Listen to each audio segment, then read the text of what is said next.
Chapter 1817, Eclipse Gate Shaken. Hellscythe Understalky Old Cat. The Golden Giant and Rock Guardian's sudden participation turned the situation around, giving the three guilds an overwhelming advantage. After hearing Veiled Spirit's command to retreat, both the Shadow Claw and Dark Hunters members scattered and fled the battlefield. However, Shifeng had no intention of letting the two adventurer teams get away, and he ordered his team to give chase and kill as many enemy players as possible. If not for the fact that their team fully consisted of the three guilds' Tier 2 players, Zero Wing would have definitely suffered a severe loss from this ambush. The guilds had also gotten lucky that the two adventurer teams that had ambushed them weren't capable of using their trump cards to their full potential. If the Dark Hunters had also brought 200 Tier 2 players, and they all consumed the basic Dragon Potion, they would have been extremely difficult to deal with. If Zero Wing's members fought Tier 2 Dragonoid players, in Shifeng's opinion, only Gentle Snow, Fire Dance, Cola, Violet Cloud, Zhao Yueru, and Aqua Rose would be guaranteed to win a one-on-one fight. Everyone else would have a 50% chance at best. Shadow Claw's magic soldiers shouldn't be underestimated either. Unless one amassed a large number of magic soldiers, they wouldn't be able to exhibit their abilities in full. 10 magic soldiers simply weren't enough to display their true power. Magic soldiers would only be able to activate the magic arrays on their armor when 100 stood together. If those magic arrays activated, the 100 magic soldiers could even trample over 20 Tier 4 mythic monsters of the same level. At one point in the past, 100 magic soldiers had joined a battlefield of Tier 2 players. The magic soldiers had been killing machines, allowing a first-rate guild to fend off a sieging superpower and defend its town successfully. When players fought each other in God's domain, it was practically impossible for one side to push the other to the brink of extinction in a single battle. After all, the world of God's domain was not reality. Players could resurrect after dying. Hence, players generally had to undergo a long fight, whittling their opponent's strength down until their opponent could no longer resist. Although it was impossible to exterminate the adventurer teams, now that the two adventurer teams had scattered and run, Shifeng needed to do everything in his power to weaken the adventurer teams. This way, it would take the two adventurer teams a lot more time to recover. However, after the removal of Dark Precinct, it became extremely difficult to catch up with the escaping Dark players.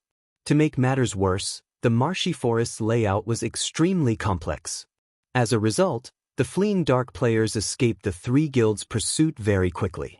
Only the guild's rangers and assassins could continue the chase. The other classes had to watch on, powerless, as their targets disappeared.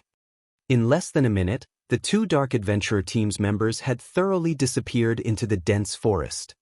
Commander, the other adventurer team's commanders say that they'll arrive soon, and they're asking about the battle situation, the female cleric following Veiled Spirit reported.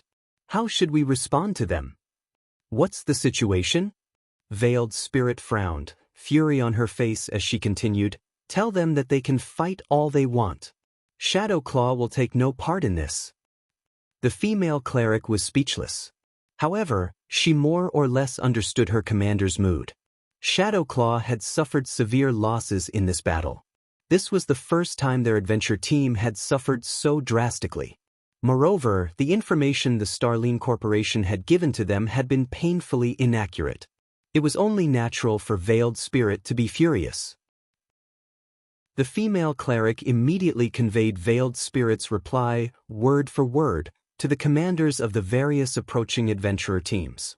Commander, it seems Shadow Claw's commander is somewhat angry, saying that Shadow Claw is pulling out of this hunt and that we can go ahead and continue the fight if we want. The Dark Hunters have also left the area. Should we continue forward? This is interesting.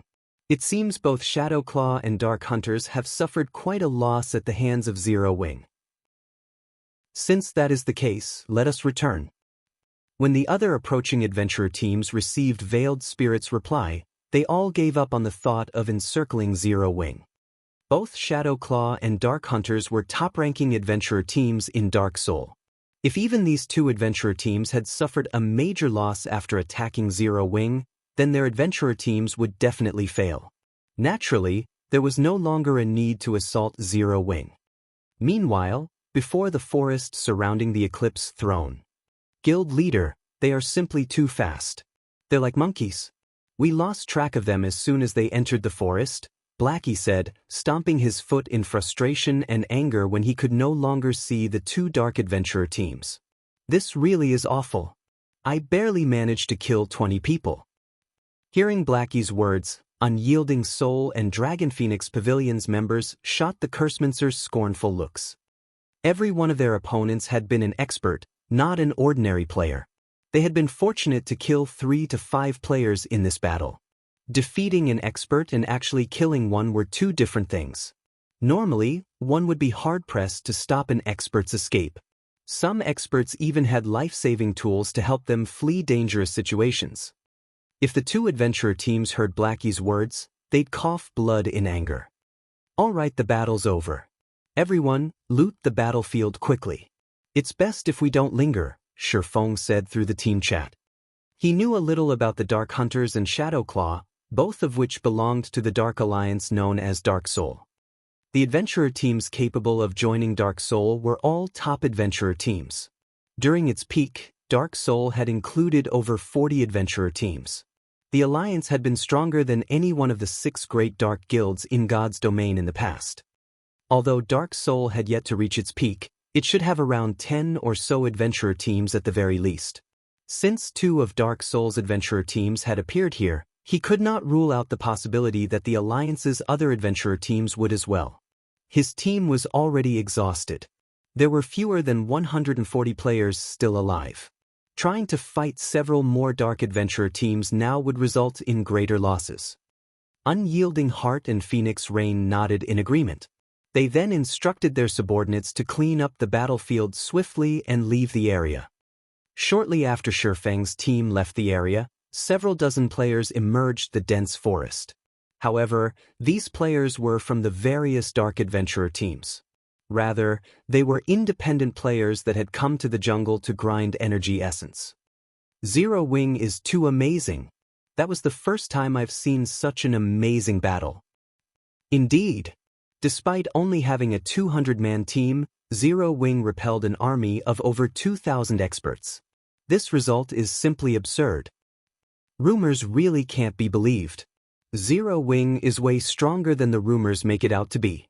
Some of my friends have been urging me to join a first-rate guild, but looking at it now, it seems that Zero Wing would be a better choice. I recorded the entire battle. Once I return, I'm going to boast the heck out of this at the bar.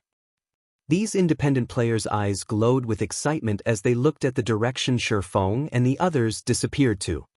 While they did not know the identities of the 2 adventurer teams that attacked Zero Wing's team, they knew that those players had been experts based on their combat standards. Yet, despite these 2,000-plus experts revealing one trump card after another, Zero Wing's victory had been decisive. Naturally, the independent players had no intentions of keeping the battle a secret.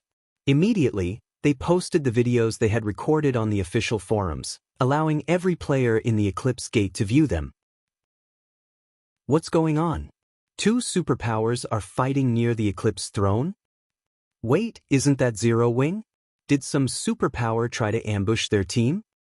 Zero Wing's gentle snow is so strong. She killed nearly 100 people in one hit. When the public saw the independent players' video, their blood boiled with excitement. The standard of the battle between Zero Wing and the 2 dark adventurer teams was unprecedented. The battle had completely shattered their understanding of guild wars. Other kingdoms' independent players, in particular, gained newfound recognition of Zero Wing. They had never thought that Star Moon Kingdom's ruling guild would be so powerful. News of this battle also reached the various major powers' intelligence members. These intelligence members relayed the information to their respective upper echelons immediately. Chapter 1818, comparable to a first-rate guild. Hellscythe Undersaki Old Cat. Dark Knight Empire, Light Shadow Citadel.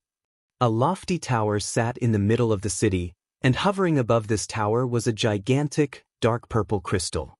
The crystal created a magic barrier that enveloped the city, and the crystal could be seen clearly by the large number of players walking throughout the streets. There were also a large number of NPCs and dark creatures, such as demons, abyssal demonkin, vampires. The multiracial population in Light Shadow City far surpassed that of Kingdom's dark cities. Many neutral race NPCs hawked their wares along the city streets, a sight that was even rare in other empires' dark cities. Light Shadow City was no less prosperous than Dark Knight City, the Dark Knight Empire's capital. Moreover, Light Shadow City had a wider variety of races. Meanwhile, a luxurious, 5-story tall mansion stood in the city's lively central district. A large number of players came and went from the mansion, and all of them were either extravagantly dressed merchant players or level 54+ experts. When the players in line outside of the mansion saw these merchant and expert players, they couldn't help but feel a little envious. These players' levels and equipment are amazing. They're even better than the experts in first-rate guilds. That's only natural. Although Dark Soul is an alliance, not a guild, it periodically raids team dungeons. The alliance also frequently plunders the various large guilds' elite teams and main forces. Of course, its members have excellent weapons and equipment. Moreover, despite such banditry, the various large guilds are utterly powerless to do anything about it. For example, one first-rate guild went all out to deal with Dark Soul, but in the end, the alliance had annihilated its army, and the guild was eventually forced to disband. That's right. It was due to that success that Dark Soul is holding a mass recruitment.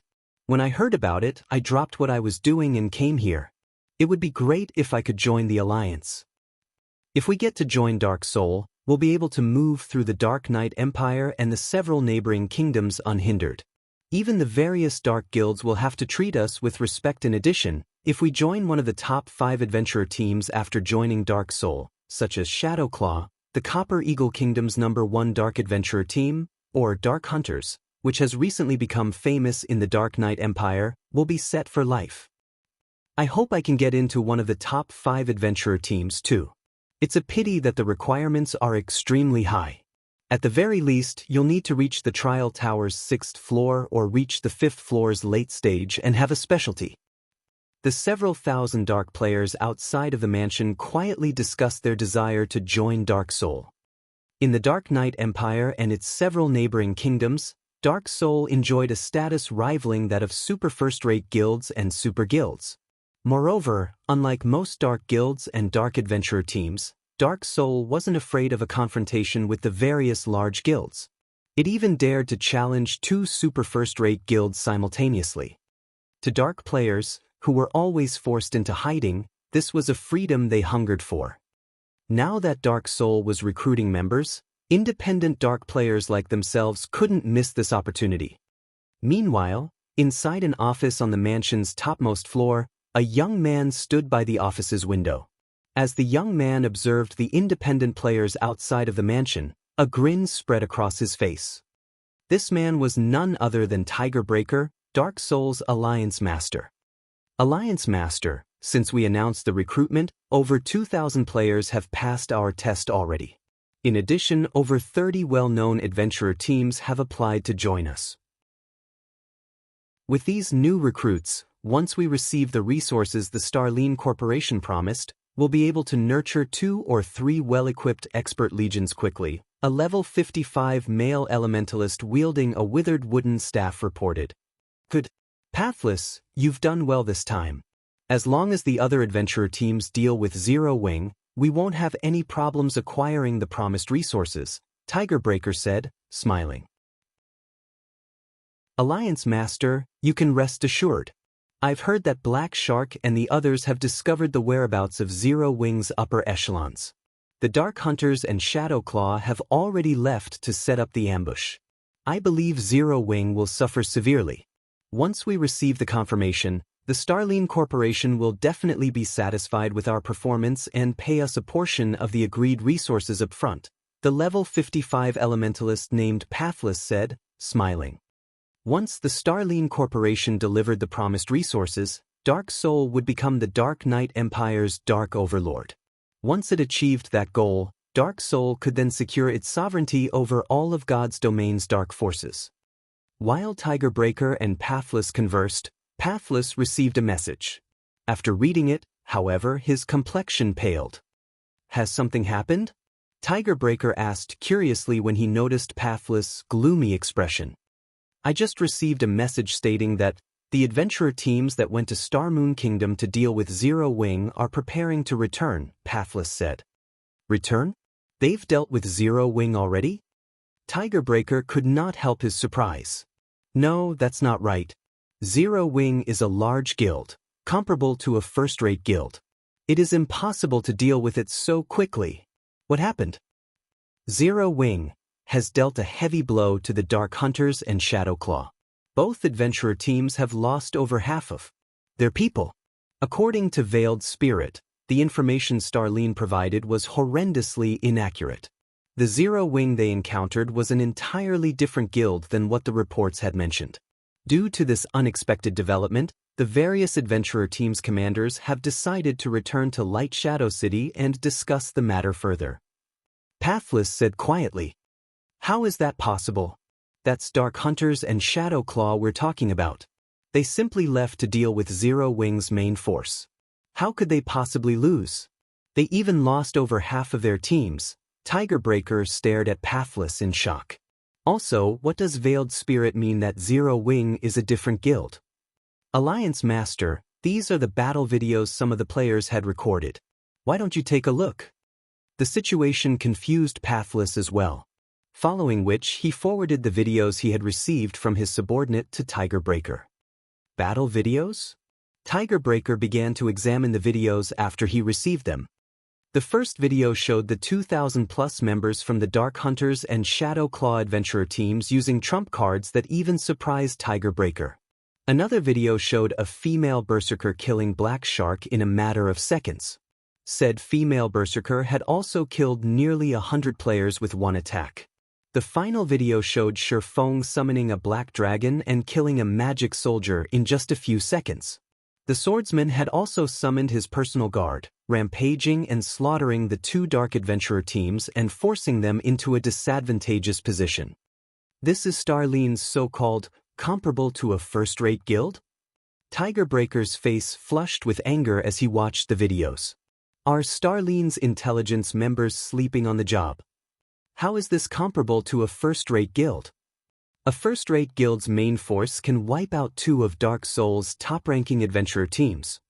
Pathless, contact Lu Xinglua and tell him that if he wants to get rid of Zero Wing, he'll have to triple the pay we agreed on. Otherwise, this transaction is over. Understood. I'll contact him right away. Pathless was just as furious after watching the videos. He felt that the Starline Corporation had toyed with Dark Soul.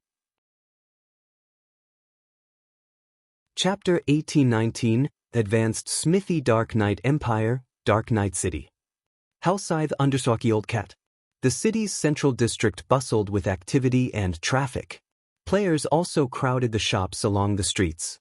Players from other cities and kingdoms constantly visited these shops to purchase items. The Dark Knight Empire's businesses were far more popular than those in the neighboring kingdoms.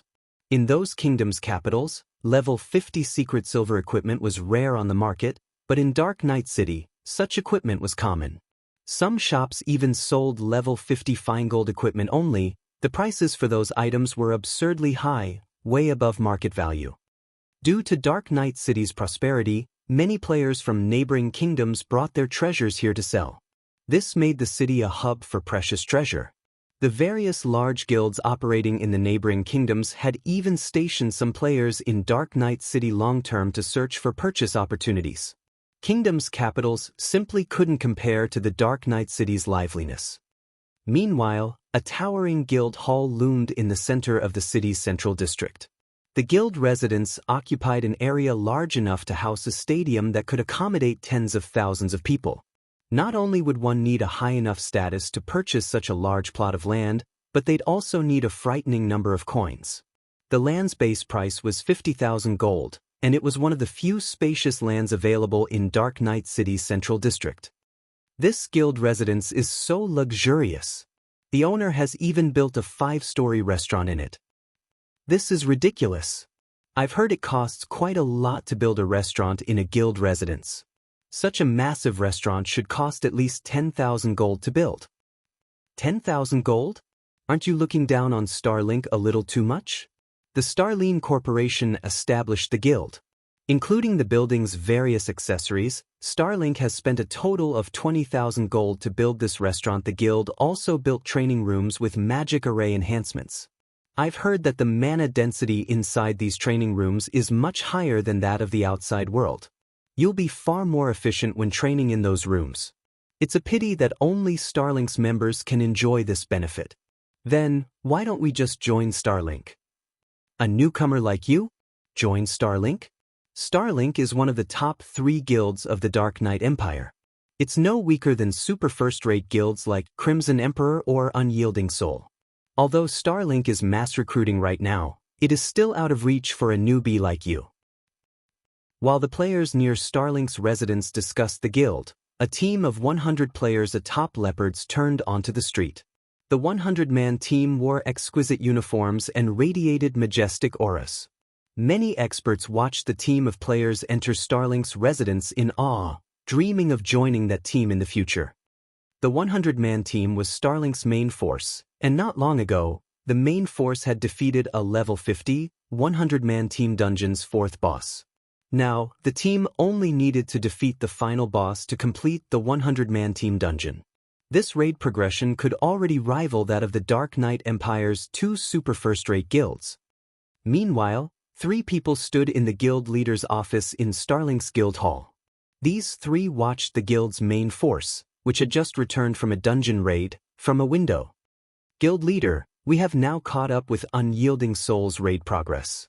Now, it is only a matter of time before we surpass Unyielding Soul and Crimson Emperor. A level 55, Tier 2 male shield warrior carrying a silver cross shield across his back said, laughing as he turned to Lu Xinglua, who wore a set of black robes.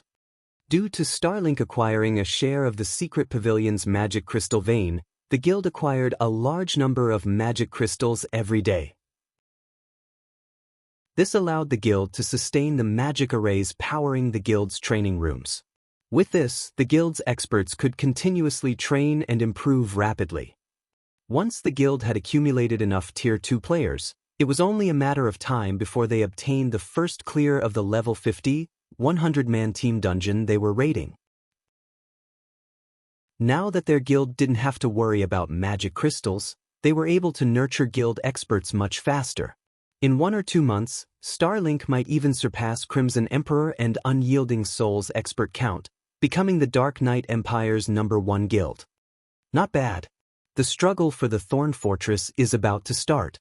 For a while, divert all of the magic crystals we obtain to nurturing as many Tier 2 players as possible.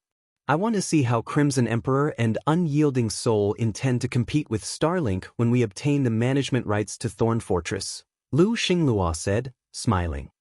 Understood.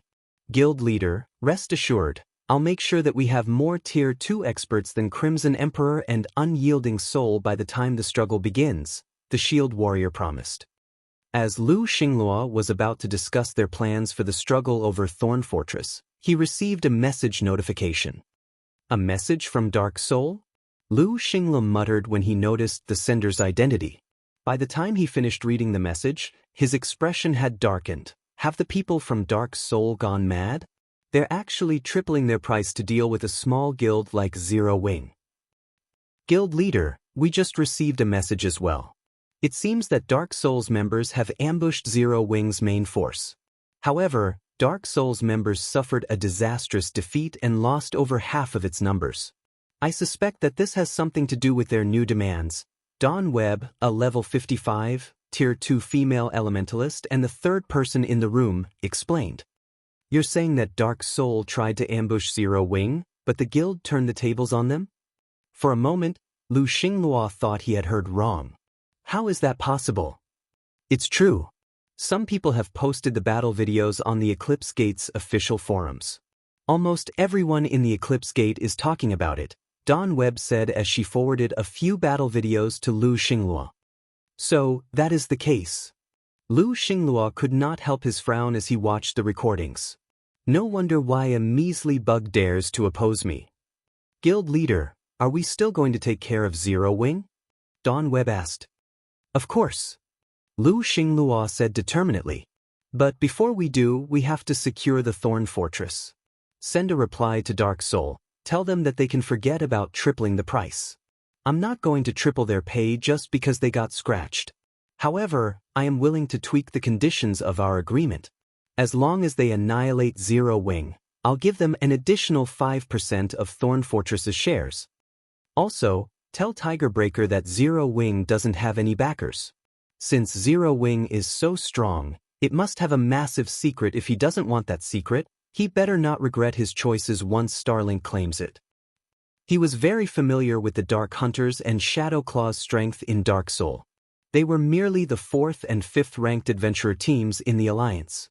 Dark Soul was only defeated due to misinformation, yet Tiger Breaker wanted to use this opportunity to hike up the price. Understood. Dawn Webb nodded before contacting Dark Soul's representative. While Lu Xinglua discussed Zero Wing, the various superpowers had discovered the battle in the Eclipse Gate. The outcome further increased Zero Wing's fame among the various superpowers. At the same time, the guild had attracted a lot of attention. For a guild of Zero Wing's caliber, it was simply absurd to have so many Tier 2 players. The guild was definitely hiding something major. For a time, the various superpowers re-evaluated their opinions of Zero Wing. Rather than an ant, Zero Wing had become a fat piece of meat. Relay my commands. Order our subordinates to investigate the secret to Zero Wing's success. After watching the battle between Zero Wing and Dark Soul, many superpowers' upper echelons issued the same command. Meanwhile, Shifeng had already rested and paid Silverwing Town a visit. Guild leader, I have brought the 50 advanced architects you asked for, Melancholic Smile said as she approached Shifeng, who surveyed an empty plot of land. The 50 advanced architects, following Melancholic Smile, could not help their growing nerves as they looked at Shifeng. They were confused about why their guild leader had gathered them all here. With so many advanced architects, one could construct an entire basic town. Good. I've gathered you all here today to build the construction on this design, Shifeng said. He then retrieved a stack of old parchment from his bag. This stack was none other than the advanced Smithy design. Chapter 1820, Upgrading Silverwing Town. An advanced Smithy? Melancholic Smile could not help her surprise when she saw the description of the design Shifeng took out. At this point in time, she was quite knowledgeable about advanced constructions. Every advanced construction had functions that far surpassed their basic counterparts. Moreover, they had their own specialties. However, designs for advanced constructions were extremely difficult to acquire. Although Melancholic Smile was initially excited at the identity of the design, seeing the materials and space needed to construct the advanced Smithy dampened her mood quickly. The advanced Smithy required not only 2,000 pieces of extremely valuable mana but also 1,000 advanced magic cores and 500 earthfire crystals. The mana ore required wasn't too much of a problem, as Zero Wing had collected quite an amount during this period. As for the advanced magic core, it was a rare material that could be obtained only from the bosses of level 50 and above team dungeons. However, the drop rate wasn't 100%, so it was extremely valuable. On the market, one advanced magic core sold for 5 gold. 1,000 advanced magic cores would mean 5,000 gold. As for the earthfire crystal, it was even more valuable as it could be acquired only in the fields, particularly mountainous regions with fiery environments. It was one of the main materials needed to produce high-ranking fire resistance equipment. Although the market value of earthfire crystal was roughly 5 gold, due to its rarity and the demand, it was almost impossible to find large quantities of earthfire crystal for sale. Currently, Zero Wing had only a little over 600 earthfire crystals stockpiled. Spending 500 crystals in one go would deplete the guild's inventory. Aside from the 3 aforementioned materials, the advanced Smithy also needed 10,000 magic crystals to construct. The total cost of its construction came to roughly 30,000 gold. Currently, Zero Wing was developing rapidly and needed to spend money on various fronts. If not for Zero Wing City, the guild wouldn't have been able to keep up with its expenditures. Hence, spending 30,000 gold's worth of rare materials to construct an advanced smithy truly wasn't a wise course of action. However, before Melancholic Smile could try to dissuade Shifeng, he had already distributed the tasks to the advanced architects. He even had the necessary materials prepared already. All the 50 advanced architects needed to do was build the structure. Although Zero Wing's main force had suffered some casualties and lost 20-odd pieces of equipment in the battle with the two Dark Adventurer teams, the spoils of war they gained were far more valuable. The members of Dark Hunters and Shadow Claw were experts among experts. They were all geared in excellent equipment that was only slightly inferior to Zero Wing's. However, while the quality of the equipment Zero Wing looted was indeed slightly inferior to the equipment it lost, the quantity easily made up for the poorer quality. In total, Zero Wing had gained over 400 pieces of level 50 secret silver equipment and 60+ pieces of level 50 fine gold equipment. After deducting the compensations and rewards given out, Zero Wing had still netted more than 10,000 gold from that single battle. However, even if one had 10,000 gold, they would be hard-pressed to acquire so many pieces of up-to-date top-tier equipment. Although the profits from this battle were not enough to cover the construction cost of the advanced smithy served a great purpose. As an advanced construction, it could elevate the prosperity and popularity of a town by a significant margin. At this point, Silverwing Town already possessed sufficient basic constructions and security to get upgraded into an intermediate town. Now, it just had to accumulate sufficient popularity and prosperity. However, constructing the advanced smithy wasn't an easy task. Aside from advanced architects, it needed one player capable of drawing advanced magic arrays because the advanced smithy required the inscription of many magic arrays. For the following period, Shifeng could be seen busily inscribing magic arrays onto the constructed walls and floors of the advanced smithy. Someone looking at Silverwing Town from some distance away would notice that a section of the town's outer area had suddenly been cordoned off and something big was under construction there. This situation immediately attracted the attention of many resting players. Nowadays, Silverwing Town had already become the most popular town in the Orc Empire. Many guild players seeking to grind in the Orc Empire or raid the teleportation war fortresses chose to rest in Silverwing Town.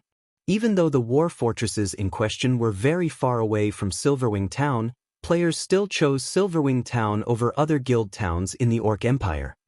One reason for this was the EXP buff that players could accumulate by resting in Silverwing Town, which would help greatly in leveling up. Another reason was the battle arena in the town.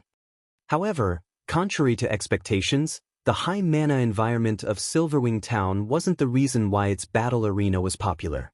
Instead, the main reason for its popularity was the fact that the town was now a hub for players originating from various kingdoms and empires. Due to this situation, experts from different countries could spar with each other. Being able to spar with a large number of different experts of the same combat standard was a tremendous benefit for experts seeking to improve themselves. Now that Silverwing Town had already become the #1 town in the Orc Empire, if not for the limited space, its player population could easily exceed 1,500,000. Damn, Silverwing Town is already crowded enough, yet Zero Wing is actually wasting such a large, empty space on another building. That's right. With the number of buildings in the town continuously increasing, the number of players the town can accommodate will keep declining. I'm not even sure if I can squeeze my way into the town tomorrow. The players resting in a nearby bar could not help but frown when they saw the stadium-sized structure under construction. There were simply too many players trying to enter Silverwing Town right now. To make sure Silverwing Town operated normally, Zero Wing had made it so that players who weren't Zero Wing members could stay in Silverwing Town for only 10 hours a day. If players refused to leave the town once their allocated time was up, the NPC soldiers would either forcibly remove them from the town or outright kill them. Yet, Despite this restriction, Silverwing Town was still packed all day round. At this point, Zero Wing had limited the number of players allowed inside the town at one time to just 800,000.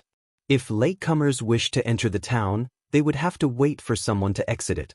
Hence, as more buildings rose in the empty spaces in town, the number of players allowed in would be reduced. Time passed quickly. When Shifeng finished inscribing the last magic array, 8 hours had already elapsed. The 50 advanced architects had taken only 4 hours to construct the physical structure of the advanced smithy. It's finally done. Shifeng sighed ruefully as he looked at the completed advanced smithy. Although the smithy had only 3 floors in total, it was over 20 meters in height. The advanced smithy before him was definitely a cut above basic smithies, which were only 4 meters in height. This was something that could be seen from the building's external appearance alone. However, the inside of the building was even more amazing. As Shifeng had personally inscribed every magic array, he had a general idea of the magic array's abilities. The advanced smithy could not only repair and produce custom-made weapons and equipment but also break down weapons and equipment and return to players some materials used to make those items. Players could then use the reclaimed materials for new weapons and equipment. Although the recovery rate wasn't very high, it was still better than selling obsolete items to NPCs. If he revealed this ability, countless players would definitely swarm to the advanced smithy to break down their obsolete weapons and equipment. Meanwhile, Zero Wing could charge a small fee for the service. Let's get it running now. Shifeng then called up the advanced smithy's system interface and chose to open the building to the public. In the next moment, the magic curtain surrounding the construction site disappeared, exposing the massive building to the public. At the same time, the sound of a system notification entered Shifeng's ears. System: Silverwing Town's popularity and security have fulfilled the requirements of an intermediate town. Do you wish to upgrade Silverwing Town? Wonderful. Just as I expected. Shifeng could not help feeling joyful when he heard the system notification. He had been waiting for this moment for a long time now. He immediately chose to upgrade Silverwing Town. Chapter 1821, Crimson Flame Fortress. A series of system notifications assaulted Shifeng's hearing after he chose to upgrade Silverwing Town. Orc Empire Region System Announcement. Congratulations to Silverwing Town for becoming the first intermediate town in a neutral map. Rewarding 10,000 town popularity points and 1 caravan guard order. Silverwing Town Region System Announcement. Silverwing Town will undergo a promotion. All players will be teleported out of the town in 1 minute. Silverwing Town Region System Announcement. Silverwing Town's promotion will take 30 minutes. Please wait patiently until it is complete. The system announcements repeated 3 times, echoing in players' ears in their respective regions. What? A promotion? They're already upgrading Silverwing Town. How did Zero Wing do it? Amazing! Once the town is upgraded, we'll have a much easier time getting in. For a time, Silverwing Town's players were in an uproar over the sudden promotion. As for the various large guilds' upper echelons, they wore solemn expressions when they received a report on this matter. The fat piece of meat that was Silverwing Town had already been tempting to the various major powers, and they had been trying to find a way to claim it for themselves, but the improvement speed of the town's defenses was simply absurd. The NPC soldiers the town had recruited were also becoming increasingly powerful. Including the 5 magic towers, none of these superpowers felt powerful enough to capture Silverwing Town. Hence, they decided to continue accumulating their strength for now. However, Silverwing Town's promotion to an intermediate town was a huge problem. Not only would Silverwing Town be able to construct more defensive structures, but the number of NPC soldiers it could hire had also increased from 1,000 to 2,000. That would effectively double the town's defensive capabilities. In terms of basic attributes, NPC soldiers were far superior to players. In addition, Silverwing Town soldiers were more than 10 levels higher than current players. If players wished to deal with these NPCs, they would have to employ Zerg tactics. Now that the town had twice as many NPC soldiers to protect it, they would need at least twice the manpower to defeat these NPCs, making Silverwing Town even more difficult to capture. Shortly after the system announcements, the players in Silverwing Town were all teleported a considerable distance away. However, instead of leaving the area, the teleported players stood outside of the town. In fact, players who grinded in the Orc Empire hurried to join the crowd. Meanwhile, news of Silverwing Town's promotion quickly spread to the various superpowers. Zero Wing is impressively efficient. It's a pity that there is no longer a point in upgrading Silverwing Town, Xianxia said, sighing slightly when he read the report he had just received. Uncle Yuan, now that Silverwing Town has been upgraded to an intermediate town, it will be able to accommodate more players and increase Zero Wing's income by multiple times. Why would that be pointless? Purple Jade asked curiously. I guess it's expected that you don't know. Yesterday, I received news stating that Nine Dragons Emperor has secretly joined hands with Blackwater and Beast Emperor and they are preparing to raid the Orc Empire's Crimson Flame Fortress, Xianxia said. The Crimson Flame Fortress is located in the Orc Empire's inner region and on one of the safer paths to the Orc capital city. In addition, the fortress offers teleportation services. Once the Crimson Flame Fortress has been captured, it'll generate massive profits for the three involved parties. It'll also allow them to raid the Orc capital city far more quickly. What? That's the Crimson Flame Fortress. Based on our investigations, its raid difficulty ranks among the top 5 teleportation war fortresses in the Empire. It is too difficult for current players to raid, and on top of that, dark players will definitely try to interfere. Do they really dare to raid the Crimson Flame Fortress? The news astonished Purple Jade. There were countless orcs inside the Crimson Flame Fortress, and the lowest leveled among them was level 60, with the highest leveled orcs being level 75. Furthermore, the fortress was protected by many war weapons and mythic orcs. That is exactly why Nine Dragons Emperor and Blackwater are working with Beast Emperor. Based on what we know so far, Beast Emperor will guard the battlefield with his evil beast army. Meanwhile, Blackwater and Nine Dragon Emperor's armies will be responsible for sieging the fortress. With the evil beast army in their way, the dark guilds and dark players won't try to interfere, Xianxia explained. Once they capture Crimson Flame Fortress, Silverwing Town's status in the Orc Empire will become quite awkward. Thus far, the Secret Pavilion had only conducted a preliminary investigation on the regional dungeon, Orc Capital City. Even so, the resources they had discovered had far exceeded their expectations. Not only did the regional dungeon offer a large number of magic crystals, but players would also level 50% faster if they grinded in the area. Most importantly, the Orc Capital City, an intermediate city, could be captured. If one captured this intermediate city, they would earn just as much profit as the Secret Pavilion's magic crystal vein earned. Moreover, they wouldn't need to station a large force of players to protect the city long-term. If Blackwater and Nine Dragons Emperor acquired the Orc Capital City, with the wealth of resources they earned through the city, they could easily destroy Silverwing Town. The two entities might even be able to threaten Zero Wing's safety in Starmoon Kingdom. This was because Beast Emperor bore an irreconcilable vengeance against Zero Wing. Setting aside the fact that Beast Emperor had a significant portion of his foundation within Starmoon Kingdom and would need to take over the kingdom to further his development, the Secret Pavilion had recently learned that of the 5 precious evil god apostle slots Beast Emperor had, Feng had destroyed 2. This loss had severely impacted Beast Emperor's development. If Beast Emperor got his hands on the Orc Capital City's resources, he'd have a good chance of taking over Starmoon Kingdom and yanking Zero Wing out of the game by its roots.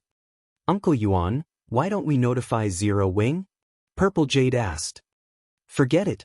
Even if Zero Wing found out, there is nothing it can do. Although Zero Wing's main force had displayed outstanding combat power in the Eclipse Gate, this revelation will not change Zero Wing's situation. While Zero Wing is fully capable of defending its territory, it simply doesn't have enough forces to launch an offensive assault on Beast Emperor. This is also the greatest problem that upstart powers with little to no background normally face, Yuan Tiexin said, shaking his head. Had Zero Wing agreed to partner with us, they might have been able to stop Beast Emperor's group.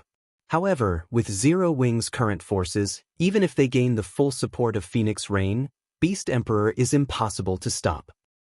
In God's domain, many upstart powers rose to prominence every day, but these powers had a fatal flaw. They were ignorant of greater powers. They all deemed themselves capable of rivaling true superpowers. Although Zero Wing was superior to most of the up-and-coming powers in God's domain, it wouldn't be easy for the guild to become a true superpower. There would be plenty of other powers trying to use Zero Wing as a stepping stone and rise to prominence themselves. Meanwhile, in the Orc Empire's Silverwing town.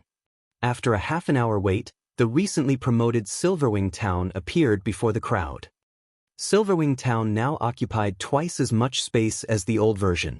It was also much closer to the primordial divine ruin, which was now within range of the town's magic towers. Since the town was in a neutral map, Silverwing town's walls had grown taller as well. Now, they were 7 meters tall. Divine runes had been carved into the walls, preventing players from vaulting over and enhancing the wall's defense. Guild leader, look, even the town's buildings have changed. They look nothing like they did before. Melancholic Smile could not help but gape in shock as she looked at the tall buildings in the distance. Every building in the town had grown considerably taller. It was evident that the buildings had been upgraded as well. Rather than a town, Silverwing Town looked like a basic city. Michim, have everyone prepare to reopen Silverwing Town to the public, Shi Feng said, nodding. He had spared no expense in outfitting Silverwing Town with the most extravagant buildings he could afford precisely for this moment. This was also Neutral Town's secret. Chapter 1822, Town Opening Silverwing Town. Under Shi Feng's command, it took less than 20 minutes to complete the preparation work for Silverwing Town's reopening. Moreover, thanks to the reserve NPC guards Magic King Craig Midlands had prepared beforehand and the large number of NPCs that had come looking for work after the town's promotion completed, they had quickly filled the additional 1,000 NPC soldier slots Silverwing Town had gained. Craig Midlands himself had inspected all 1,000 of these new NPC soldiers. Due to Silverwing Town's steady development, not only had more NPCs arrived to apply for a soldier position, but higher quality NPCs had applied. Normally, when a basic town was upgraded to an intermediate town, it would struggle to fill the additional 1,000 soldier slots within a short time. The town would be fortunate to recruit around 300 Tier 1 NPCs and a dozen Tier 2 NPCs during the first week after the town's promotion. Most NPCs that applied were only elite rank. The town would slowly have to accumulate, nurture, or replace its NPC soldiers to increase the number of Tier 2 NPC soldiers it had. Yet, due to Craig Midlands' fame, over 3,000 NPCs had applied to work for Silverwing Town as soon as the promotion was complete. Including the 300 Tier 1 NPCs Craig Midlands had kept on reserve, it took no time for Silverwing Town to recruit 1,000 NPCs. Among the NPCs recruited, over 100 were Tier 2 NPCs, with the rest being Tier 1 NPCs. Normally, an intermediate town would need around 2 weeks to accumulate 100 Tier 2 NPCs. More Tier 2 NPCs would only show up and apply to work for the town after it increased its popularity. After all, Tier 2 NPCs were not abundant in God's domain. Even Zero Wing City only had a little over 2,000 Tier 2 NPC soldiers thus far, while the rest were Tier 1 NPCs. However, although Silverwing Town had plenty of high-quality NPC soldiers, Zero Wing had spent over 20,000 gold to outfit these NPCs with proper weapons and equipment.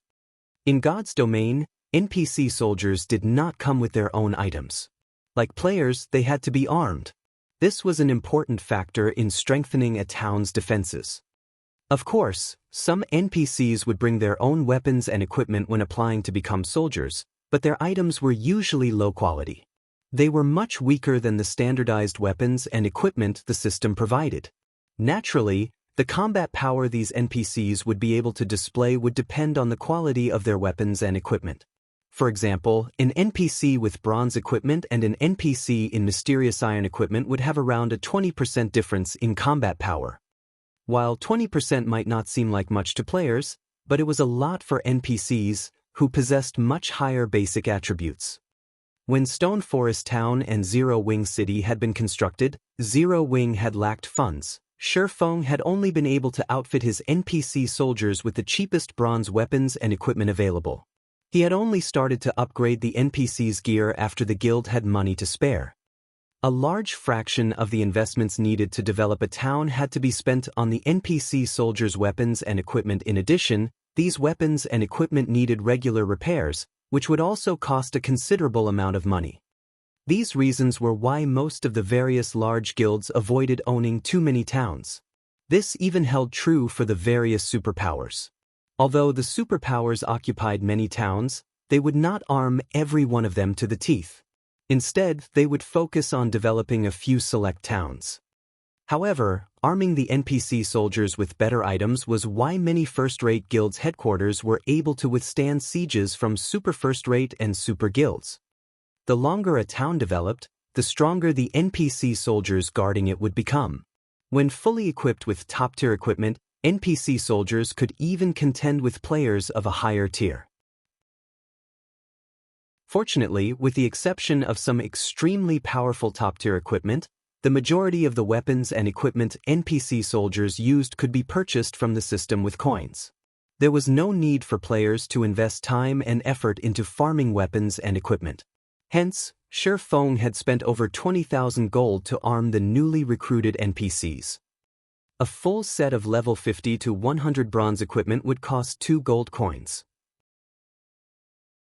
This was extremely cheap compared to players' equipment. However, as equipment quality increased, so did the price. Level 50 to 100 mysterious iron equipment cost 10 gold per set, while secret silver equipment cost 100 gold. Fine gold equipment cost 600 gold, dark gold equipment cost 1,500 gold, and epic equipment cost 6,000 gold per set. With how many NPC soldiers a town had, it was no exaggeration to say that a town's development was a bottomless pit financially. For Silverwing Town, Shifeng had decided to arm the Tier 2 NPCs with secret silver equipment and Tier 1 NPCs with mysterious iron equipment. Although Zero Wing had earned a lot of funding through Zero Wing City and Stone Forest Town, Shifeng planned to invest the majority of that money in the Lost Town. The Lost Town was, after all, far more important and valuable than Silverwing Town. Guild leader, we have assigned duties to all of our NPC soldiers. Should we open the town now? Aqua Rose asked. Smiling, she looked at the rows of wage-equipped NPCs before her. Due to their continuous investment in Silverwing Town, these NPC soldiers had far better equipment than those in Stone Forest Town and Zero Wing City. Among the initial 1,000 NPC soldiers, over 100 Tier 2 NPCs wore fine gold equipment, while the remaining NPCs wore secret silver equipment. This was unimaginable for other guilds. Normally, other guilds would, at most, arm their NPC soldiers with mysterious iron equipment, spending the majority of their money on building the town's infrastructure. All right, let's open the gates, Shifeng said, nodding. All right. Guild leader, should we limit the number of visitors? Aqua Rose asked. Although Silverwing Town can accommodate far more people now, for the sake of the NPC merchants, it's best if we set a limit. Let's set it at 1,500,000 players, Shifeng said after giving the matter some thought. We're letting so few people in? Aqua Rose was somewhat confused. After the upgrade, Silverwing Town occupied twice as much space. Even if they allowed 2 million players in, the town would, at most, be as crowded as it had been as a basic town. That's quite a lot already, actually. Shifeng could not help but laugh at Aqua Rose's greed. Moreover, Silverwing Town isn't just meant for players. We need to leave some space for NPCs. Leave space for NPCs? Aqua Rose's confusion grew after listening to Shifeng's explanation. In any case, open the town to the public. You'll understand what I mean in a moment, Shifeng said as he gazed at the anxious crowd outside of the town. He did not bother to explain further. In God's domain, while players were important to a guild town's development, NPCs were equally important, but in a neutral map, NPCs were even more so. This was because NPCs could increase a town's popularity. Most importantly, they could create opportunities that would allow some players to get rich overnight or instantly become peak experts. However, players had only discovered this later in the game. Feng had to focus on preparing for that inevitability now. This was especially true now that he had the Caravan Guard order. Aqua Rose said nothing more after receiving Feng's order. Immediately, she had some guild members gather at the town's entrance and open the gates. When the town finally reopened, a swarm of players surged into Silverwing town. When these players saw the various buildings inside the town's walls, they were stupefied. Is this really Silverwing town? Crap. This is too extravagant. This place can rival a small NPC city. Everyone exclaimed in shock when they saw the town's tall buildings. Quick, come over here and take a look. There's a 5-story tall smithy. Amazing! What kind of smithy is this? It's actually run by NPC master forgers. We can place custom orders and break down our old weapons and equipment here. Even if I never raid team dungeons, I can now get my hands on top-tier equipment. Stop dreaming. Didn't you see the price for custom-made items? You also have to provide the required materials. It's still better than having no access to top-tier weapons and equipment. Look, you can even order level 50 dark gold weapons and equipment. Do you think the various large guilds would sell level 50 dark gold equipment to independent players like us? When the independent players discovered the advanced Smithy's abilities, they went crazy with excitement. The services even tempted quite a few guild players. While the players in Silverwing Town discussed the advanced Smithy, Feng paid a visit to Star Moon Kingdom's Star Moon City. When he arrived, Feng made his way towards the headquarters of the kingdom's Adventurers Association. Lord Protector, how may I be of service? Elk, an NPC senior administrator, respectfully asked as he approached Feng. I wish to commission the association to set up a trade route to Silverwing Town, Feng stated as he took out a token made of black iron. This token was none other than the Caravan Guard order. Chapter 1823, Setting Up a Trade Route. Setting up a trade route? Senior Administrator Elk was surprised when he saw the black iron token in Feng's hand. He then warned Feng, Lord Protector, although you have a Caravan Guard order and indeed qualify to set up a trade route to a town, I must warn you that it is not such an easy task. The cost involved is astronomical. Moreover, since you are setting up a trade route to Star Moon Kingdom's capital city, not only will the cost be much higher, but the risks are also significant. If you abandon the operation before it is complete, this Caravan Guard order will become useless. I understand. However, I am confident in securing a trade route to Silverwing Town, Feng said, nodding. He knew what it meant to set up a trade route. After all, he had done so many times during his previous life. If a guild town wanted to become more attractive to NPC merchants and increase the town's development speed, it had to have trade routes. Once the trade routes were in place, the town would acquire another benefit. The town in question would gain priority over rare items that NPC merchants transported. In addition, NPC merchants that used the trade route would pay the town a usage fee. While these privileges might not seem like much, they would become a neutral town's main income source before it became a city. As a town's popularity increased, more NPC merchants would visit it. Even ordinary NPCs that used the trade routes would have to pay a usage fee. The trade route would become a safe path to the town and would include high-tiered NPCs to escort visiting and departing NPCs. Not even level 100 players would dare to ambush such a trade route. Although the usage fee was only 80 coppers per NPC, if 100,000 NPCs used the trade route each day, the trade route would generate 800 gold each day. Moreover, this was only one trade route. As the ruling guild set up more trade routes, the town would generate more income. However, players could only set up trade routes for neutral towns. This function was not available for guild towns in kingdoms and empires. This function was only available to intermediate towns and above as well. In addition, the number of NPCs that visited a guild town via the trade route would depend on the NPC city the town was connected to.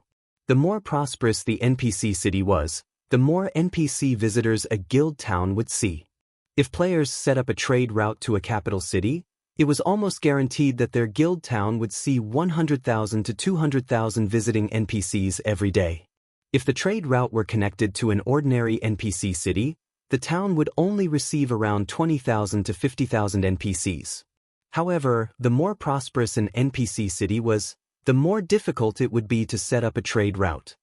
Aside from a revenue source, trade routes were a good method for players to acquire rare resources. Not all of an NPC merchant caravan's goods were available to players. A considerable portion would be reserved for other NPCs. Normally, players weren't allowed to purchase these items, but if a guild town had priority over NPC merchants' goods, not only would the town's owner have access to rare items for players, but they'd also have access to NPC-reserved items. Many of the NPC-reserved items were materials that were very difficult to purchase via the player market. Sometimes, NPCs even sold large quantities of magic crystals. Only, they cost significantly more than the market price. Even so, this was a valuable opportunity for guilds. While it was easy to convert magic crystals into coins, the opposite wasn't. This was especially true with a large stock of magic crystals. However, NPCs were different from players. NPCs had a much easier time acquiring magic crystals because NPCs occupied most or veins that were capable of producing magic crystals and within kingdoms and empires' borders. It was fairly normal to find NPCs who sold magic crystals carrying a stock of 5,000 to 10,000. On the other hand, one would be hard-pressed to purchase 5,000 to 10,000 magic crystals from players. NPC merchants occasionally sold rare advanced designs as well. Although these designs would similarly be overpriced, their rarity made the cost worth it.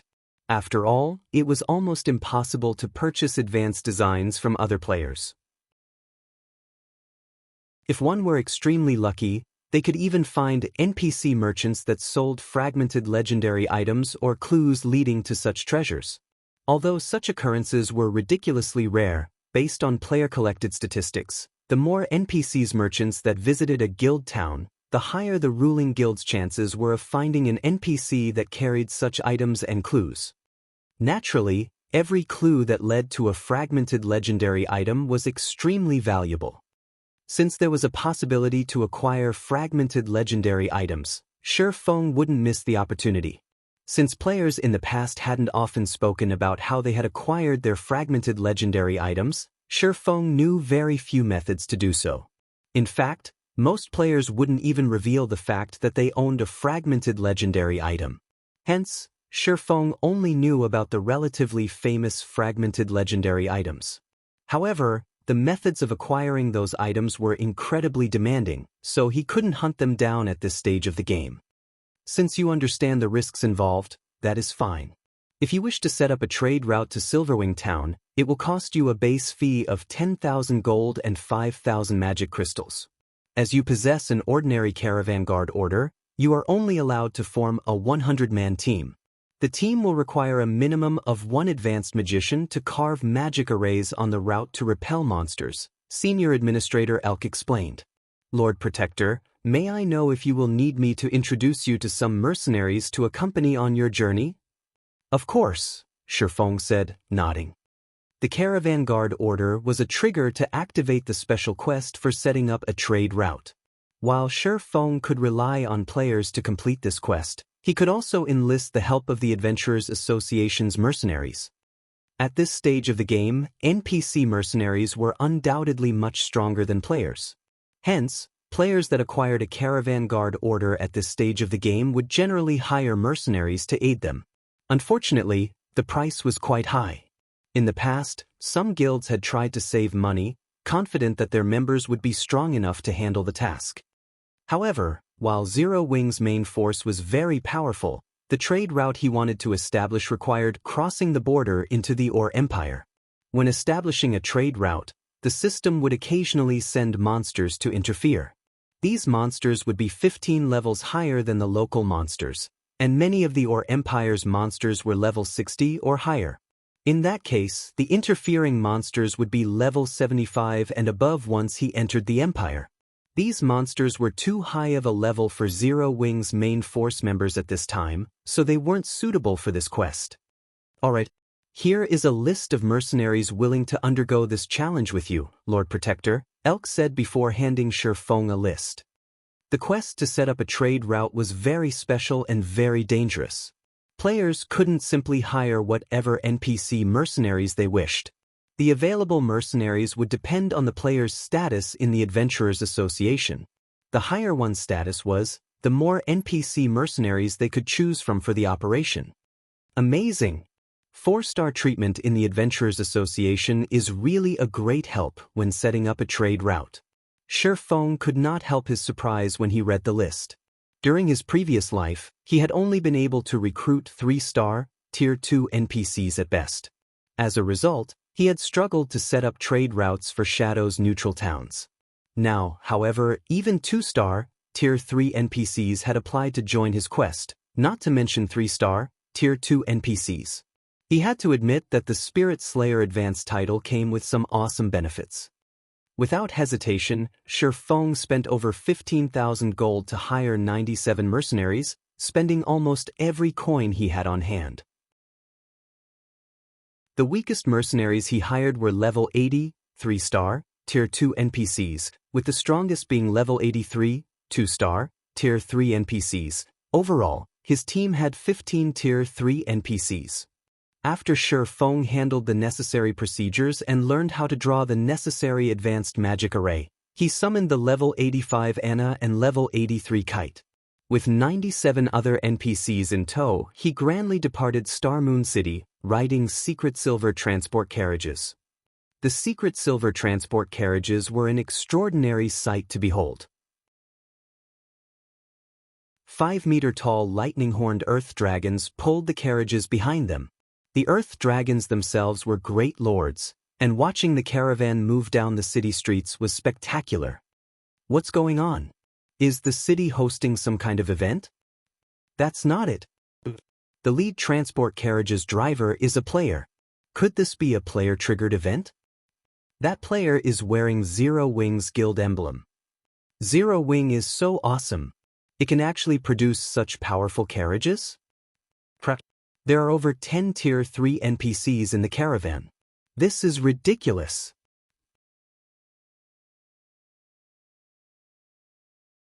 Chapter 1824, Strong Legion. Shortly after the 10 secret silver transport carriages being pulled by lightning-horned earth dragons appeared on the streets of Star Moon City, the sight quickly sent the entire city into an uproar. The adventurer teams that made a living by delivering items were green with envy as they looked at the transport carriages. Transport carriages might not seem particularly important in the game right now, as players could simply store items inside their bag spaces and teleport to other cities.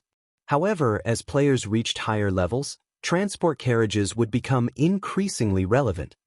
The number of items that could not be stored inside players' bag space would increase as players progressed further into the game. Such non-bag space items were extremely valuable, and the only way to transport them was via transport carriages. Meanwhile, the adventurer teams could purchase only horse-drawn transport carriages.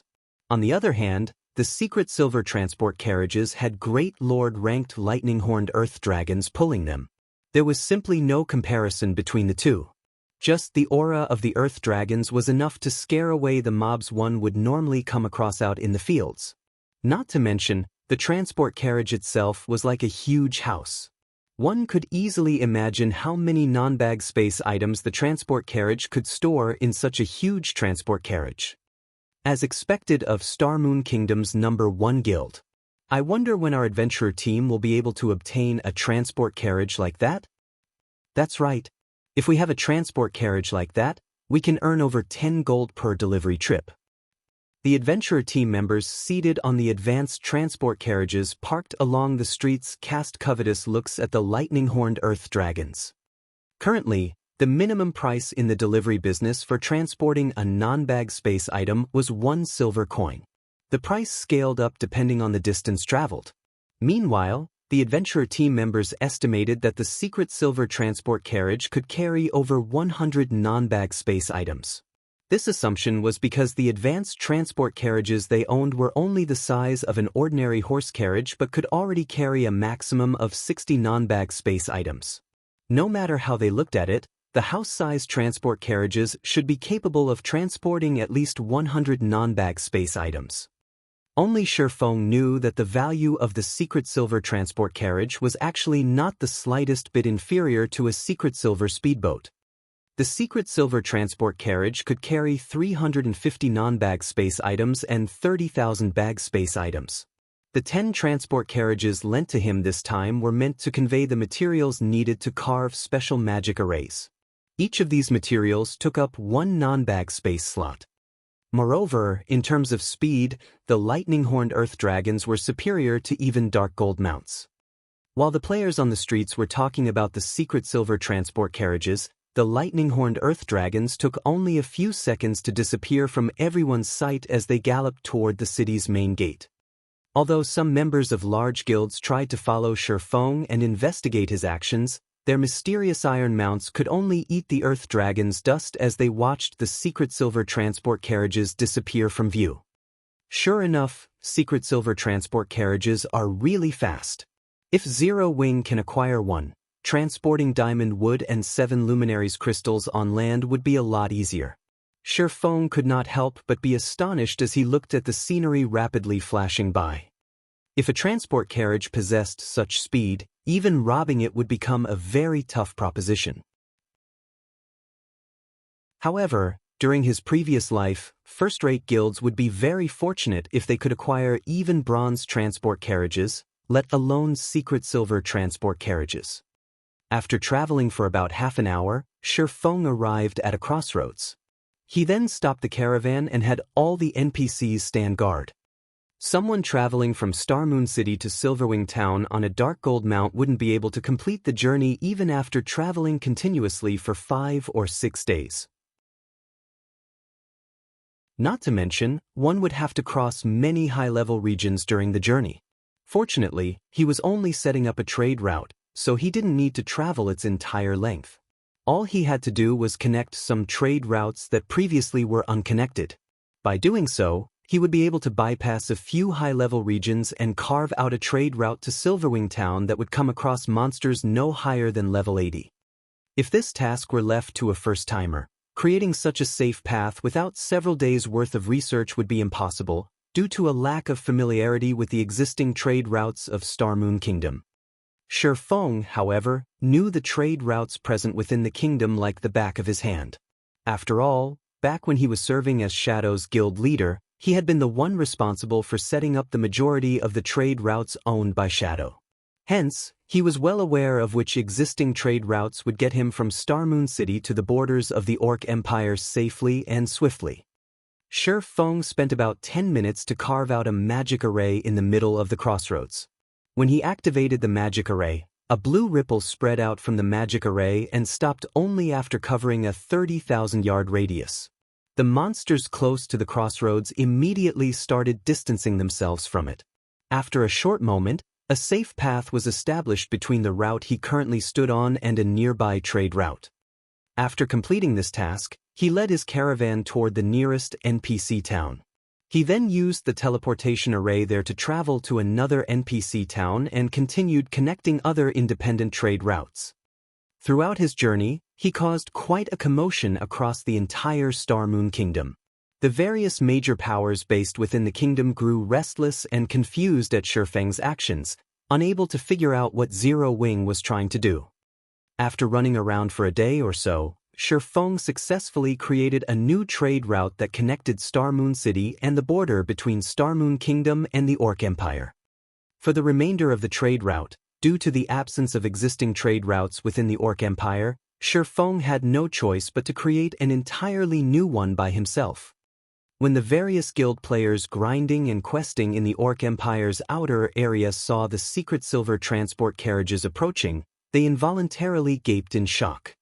Compared to the lightning-horned earth dragons pulling the transport carriages, the level 60 orcs trying to stop the carriages were nothing more than jokes. The earth dragons sent every orc that stood in their path flying with a single headbutt. In the end, the lightning-horned earth dragons took only a brief moment to break through the blockade of several thousand orcs. Then, after reaching an empty section of the road, the convoy of carriages suddenly came to a halt. In the next moment, level 70-plus orcs and monsters appeared out of nowhere and charged at the cloaked man that just alighted from the lead carriage. The man was sporting a six-winged emblem. As the orcs and monsters closed in on the man, groups of NPCs got off the other carriages and took up a defensive formation. These NPCs were all level 80 and above, and even the weakest among them was Tier 2. Despite facing an army of several thousand monsters, these NPCs remained steadfast as they defended the cloaked man. Meanwhile, the dozen or so Tier 3 NPCs fighting in the front lines sent groups of Lord-ranked orcs and monsters flying with a casual attack. Among these NPCs was a golden-haired beauty that summoned a Great Lord-ranked golden giant, which thoroughly suppressed the Great Lord-ranked orc leading the assault on the caravan. Meanwhile, every offensive spell cast by the golden-haired beauty wrenched a cry of pain from the Great Lord-ranked orc, whose HP decreased rapidly. The army of several thousand orcs and monsters were utterly helpless against this 100-man team. The monsters couldn't even get within 30 yards of Sherfong before dying at the NPC's hands. The horrific scene made the spectating guild players nearby shudder in fear. Meanwhile, the spectating guilds included the Blackwater Guild, which Sherfong was very familiar with. Currently, there was a 1,000-man team from Blackwater present led by Singular Burial. At this moment, however, Singular Burial no longer had a tyrannical air around him. After suffering consecutive defeats, he had lost all his corporate backing, which left him in an extremely awkward position in the Blackwater Guild. Now, he was only an inconspicuous elder in Blackwater. Moreover, he was only level 53 right now. He looked nothing like the almighty guild leader of Heaven's Burial. Who is that person? How is he able to control so many NPCs? Wait a minute. Isn't that female NPC one of Black Flame's personal guards? She is. That's Anna. Crap, doesn't that mean that player is Black Flame? Not good. Black Flame is looking over. At this moment, when Blackwater's members looked at Sherfong, fear flooded their hearts because they were all fully aware that he could command the NPCs around him to reap their lives at a whim. Meanwhile, they would be utterly powerless to do anything about it.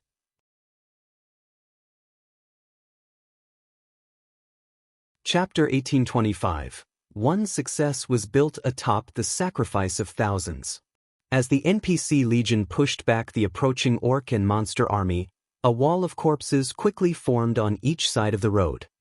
These NPCs are so strong.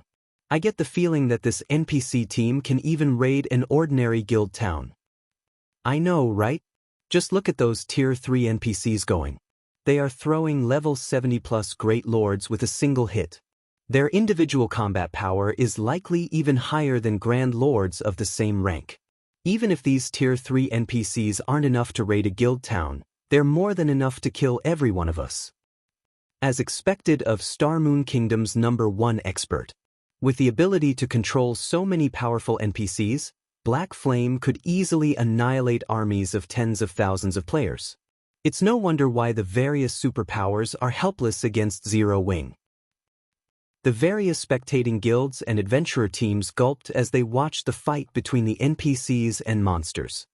Tier 2 NPCs were much stronger than Tier 2 players of the same level. Only peak experts with several pieces of epic equipment could possibly contend with an ordinary Tier 2 NPC. If Tier 2 players tried to face a Tier 2 NPC that was over 20 levels higher, they could only wait for their deaths.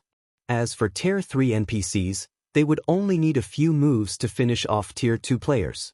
If the targeted Tier 2 players lacked defensive capabilities, they might die after one hit. If these NPCs turned their blades against Tier 1 players like themselves, a single attack would be more than enough to kill several of them instantly. Blackwater's members are probably doomed. That's right. Blackwater has been picking a lot of fights with Zero Wing in the Orc Empire. Now that Black Flame has found some of Blackwater's members, he'll massacre them. The various large guilds members couldn't help but watch Blackwater's members with pity as they fought the local orcs. Nowadays, Blackwater and Zero Wing's members would fight whenever they came across each other in the fields. Although Blackwater currently had over 1,000 members present, before the Sword King, the group was a joke. Furthermore, Black Flame had a team of level 80+ NPCs with him. This further reduced the chances of Blackwater's members escaping this place alive. Why is Black Flame here? We're doomed. We're doomed. Fear colored the faces of Blackwater's members as they watched Shifeng. They had experienced the man's might firsthand, so they knew just how powerful he was. Black Flame was truly unstoppable.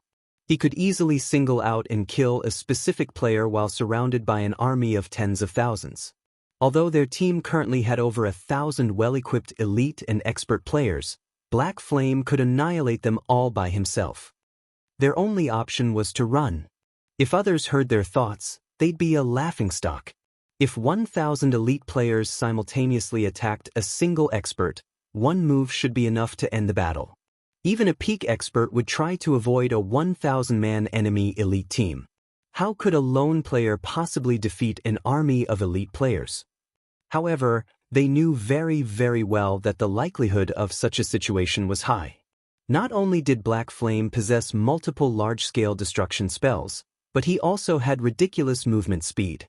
He also had enough strength to contend with mythic monsters. In addition, he was capable of summoning powerful monsters. It wasn't an exaggeration to call Black Flame a one-man army. Damn it! Why is he here? Singular Burial paled when he saw Shifeng's cloaked figure. Looking at Shifeng now, Singular Burial was no longer as confident as he had been in the past. He harbored no thoughts of fighting Shifeng as he knew that doing so would be a waste of energy. In fact, it would only lead to a quicker death. Singular Burial could not understand why Shifeng had come to a backwater place like this. They were currently in the Orc Empire's outer region. For an expert of Shifeng's caliber, only grinding or questing in the Empire's core would be worth his time. He had struggled to stabilize his standing in Blackwater. In the hopes of elevating his position in the guild, he had been doing his best to raise the Heaven's Burial members that had followed him to join Blackwater, yet before his efforts could bear fruit, he had encountered Shifeng. "Commander, what should we do?" Daybreak Fog revealed a somber expression when she saw Shifeng as well. After Heaven's Burial disbanded and Flame Blood was crippled, over half of Heaven's Burial's main force members had chosen separate paths. Because of this, their positions in Blackwater had plummeted. Among their 1,000-man team, only 100 or so were experts. While this might be a high number compared to other 1,000-man elite teams, it was nowhere near enough to deal with Shifeng. To Shifeng, their experts were no different than the team's elite players. The Swordsman could kill them all with one hit. "We don't have any other choice. Have everyone slowly retreat. We can't afford another loss. Get ready to use the Tier 3 group instantaneous teleportation scroll to send the main force away from this place. Everyone else should spread out and run. Absolutely do not fight Black Flame," Singular Burial said, gnashing his teeth. The Tier 3 group instantaneous teleportation scroll was extremely valuable, an item he had obtained after completing a difficult team quest. It was also the only life-saving tool he had to save his team. However, the teleportation scroll could only teleport a maximum of 100 players. He couldn't transport his entire team. "I understand." Daybreak Fog nodded. She then took a silver magic scroll from her bag and eyed Shifeng's every movement. If she noticed the slightest change, she'd activate the scroll immediately. However, Shifeng, who sat on the leading transport carriage, had finally finished carving an expulsion magic array on a crystal shard. He then tossed the crystal to the ground before him and started chanting an incantation. Very quickly, the crystal merged with the earth. A slightly incomplete magic array then formed beneath Shifeng's feet. Seeing this, Shifeng took out several light blue crystals to complete the array. Once complete, a blue ripple of light radiated out from the array. As if something had frightened them, the level 70+ orcs and monsters, which had been busy fighting the NPCs, fled from the caravan. Even the orcs and monsters several hundred yards away from the caravan began to back away. The spectating crowd nearby stared with dropped jaws. What did he just do? The several thousand orcs and monsters that had previously occupied the road had retreated by over 500 yards, watching the road in terror. Every monster as far as the eye could see did the same. Not one dared to approach the road. Once Feng finished his work, he collected the leftover materials. As he returned to the transport carriage, he noticed a 1,000-man legion backing away from his position. Singular burial? Feng quickly spotted singular burial among this 1,000-man legion. However, his old enemy watched him cautiously. Seeing this, Feng could not help but sigh inwardly. Currently, singular burial wore a mix of level 50 secret silver and fine gold equipment. Aside from the man's longbow, Feng could easily discern the rank of his other items. Looking at him now, it was hard to believe Singular Burial had once been the guild leader of an almighty guild in Starmoon Kingdom. This was the cruel reality of God's domain. In God's domain, one's success was built atop the sacrifice of thousands. After a glance at Singular Burial, Feng climbed back onto his transport carriage and had the convoy continue down the road. If he did not complete the trade route quickly, the expulsion magic arrays he had already set up within the Empire would begin to disappear. This was the time limit players had to endure. The system would not allow players to take their sweet time when establishing a trade route. As for killing Singular Burial and the others, he had no interest in such a task. Moreover, with Singular Burial's current state, he didn't consider the man a threat. After realizing that Feng was leaving without a fight, Blackwater's members breathed a deep sigh of relief. Commander, Black Flame left. Daybreak Fog could not help but cry out with joy when she saw Feng drive his transport carriage away. When Feng had turned to look at them, she had nearly used the precious group instantaneous teleportation scroll out of anxiety. Yes, he left. Singular Burial wore an expression of mixed indignation and sadness as he watched Feng leave. He had noticed a hint of pity in Feng's eyes. This discovery had dealt an unprecedented mental blow. Is he trying to say that I don't even qualify to face him now?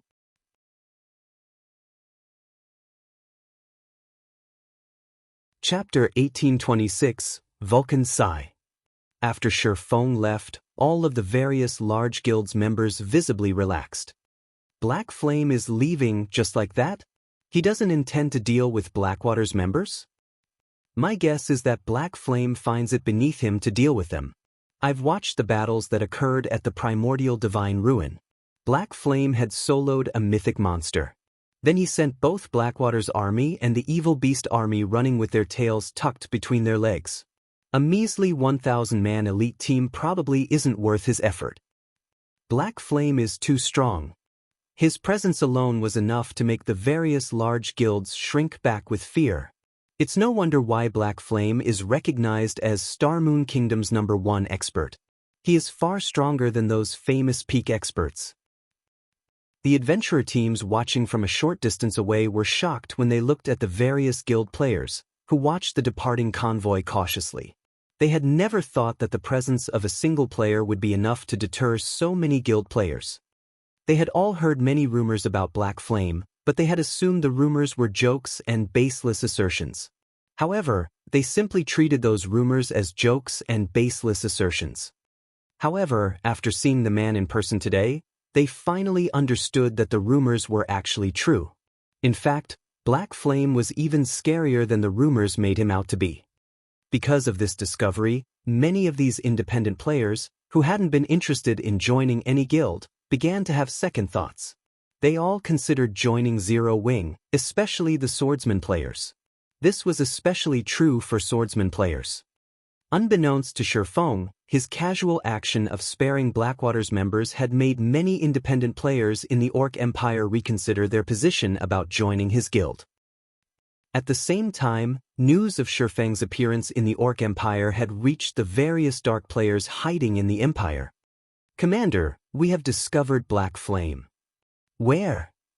"He's near the Orc Empire's border. However, there are quite a number of NPCs moving with him. Taking him out won't be easy. Follow after him for now. I'll gather our members and head over as soon as possible. As long as our Wind's Arrow Adventurer team kills Black Flame once, we'll qualify to join Dark Soul.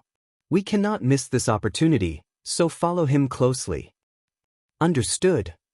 The various Dark Adventurer teams operating within the Orc Empire began to make their way towards Shifeng.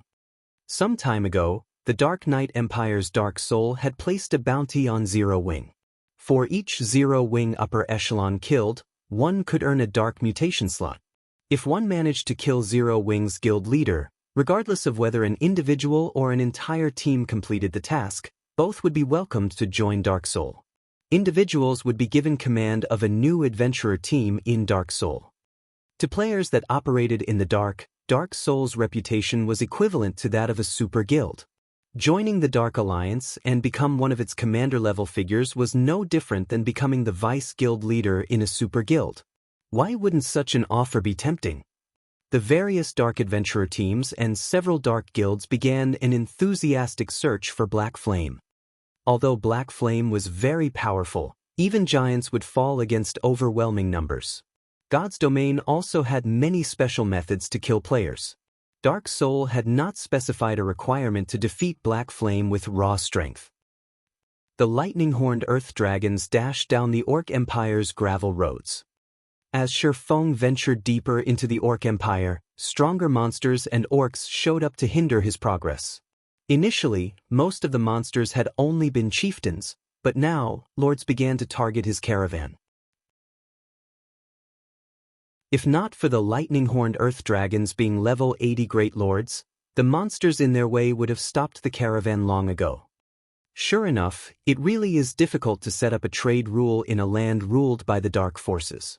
Shifeng inwardly celebrated as he watched one lord-ranked orc get knocked aside after another. Fortunately, he was the first player to set up a trade route in Starmoon Kingdom and had the privilege of using the lightning-horned earth dragons. Normally, players would only have access to mysterious iron transport carriages, which were only pulled by lord-ranked monsters, when setting up a trade route. Traveling through a neutral map under the Dark Forces' rule with such carriages would be extremely difficult. He would have had to stop his progress whenever he was attacked. In that case, he would have had to rely on the NPCs he had hired to clear a path or dispatch a large number of his guild members to do so. With the lightning-horned earth dragons, however, he could simply bulldoze his way through. Though, due to the large number of orcs and monsters blocking his path, his advance had slowed considerably. Now, the transport carriages only moved a little faster than players running at full speed. Meanwhile, this was only the beginning of the Dark Forces' territory. As Shifeng traveled deeper into the Empire, he would encounter more numerous and powerful orcs and monsters, which even the Tier 3 NPCs accompanying him would have some trouble with.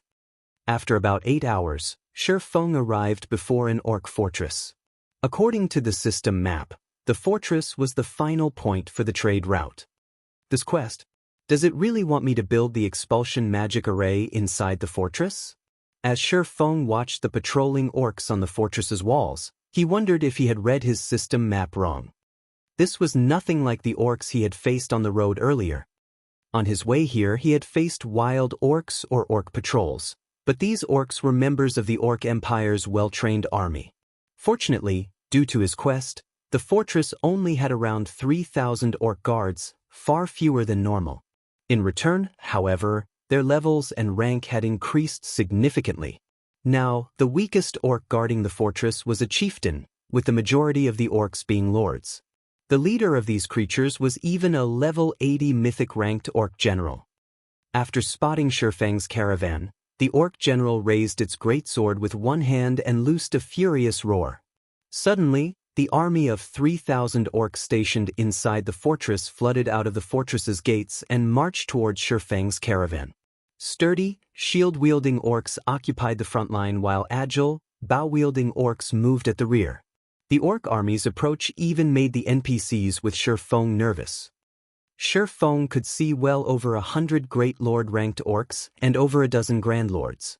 This force was on an entirely different level than the caravan's contingent. As Feng wondered if something had gone awry, the sound of a system notification reached his ears.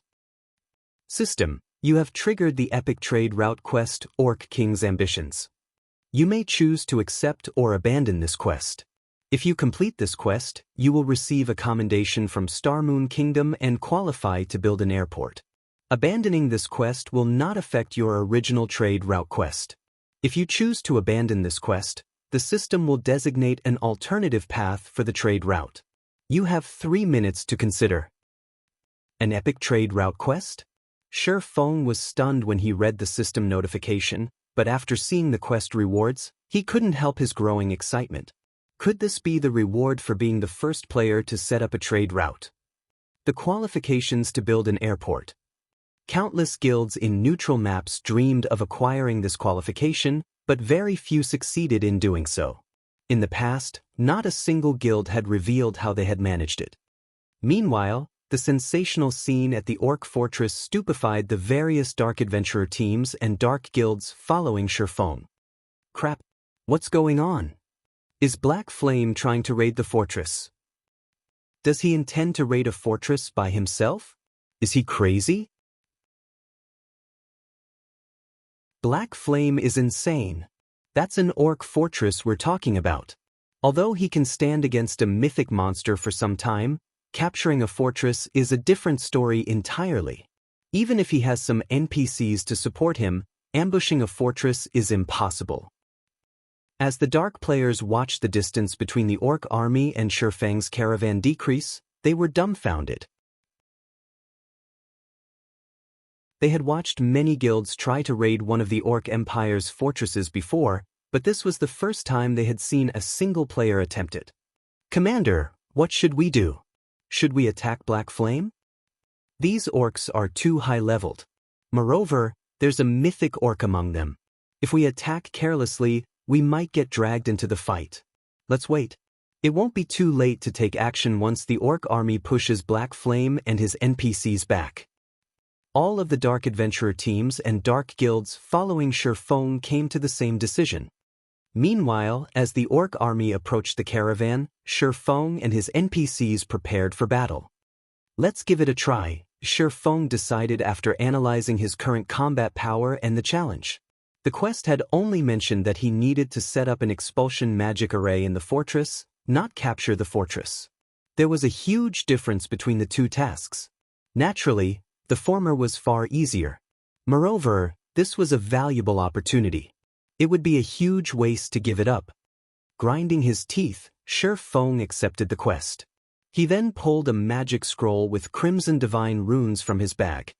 This magic scroll was none other than the Tier 4 continuous use magic scroll, Vulcan Sigh, which he had acquired from the gold magic crystal treasure chest in the Eclipse throne.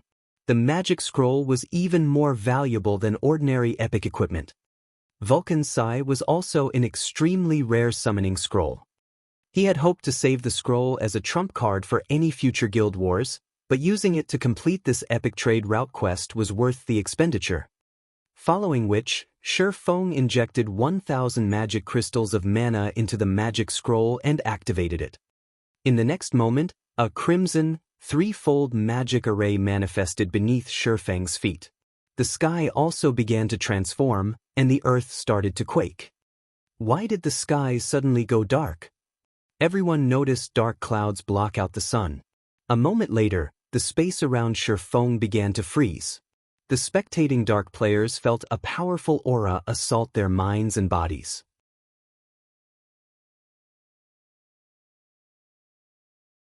Chapter 1827, Battle of Monsters. As the dusky space froze, over 24 magic arrays appeared in the cloudy sky, radiating a light that illuminated the Orc fortress and its surroundings. As these magic arrays manifested, the Dark players felt their aura's intensity increase, making their bodies feel much heavier than a moment ago. As the heavy feeling grew, they began to panic. What's going on? Why can't I move? What did Black Flame do? Everyone quickly discovered that they couldn't even move a finger, much less walk away. They felt as if time had stopped. Moreover, they weren't the only ones subjected to this phenomenon. Even the orc army had fallen deathly silent. Some orcs had even lost strength to stand and fell to a knee, terrified. Following which, the sky shattered and formed a massive black hole. If one looked closely, they would notice a pair of flaming eyes, as large as small mountains, within the black hole. As these eyes appeared, the pressure on the players present increased yet again. Immediately, all of the orcs, including the mythic-ranked orc general, slumped to the ground and shuddered in fear. What's going on? It's over. We're doomed. Damn it. This must be a trap Black Flame set up. We've been tricked.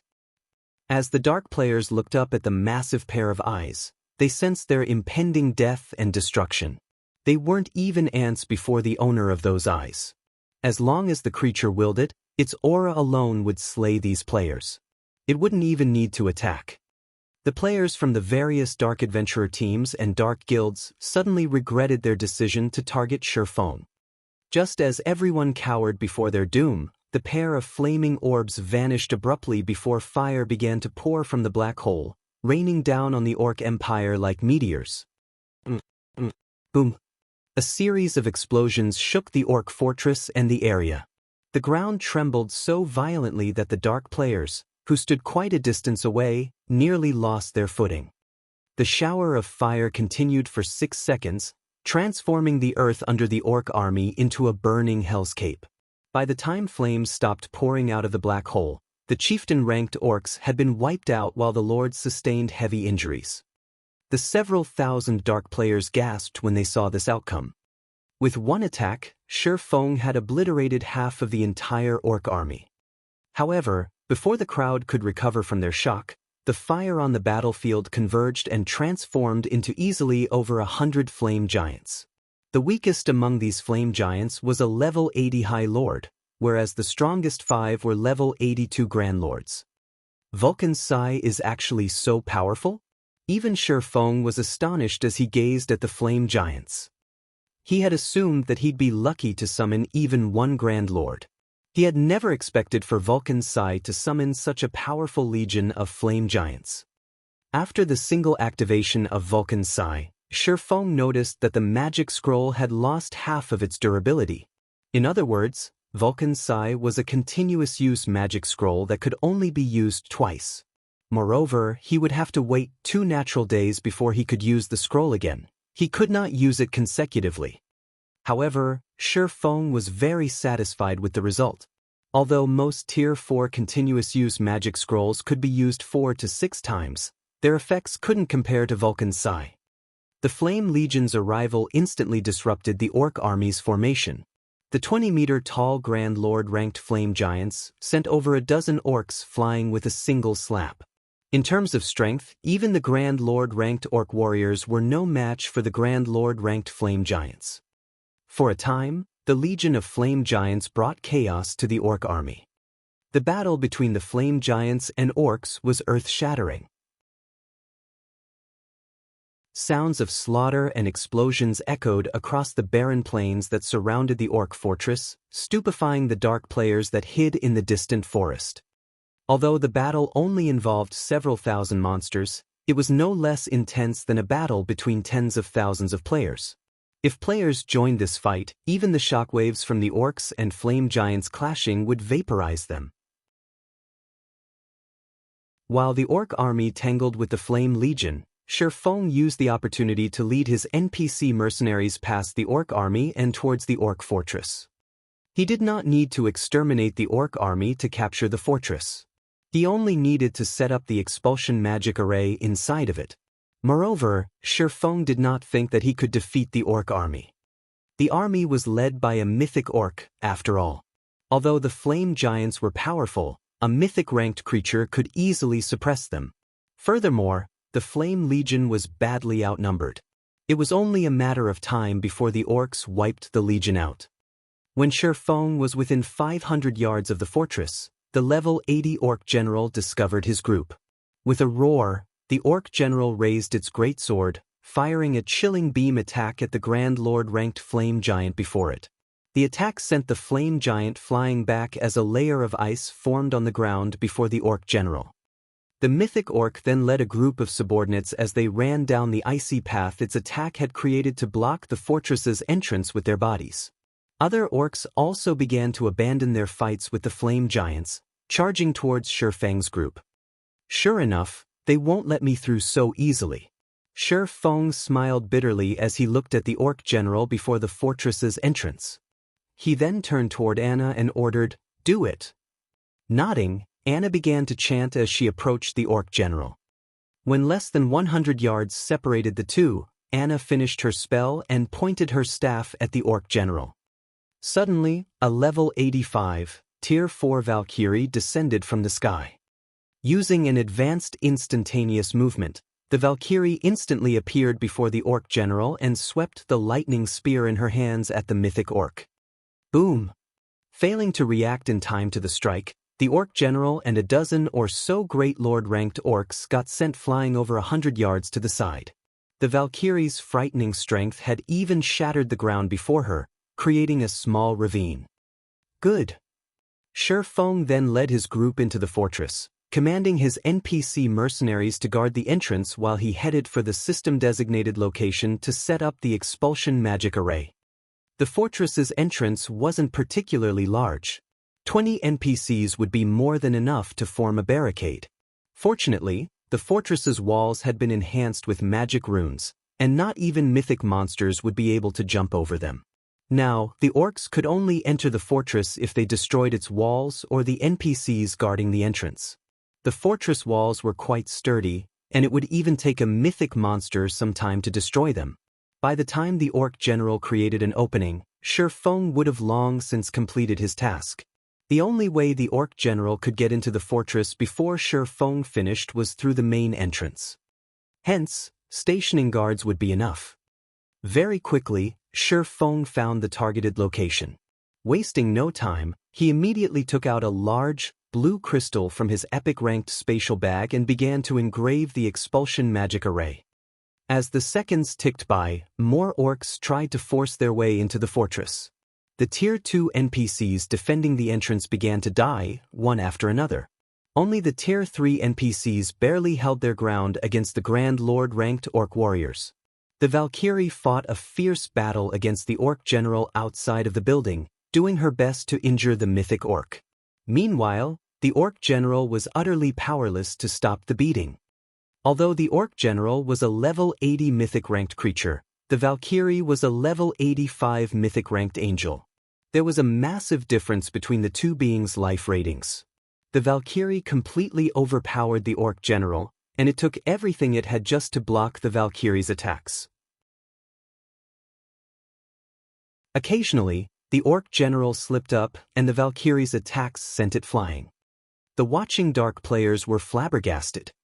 The various commanders and upper echelons from the Dark Adventurer teams and Dark guilds wiped the sweat from their foreheads. They inwardly celebrated the fact that they hadn't rushed to attack Shifeng. The consequences would have been unimaginably dire. By the time the Valkyrie disappeared, the Orc General was heavily injured, greatly reducing its combat power. Now, it was only slightly more powerful than the Grand Lord-ranked Orc warriors. I need to hurry. When Shifeng saw the Orc General attack the guards at the entrance, he began to inscribe runes faster. 20 seconds, 40 seconds, 60 seconds.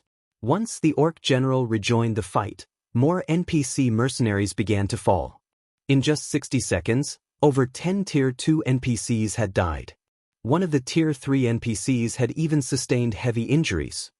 When there were fewer than 30 NPC mercenaries remaining, the Orc General used a powerful skill and charged past the blockade. Upon entering the fortress and spotting Shifeng, the Orc General roared and swung its great sword at the offending swordsman. Suddenly, a cold energy beam shot toward Shifeng, and everything it passed froze. While inscribing the magic array, Shifeng couldn't move without canceling the inscription process. He'd have to start all over again. Hence, Shifeng had no choice but to activate absolute defense. After the energy beam disappeared, everything except for Shifeng's immediate surroundings had frozen solid. When the orc general saw that Shifeng had survived, it was further enraged. It charged up to Shifeng, brandishing its greatsword. Despite the fact that the power of the orc general's attacks shattered the ground around him, Shifeng remained unharmed. However, his heart pounded with nervous energy, rather than feeling relieved. Just when Absolute Domain's duration was about to end, the blue crystal in Shifeng's hand suddenly lit up. He had finally finished inscribing the magic array. Go! Shifeng shoved the crystal into the ground before him. As the crystal melded with the ground, a magic array appeared beneath Shifeng's feet. Seeing this, Shifeng activated Heavenly Dragon's power, his attributes skyrocketing. Scram! Shifeng yelled as he swung Killing Ray at the orc general. Lightning slash! A blue lightning bolt struck the orc general, and like a cannonball, the creature flew backward, only stopping when it crashed into a nearby wall. Using this opportunity, Anna had her 10 rock guardians form a magic array around the orc general, trapping the mythic orc. Meanwhile, Shifeng took out several small crystals for the magic array's finishing touches. Since Shifeng was now very familiar with the process, he only needed 10 seconds to complete the array. As the magic array completed, a blue ripple of light enveloped the war fortress. A moment later, a series of system notifications reached Shifeng's ears.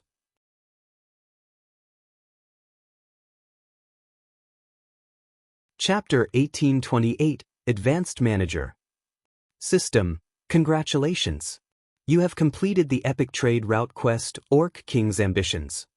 Rewarding Starmoon Kingdom reputation plus 100, plus 50% EXP of current level, and 1 Starmoon Kingdom airport building order.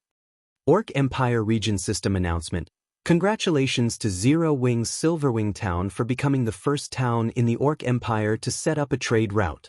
Rewarding 10,000 popularity points to Silverwing Town and 1 transportation firm design.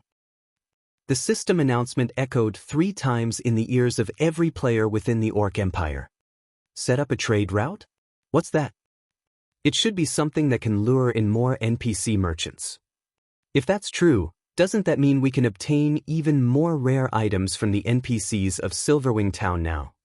Zero Wing is really amazing. Silverwing Town got promoted into an intermediate town just recently. Now, Zero Wing has even managed to set up a trade route for it. The Orc Empire will definitely fall under Zero Wing's dominion in the future. That's for sure. Previously, the Evil Beast army was already helpless against Zero Wing. With how rapidly Silverwing Town is developing right now, I believe it will surpass Ancient Rock City before long. It would be great if that's the case. If Silverwing Town really does surpass Ancient Rock City, we won't have to worry about getting ambushed by dark players when grinding in the Orc Empire's outer area. The players grinding in the Orc Empire promptly started a discussion about Zero Wing. They all held an optimistic view of Zero Wing's future. At the same time, they also hoped that Silverwing Town could develop quickly. For some reason, Ancient Rock City had actually become a mecca for the dark forces. A large number of dark players was currently gathered there. Since Ancient Rock City was located in the Orc Empire's inner area, the dark players' main sphere of activity encompassed the Orc Empire's inner area and the boundary between the inner and outer areas. As a result, the independent players trying to grind and do quests in these areas frequently came under attack from dark players. As for Silverwing Town, which was the town closest to Ancient Rock City, while it could be considered a mecca for normal players like themselves, as the town could accommodate only a very limited number of people, not that many players gathered around the town. Hence, the number of normal players operating within the vicinity of Silverwing Town was relatively low, far from enough to contend against the dark players operating around Ancient Rock City. However, if Silverwing Town were developed further, the number of players gathering at the town would also increase. The influx of normal players would naturally pose a deterrent to the dark players. At the very least, they would refrain from boldly launching attacks in large numbers. Although the news of Silverwing Town setting up a trade route brought joy to the independent players operating within the Orc Empire, somber expressions appeared on the faces of the various major powers' upper echelons when they received this piece of news. At this point in time, the number of players willing to operate within the Orc Empire had already peaked. In other words, the player population within the Orc Empire would no longer increase significantly like before. Meanwhile, the various major powers that had captured a town within the Orc Empire all needed to lure more players to their towns to develop their towns. However, if most of the players operating within the Empire were heading to Silverwing Town, how were these major powers supposed to develop their own guild towns? Wind, with this recent development, the ancient rock city you're managing is in for a tough time, Falling Fire, who held a crystalline crimson staff, said when he heard the latest system announcement. A grin appeared on his face as he turned to look at the level 55, Tier 2 Berserker standing beside him. To begin with, we only joined hands with the Dark players to use their strength to whittle down Zero Wing. This change will bring no loss to the evil god's temple, Wind Hunter said indifferently. Moreover, no matter how Zero Wing develops Silverwing Town, it is already too late. Don't you agree? Indeed.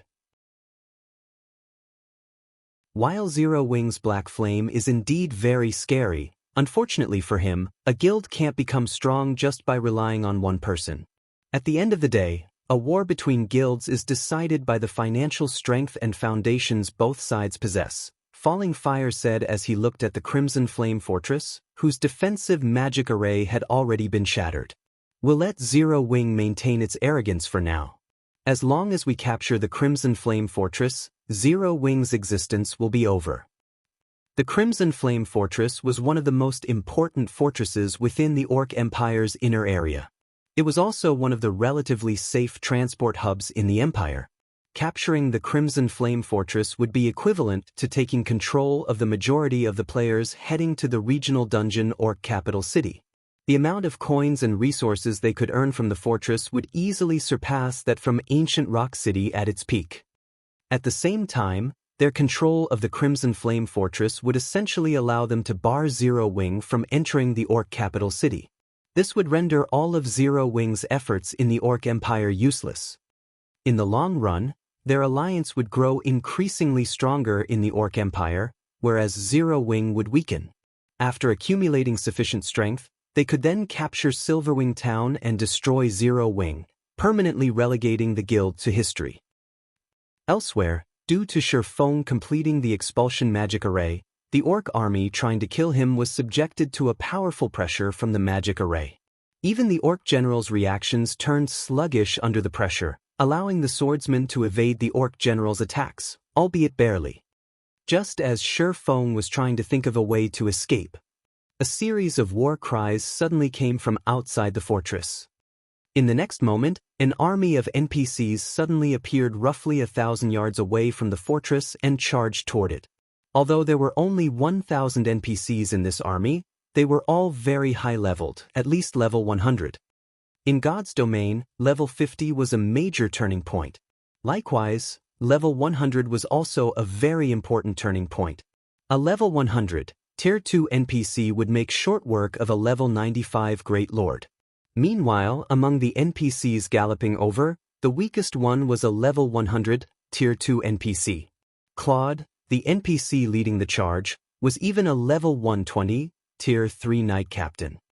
Although Claude was only Tier 3, he was not in the same league as ordinary Tier 3 NPCs, because Claude was fully equipped in epic equipment.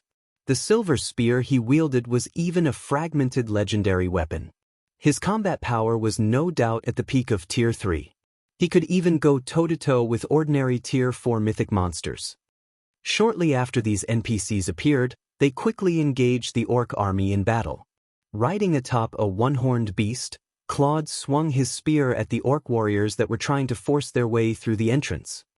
Claude's spear transformed into a silver streak of light, tearing a hole through space as it swept at the Orc warriors. 2 level 80 Grand Lord-ranked Orc warriors went flying. Meanwhile, the Lord-ranked Orcs, which were caught in the crossfire, were killed on the spot. In the blink of an eye, Claude cut open a path in the Orc army and charged straight into the fortress. Reinforcements? Feng was both joyful and confused at Claude's appearance. He had never thought that the system would provide such a service after he completed his quest. In the eyes of a level 120 Tier 3 NPC, the level 80 mythic ranked Orc General was no different from a common monster with a lot of HP. Claude sent the Orc General flying with every one of his attacks. As Claude and the Orc General clashed, the Orc General's HP continuously decreased. When the Orc General's HP fell to 50%, the mythic orc let loose a frustrated and indignant roar. In the next moment, the battling Orc army started retreating. As for the Orc General, it too backed up to the top of a fortress wall, then jumped off and escaped. After the Orc army fled, Claude approached Feng. Lord Protector, thanks to your efforts, we were able to set up this important trade route. From now onward, Star Moon Kingdom's army will be managing this place to assure the trade route security. Meanwhile, as you are the pioneer of this trade route, are you willing to pay 60,000 gold to repair this secret stone fortress and become its advanced manager?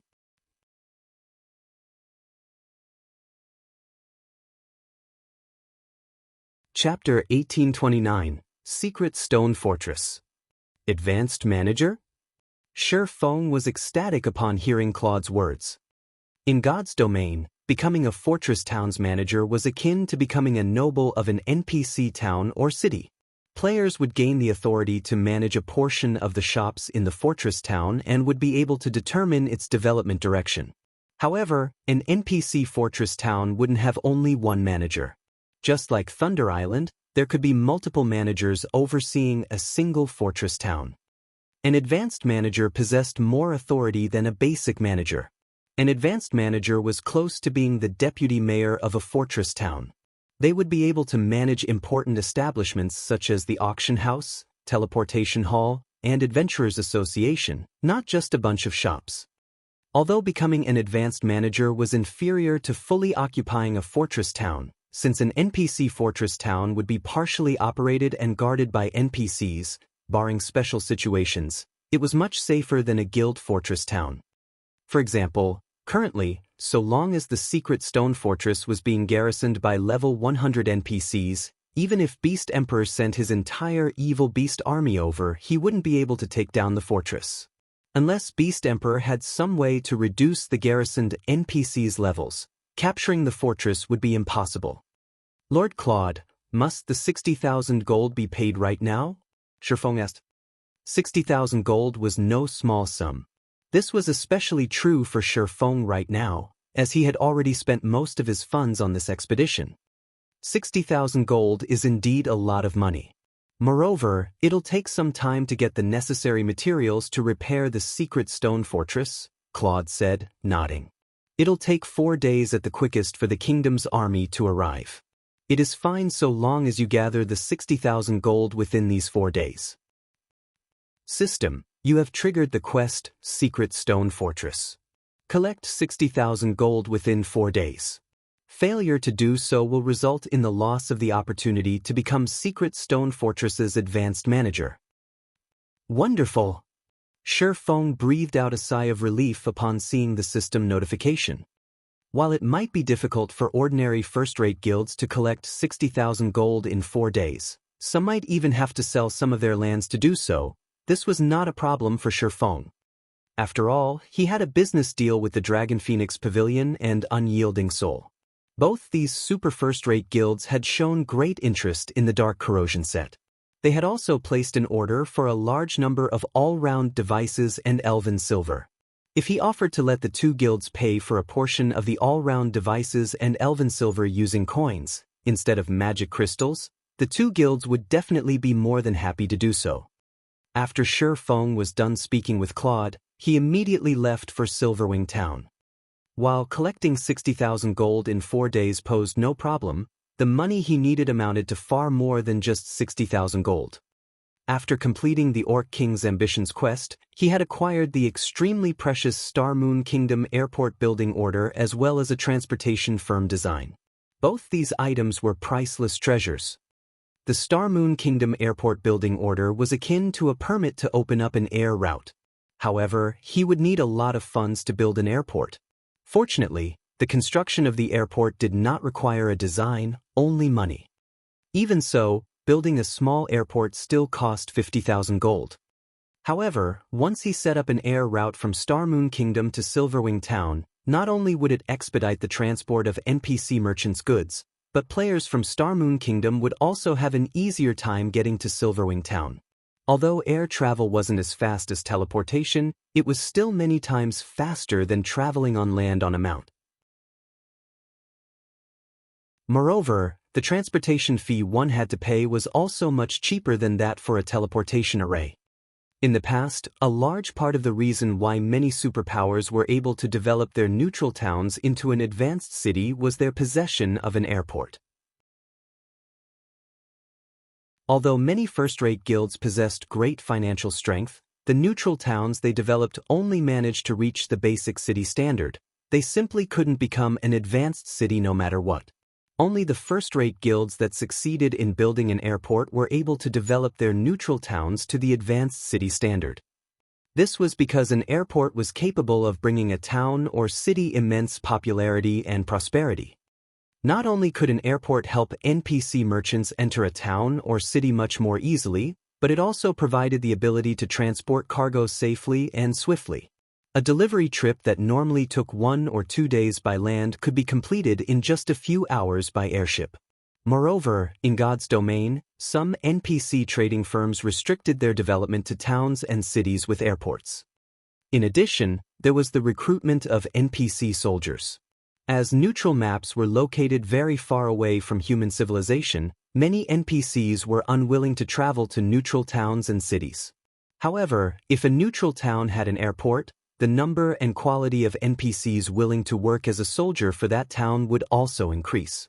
With this, the improvement of the neutral town's security level would accelerate. Due to this reason, the development speed of a neutral town with an airport far surpassed that of a neutral town without an airport. This was also the reason why Shifeng had decided to undertake the Orc King's ambitions quest no matter what.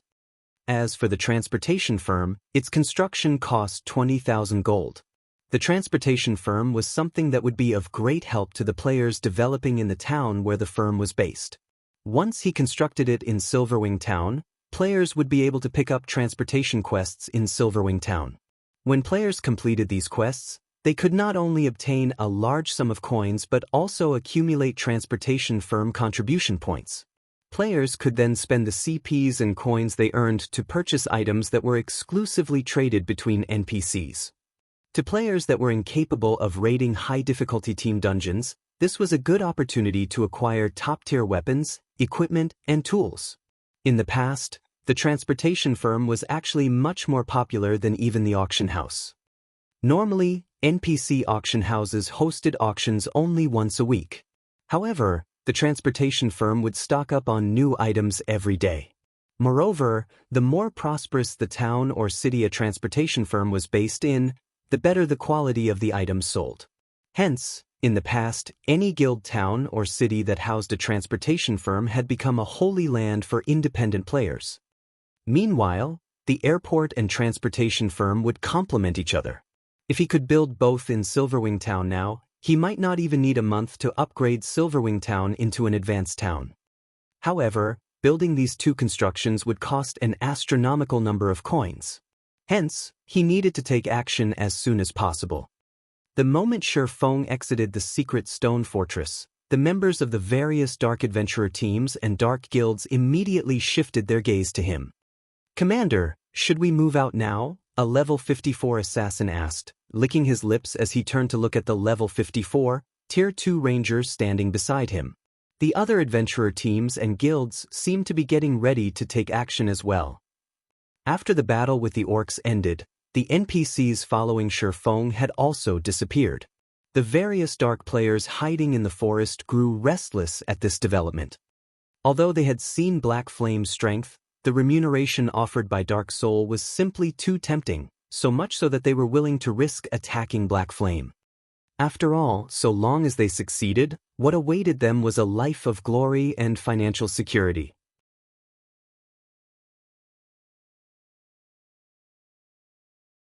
Chapter 1830, Shocking Retreat. Hearing the words of the assassin, the other players belonging to the same Dark Adventurer team started looking around curiously.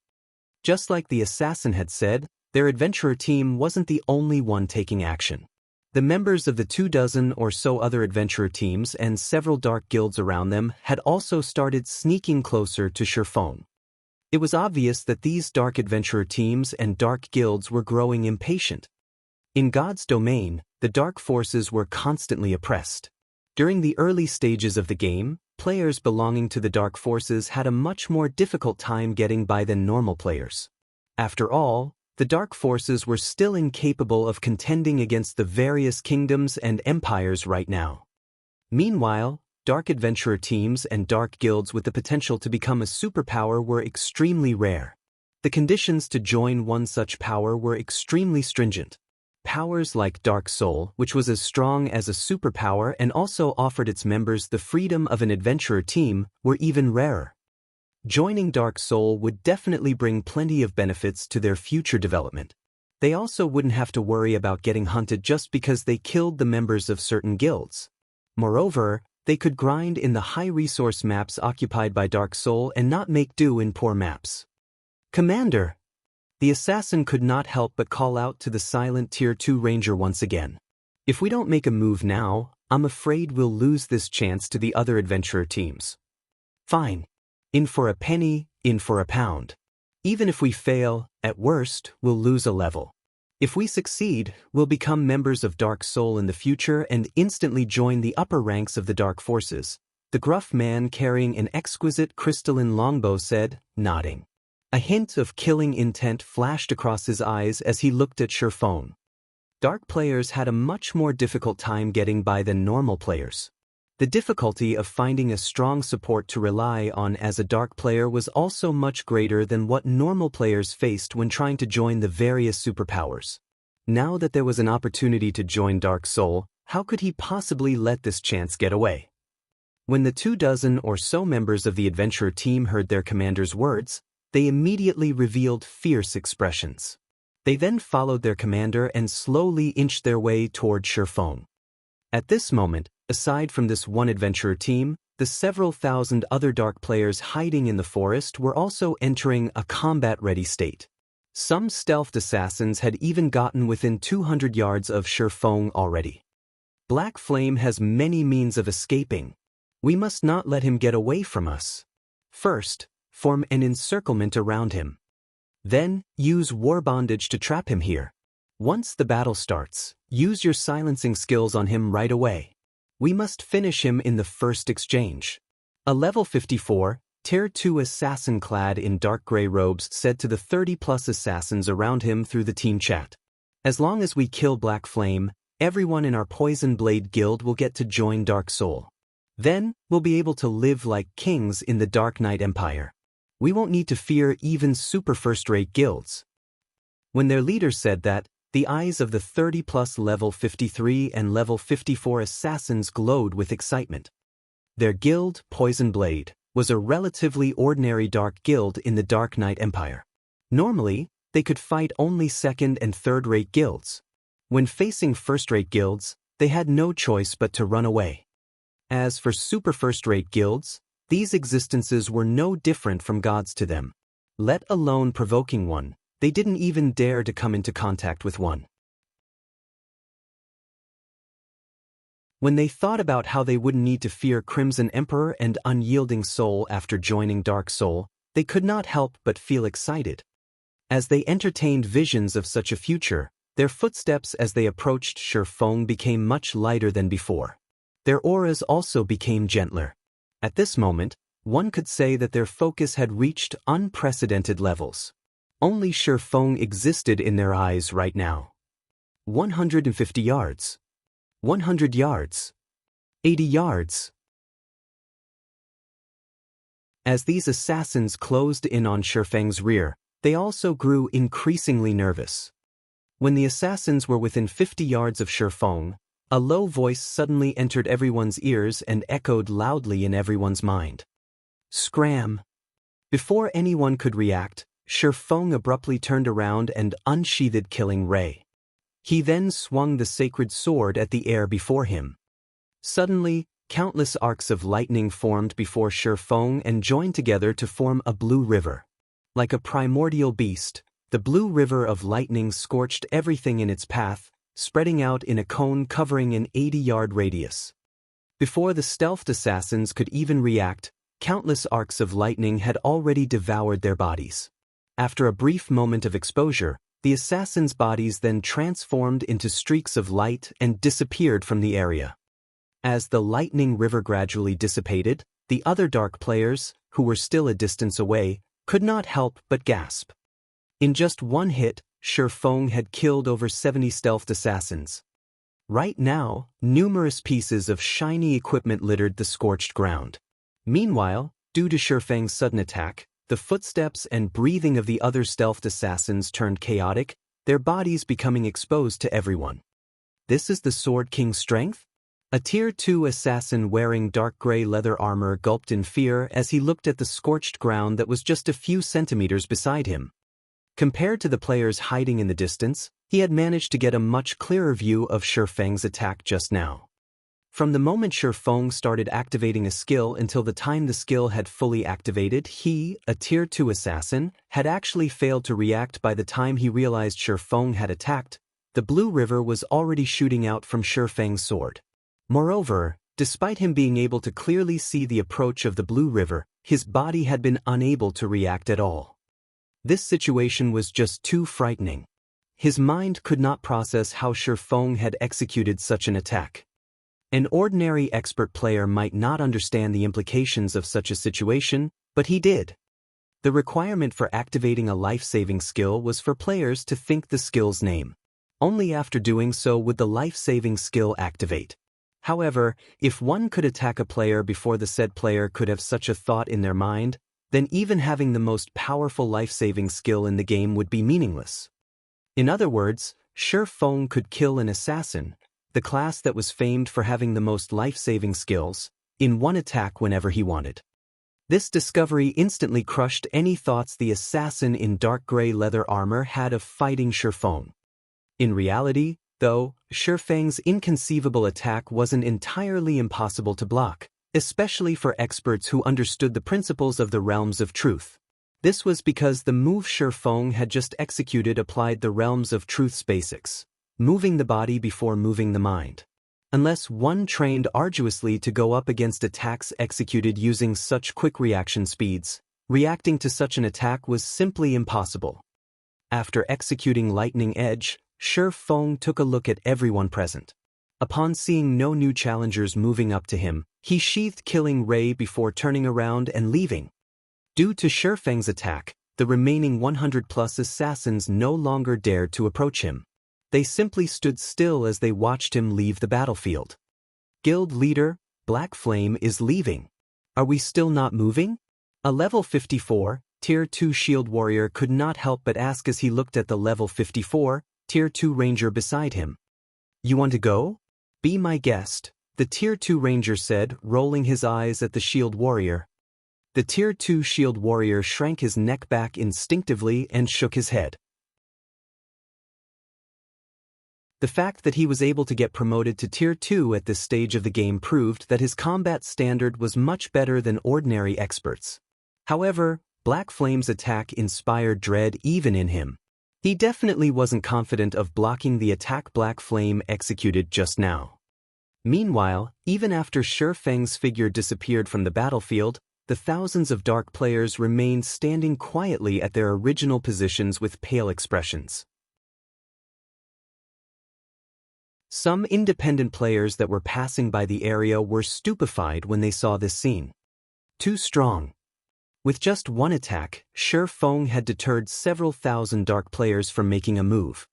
By the time the dark players retreated from the area, news about the battle had already been spread like mad on the official forums by the independent players.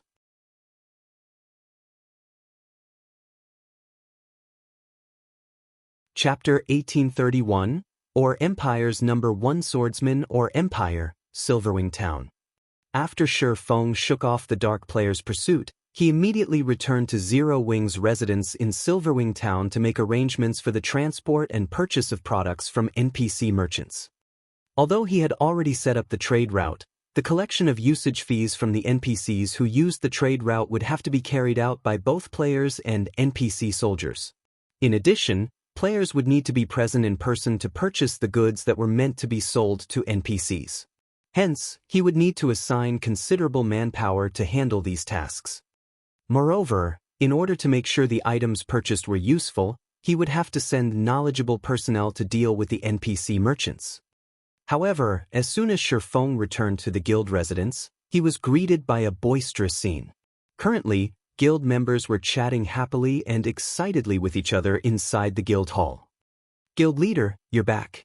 Everyone is talking about you right now," Aqua Rose said, excitement sprouting in her heart when she saw Shifeng.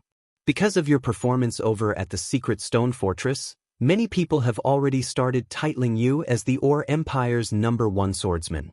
Of course, there are some who object to this. They feel that you are unworthy of this title and will accept it only when they have actually fought you. Even so, due to this situation, many more players from the neighboring kingdoms are trying to join Zero Wing now. In addition, several well-known experts from the neighboring kingdoms want to challenge you. However, Fire Dance has accepted these challenges in your place and is currently fighting these experts in the battle arena right now." "Well-known experts from other kingdoms are challenging me?" Shifeng could not help but smile upon hearing this. This is a good opportunity. He had never thought that his battle over at the secret stone fortress would spark such a development. Before today, he had received many challenges from experts before. However, back then, these had been limited to the experts of Star Moon Kingdom. Now, however, even the experts of other kingdoms were challenging him. This proved that his fame had already reached a considerable degree in those kingdoms. Otherwise, the well-known experts of those kingdoms wouldn't have come to challenge him. Meanwhile, the fact that these experts had come to challenge him was a good thing for Silverwing Town. Aqua, from today onwards, set up a challenge arena in the battle arena specifically for people wishing to challenge me. However, they cannot just issue a challenge without restrictions. Before I accept their challenge, they'll have to win 10 consecutive matches against people of our choosing. For now, select our fighters from our main force members. The challengers have to pay 5 gold for each match. If the challengers win, they'll get 20 gold in return, Shifeng said. "I understand," Aqua Rose replied, her eyes glowing. With Shifeng's plan, they could not only increase the popularity of Silverwing Town's battle arena but also earn a lot of money and train the main force members, killing 3 birds with 1 stone. Following which, Shifeng turned to Melancholic Smile, who stood beside Aqua Rose, and asked, "Melancholic, how is the production of the all-round devices and elven silver coming along?" Before he embarked on his quest to set up a trade route, he had left matters regarding the all-round devices and elven silver to Melancholic Smile to handle. The all-round device was an item he personally created. Hence, he could make as many copies of its design as he wanted. The only reason he had not bothered trying to mass-produce the all-round device until now was the much lower success rate other people would have when producing the all-round device compared to him, the creator. In addition, the production costs for the all-round device were also extremely high. However, now that everyone's forging techniques had improved, it wasn't entirely impossible to mass-produce the all-rounded device. Currently, only I have a feasible success rate when producing the all-round device. Hence, I am the only one producing it right now. I have already made 53 all-round devices. I am still far from fulfilling the 200 pieces you requested. However, Coco has become a master forger in Titan City. If we include her help, I believe it'll take only 1 more day for us to get the required 200 pieces. As for the elven silver, we already have over 200 bottles produced.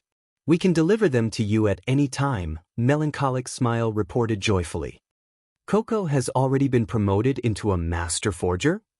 Shifeng was overjoyed at this piece of news. A master lifestyle player would be welcomed by any major power, not to mention a master of the forger subclass, which was one of the 3 most popular subclasses. Now that Cream Cocoa had already become a master forger, the Candlelight trading firm's forging standards would also improve. Although Candlelight had 2 master forgers, as he was a guild leader, he was always busy with one thing or another. He simply could not afford to stay cooped up producing items. Likewise, Melancholic Smile had to manage the Candlelight trading firm. The time she could spend producing items was also very limited. However, Cream Cocoa was different. She did not have to manage any personnel or deal with guild affairs. She could focus fully on forging. Guild leader, this isn't everything. While you were away doing your quest, the people from the Ice Crystal world sent over another large batch of materials. Save for some of the specialty materials, I split the other materials into batches and had them brought to other kingdoms and empires to be sold. I also reserved a portion for our own use. After deducting our purchasing costs and the cost of the products brought over to the Ice Crystal world, we netted over 53,000 gold from this batch of materials, Melancholic Smile said. That much? Feng was a little surprised when he heard Melancholic Smile's report.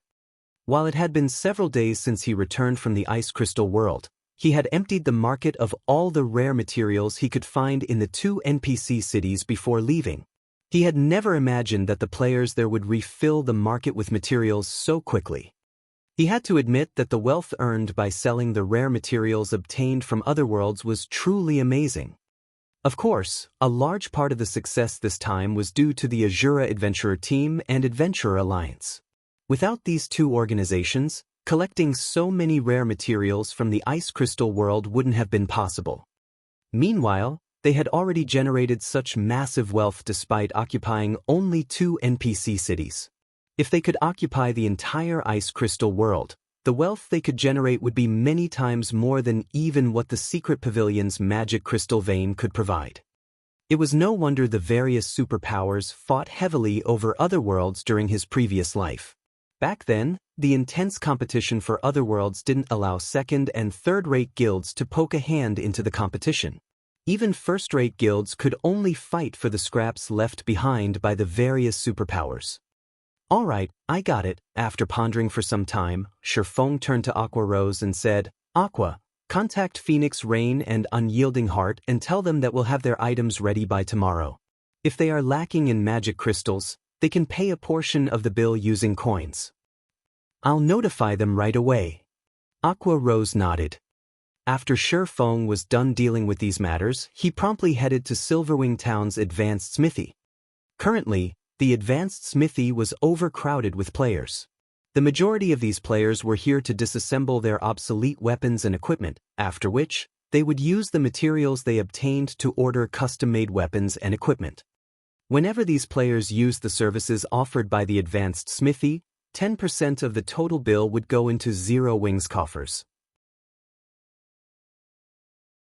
For the item breakdown service, Zero Wing would receive around 10 to 15 copper for bronze equipment, 20 to 30 copper for mysterious iron equipment, 40 to 50 copper for secret silver equipment, 70 to 80 copper for fine gold equipment, and 1 silver to 1 silver, 50 copper for dark gold equipment.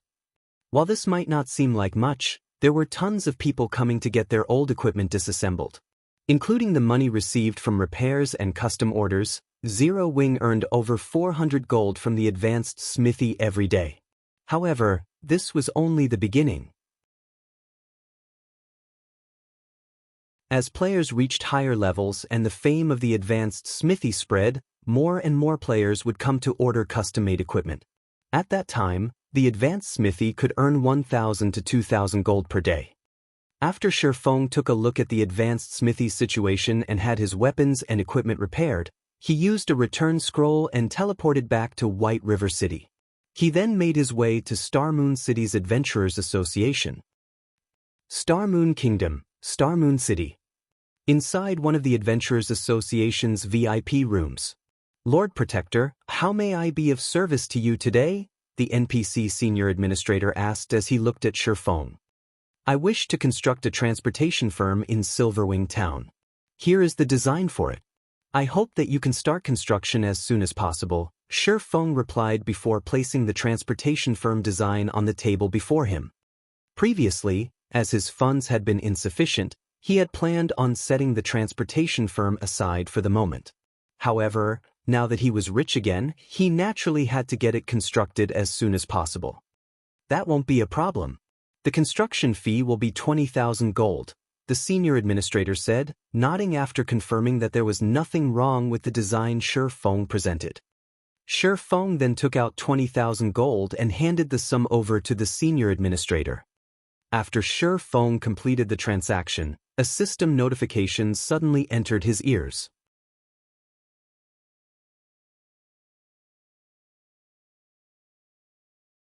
Chapter 1832, 3 Great Trading Firms. System, congratulations. You are the first player to have constructed a transportation firm, rewarding 1 silver Twin Lions trading firm token. The system announcement repeated 3 times, the system's emotionless voice echoing in Feng's ears. Upon hearing these words, Feng fell into a daze that lasted for a long time. A silver Twin Lions token? Feng stared in shock at the silver token in his hand. Carved on this circular silver token was the image of 2 lions. There were also golden divine runes etched along its rim. It radiated an extremely ancient aura, obviously having existed for a very long time. Lord Protector, congratulations on obtaining this Twin Lions trading firm token. You are now a silver VIP of the Twin Lions trading firm, one of God's domain's 3 most ancient trading firms. It is very difficult to become one of the trading firm's VIPs. This token will be of great help to you when you are doing business or transporting goods. Lord Protector, please make sure to keep the token secure. You will not be given a new one if you lose it, the NPC senior administrator explained. However, at this point, Feng wasn't even listening to the NPC's explanation anymore. After all, he had a clearer understanding of the value of the Twin Lions trading firm's token than even the NPC administrator, having long familiarity with the ability and influence of the trading firm. The Twin Lions trading firm was one of the oldest trading firms extant in God's domain. Its origins were unknown. However, rumor had it that the Twin Lions trading firm had a hand in the establishment of the famous War God's Temple.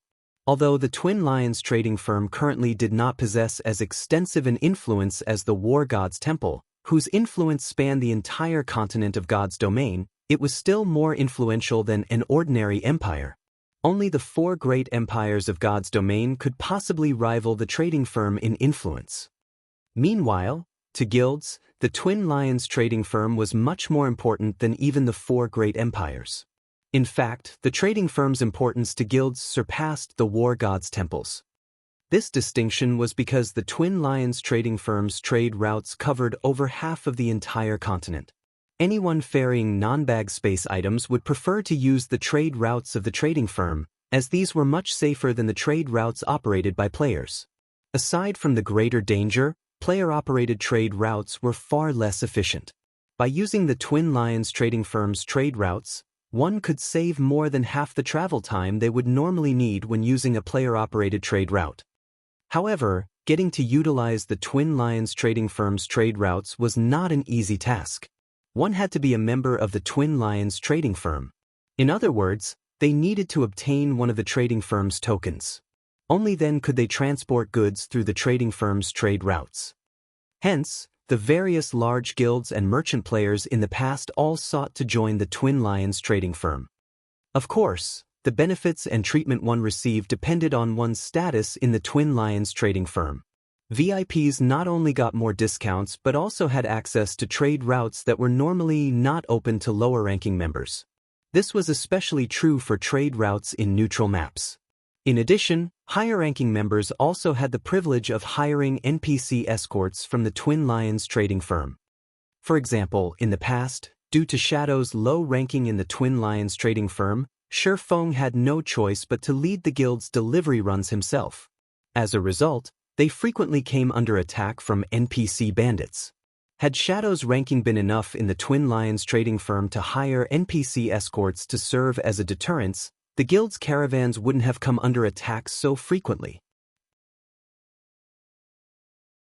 In the Twin Lions trading firm, the token one held represented their rank in the trading firm. From lowest to highest, the ranks were common, bronze, silver, gold, and elder. Although there were only 5 ranks, even the lowest common token was extremely difficult to obtain. On the market, a common Twin Lions token had been worth around 10,000 gold. Even so, nobody who had a token would be willing to sell it. One could easily imagine the difficulty of acquiring a common token. In addition, the Twin Lions trading firm acknowledged only the token and not its owner. There was no way to upgrade a token's rank. The number of tokens distributed also had a limit, and the tokens would all drop upon death. Hence, many players and powers had sought to steal the tokens in the past. From what Feng knew, there were only 99 common tokens, 49 bronze tokens, 24 silver tokens, and 12 golden tokens in the game at any time. As for the Elder token, he had never heard any information about it. However, he expected it to be limited to 10. With the billions of players in God's domain, this small number of tokens simply wasn't enough to satisfy the demand. Hence, every token was extremely valuable, regardless of its rank. In the past, Feng had managed to get his hands on a common token only by a stroke of good luck. He had never dreamed of obtaining a silver token in this life. With this, transporting important items across neutral maps will no longer be a problem. Looking at the Twin Lions token, Feng cooked up many new plans. Non-bag space items were always worth a fortune. This was especially true for specialty products that were unique to a certain area. The main reason for their high value was the high cost of transporting them. However, many items important to players generally required the use of these materials. Moreover, as players reached higher levels, the development of guild towns and cities would also start to require more and more non-bag space items. In addition, some special weapons and tools would necessitate the use of non-bag space items. Hence, the Twin Lions trading firm had been extremely popular among the various large guilds and merchant players. Now that Feng had a silver token, he would have no problem traveling across many neutral maps. He could also use these specialty non-bag space items to make a fortune. In addition, the Twin Lions trading firm would hold an auction once a month. The standard of this auction far surpassed any auction hosted by players and empires. One could say that the Twin Lions trading firm's auction was the highest standard auction in the entire God's domain. In the past, even legendary items had appeared in the auction, as well as fragmented legendary items in significant quantities. As for epic items, they were no different from commonplace items in the auction. In the past, every Twin Lions trading firm auction was a time for the various large guilds to increase their combat power. However, participating in the auction was not easy. At the very minimum, one needed to possess a common token. Depending on the rank of one's token, the number of people one could bring into the auction would differ. The common token allowed only one person entry into the auction venue, whereas the bronze token allowed 2 people, the silver token allowed 3, and the gold token allowed 5. As for the Elder token, as nobody had ever obtained one even after 10 years had passed in God's domain, nobody knew how many people the token allowed entry to. It seems I can have Aqua start tasking some people with transporting the diamond would we have stockpiled to the Apocalypse Empire's shipyard. Feng smiled as he looked at the silver token. Previously, as he had been worried about having insufficient strength to protect the shipment, he had not bothered transporting the diamond would they collected. Now that he had a silver token, he could borrow the Twin Lions trading firm's power. By spending a little money, he could easily send the stockpile of diamond wood over to the Apocalypse Empire. Although he didn't have a bronze speedboat design right now, using diamond wood to construct advanced speedboats would still increase the attributes of the speedboat somewhat. Afterward, Feng contacted Aqua Rose and had her dispatch some guild experts to make the necessary preparations. As for himself, he returned to the Candlelight trading firm and started producing all-round devices. Although Cream Cocoa and Melancholic Smile could indeed produce enough all-round devices for the Dragon Phoenix Pavilion and Unyielding Soul, he was also in dire need of the all-round devices himself as he planned to head to the Flame Demon's Valley and activate the World Gate as soon as possible. Only with the help of the philosopher's hand could he increase the development speed of Candlelight's lifestyle players. The production of ships required a large number of master engineers, not to mention the production of the Hell Chariots and Guardian Puppets. Having just 2 or 3 master engineers simply wasn't enough. Meanwhile, over at Silverwing Town, the transportation firm's construction was just completed. The sudden appearance of the 3-story, stadium-sized building immediately caused a commotion among the players in the town.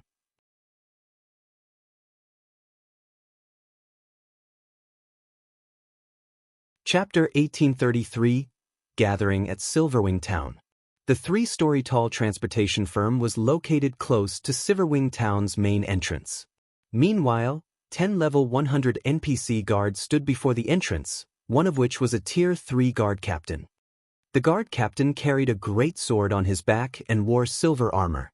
Due to the strict atmosphere around him, players kept a wary distance from the transportation firm, only daring to glance at the building from far away. However, although players did not dare approach the building, one NPC merchant after another nonchalantly entered the firm. Large caravans also moved their goods into the building on a regular basis. After several minutes, the stadium-sized building was crowded with carriages and NPCs. Many players mustered their courage and entered the building after such a lively scene. Amazing! There are so many NPC merchants here. Upon entering the transportation firm's first-floor hall, the curious players immediately spotted many NPC merchants lined up at the front counter, handling some formalities. There were easily over 1,000 NPC merchants in the building, some of which had set up stalls in front of their parked carriages, selling a variety of precious items. The scene was simply dazzling. Meanwhile, the most eye-catching thing in the transportation firm had to be the gigantic crystal hovering in the center of the hall. The crystal displayed the transportation quests available today and their corresponding rewards. The quest difficulty and requirements were also listed. Players' jaws dropped after they inspected the colossal, translucent crystal in the hall. Delivery to Bronze Teeth Town. Difficulty 2-star. Requirement Tier 2. Must have completed 5 1-star quests. Remuneration 3 gold, 300 contribution points, and 1 void magic gold. Recruiting 6 people. Delivery to Bronze Teeth Town. Difficulty 1-star. Requirement level 50 or above. Remuneration 80 silver, 50 contribution points, and 1 smart armor kit. Recruiting 10 people. Every quest offered tempting rewards. Many expert players drooled over the 2-star quests in particular. At this stage of the game, many expert players wouldn't earn 3 gold even after a full day of grinding. Although the reward items might not be as valuable as the gold, they were also highly sought after. For example, void magic gold could be used to increase a weapon's sharpness and lower its durability consumption. However, void magic gold wasn't normally sold on the market. To the expert players present, the void magic gold was far more valuable than 3 gold coins. Naturally, the 3-star quest rewards even tempted players from the various major powers. 3-star quests actually awarded rare Tier 2 skill books upon completion. Even the various major powers experts lacked Tier 2 skills. Aside from purchasing such skills with legacy points, players could only obtain them by farming monsters for skill books. However, even the drop rate for Tier 1 skill books was extremely low, not to mention Tier 2 skill books. After everyone finished gawking at the quests on the giant crystal, they noticed an exchange counter.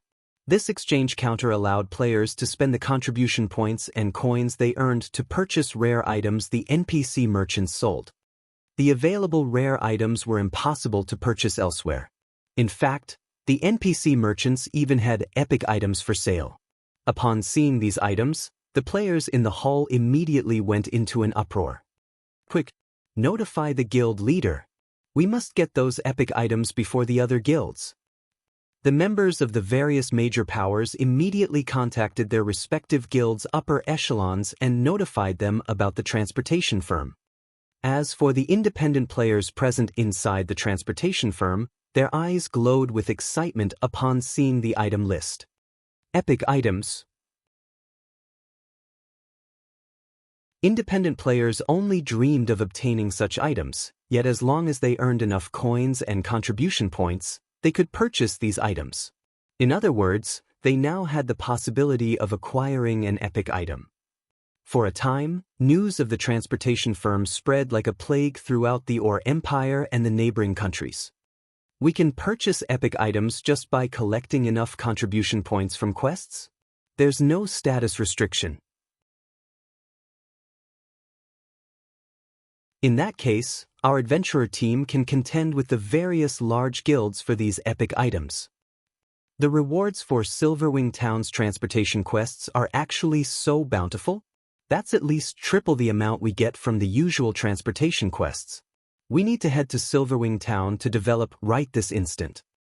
Many adventurer teams and independent players decided to shift their base of operations to Silverwing Town. Setting aside the fact that they could earn more money by developing there, the fact that they could purchase top-tier weapons and equipment was the final push. For a time, players swarmed towards Silverwing Town. Vice Guild Leader, what should we do? The number of players trying to enter the town has suddenly increased by more than 200,000. By the looks of it, even more people will show up later. However, we've already reached the town's entry limit of 1,500,000 players, and the players waiting outside are making a huge fuss. Yaya, Aqua Rose's assistant, said as she ran up to Aqua Rose, who was currently swamped with work. I understand. Temporarily increase the town's entry limit to 1,800,000, Aqua Rose said, nodding as she pinched the bridge of her nose.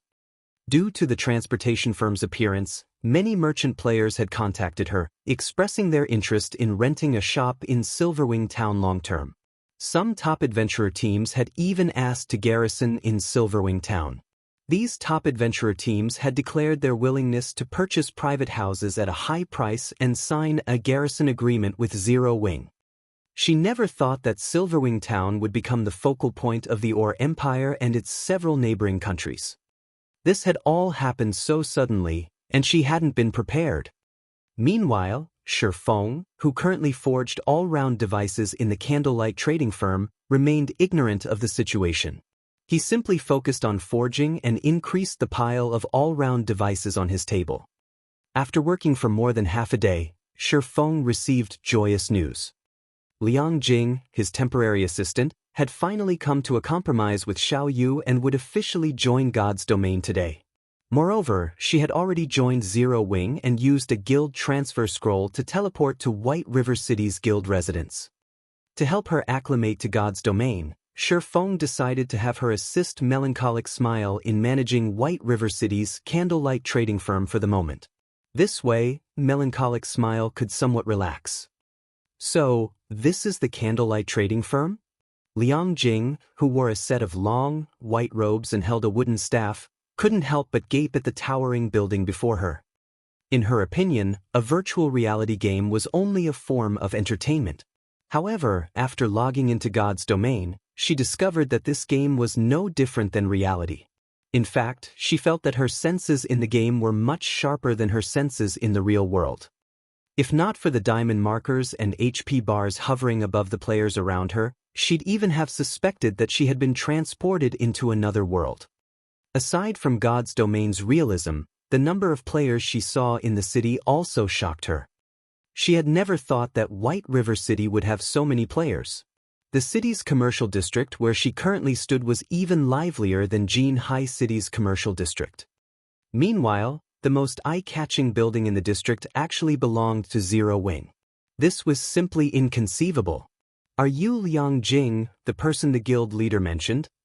While Liang Jing tried to process the new information and environment, she noticed a mellow voice. Turning towards its origin, Liang Jing discovered a beautiful young woman in a luxurious dress. Upon hearing this woman greet Liang Jing, nearby players shot the new woman envious glances. What's going on? Liang Jing was even more confused upon noticing players' reactions.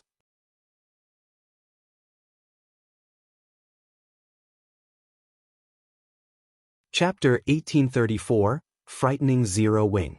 Looking at the woman approaching her, Liang Jing could feel the weight of the surrounding players' gazes.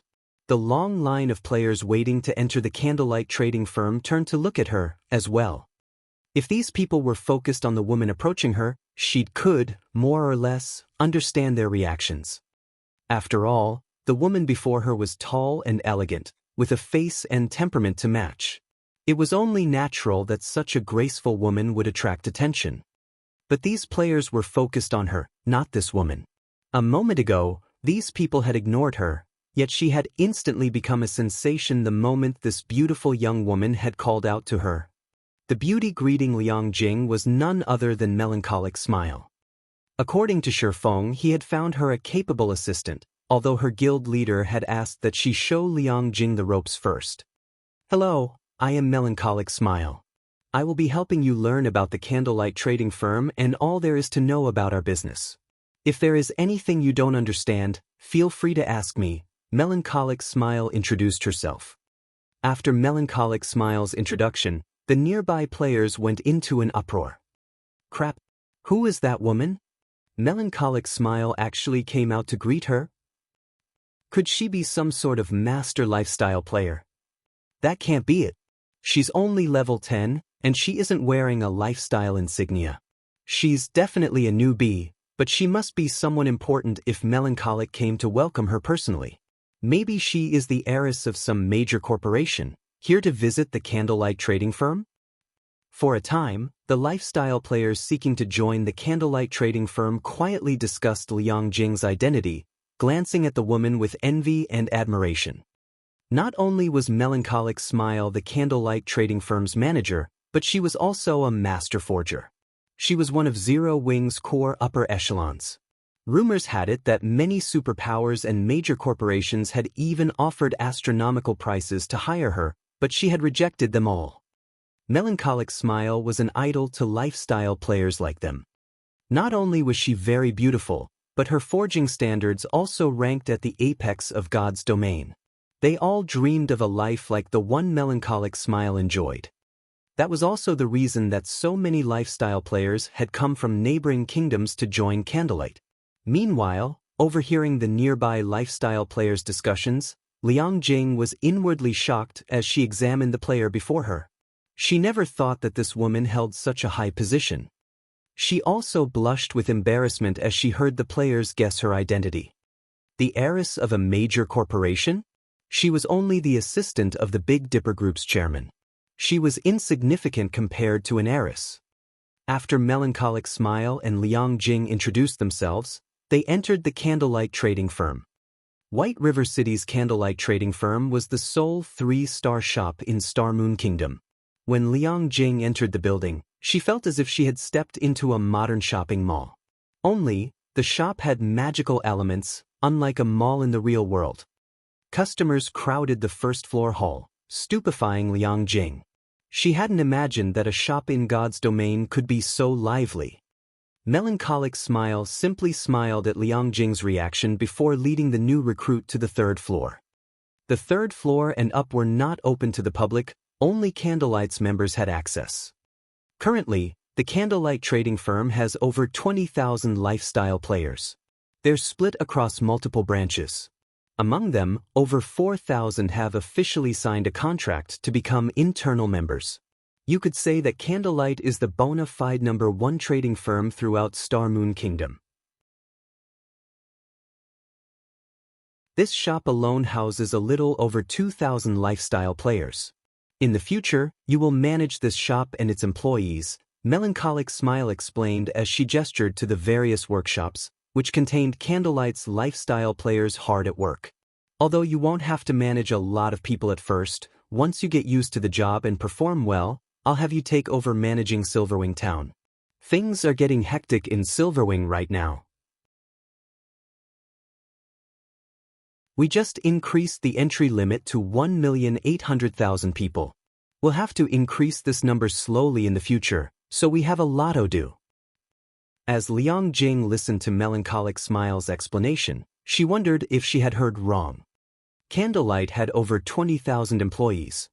Moreover, over 4,000 were officially contracted to the trading firm.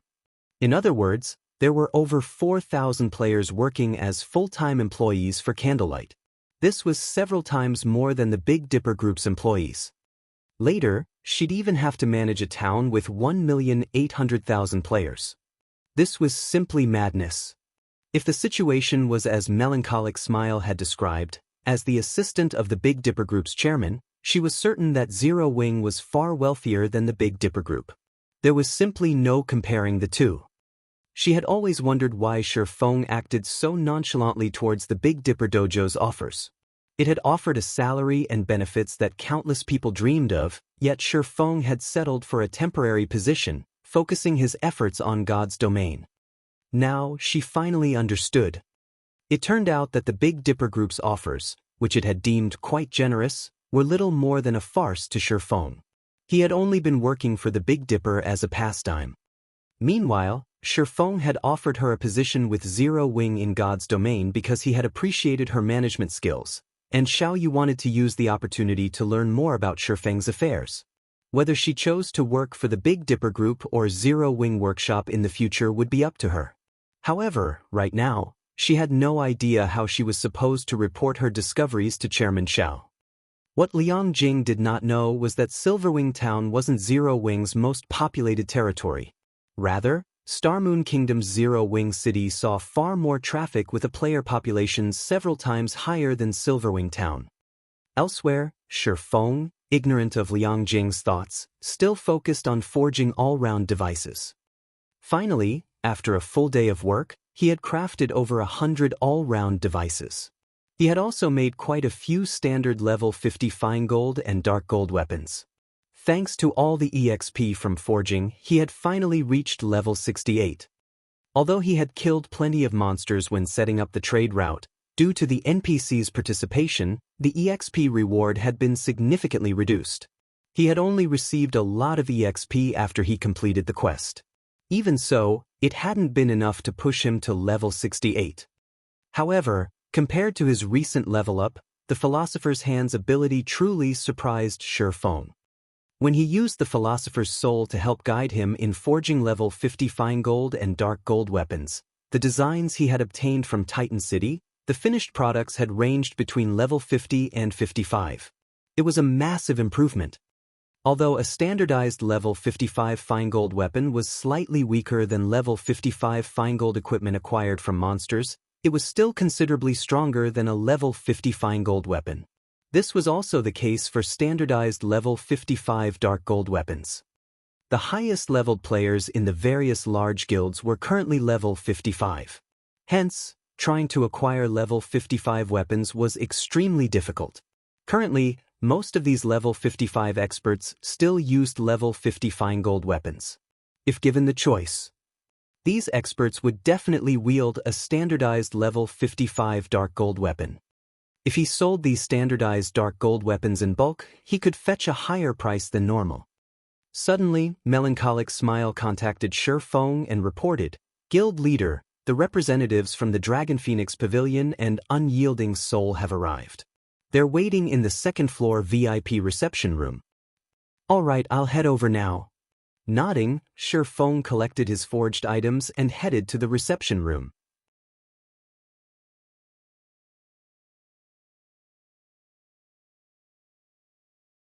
Chapter 1835, Massive Profits, Candlelight Trading Firm's VIP Reception Room. Currently, Phoenix Rain, Blue Phoenix, Unyielding Heart, and Mu Lingsha waited in the reception room. "Uncle Heart, are the items you mentioned really that effective?" Mu Lingsha asked worriedly. "The guild has employed various methods, but we still haven't made it into the Dark Battleground's inner region. Moreover, the Silent Water's corrosion is extremely powerful. Even the rare Advanced Toughness potion only extends our survival rate a little. We've shed all pretenses with the Starline Corporation already and are engaged in an all-out war with them. We can only spare a very limited amount of resources. If we spend so many magic crystals, and these items end up being useless, it'll be disastrous." When she had asked Unyielding Heart to lead a team in assisting Zero Wing, she had assumed that the guild only needed some help with a slightly difficult quest. Yet when Unyielding Heart had returned, he had told her that Zero Wing had secured the Hell Mode Eclipse Throne's first clear. The report had left her flabbergasted. She had never realized that Zero Wing's main force was so powerful. Moreover, Unyielding Heart had praised Zero Wing's black flame. His praise was rare, even in Unyielding Soul. Unyielding Heart had gone on to mention that Zero Wing possessed some special tools that could help them deal with the Dark Battleground's severe environment. This revelation had further increased her shock. Truthfully, she wanted to believe Unyielding Heart's claim, but she couldn't bring herself to do so. Their guild had expended a lot of effort to reach the Dark Battleground's inner region, but every method they tried had been a failure. She had even worked herself to the bone to find a solution to this problem. Yet, Unyielding Heart had told her that Zero Wing had 2 items that could help their survival in the map. Moreover, Zero Wing could produce enough of these items for a 100-man team. "Miss Mu, you can rest assured," Unyielding Heart said with a bitter smile.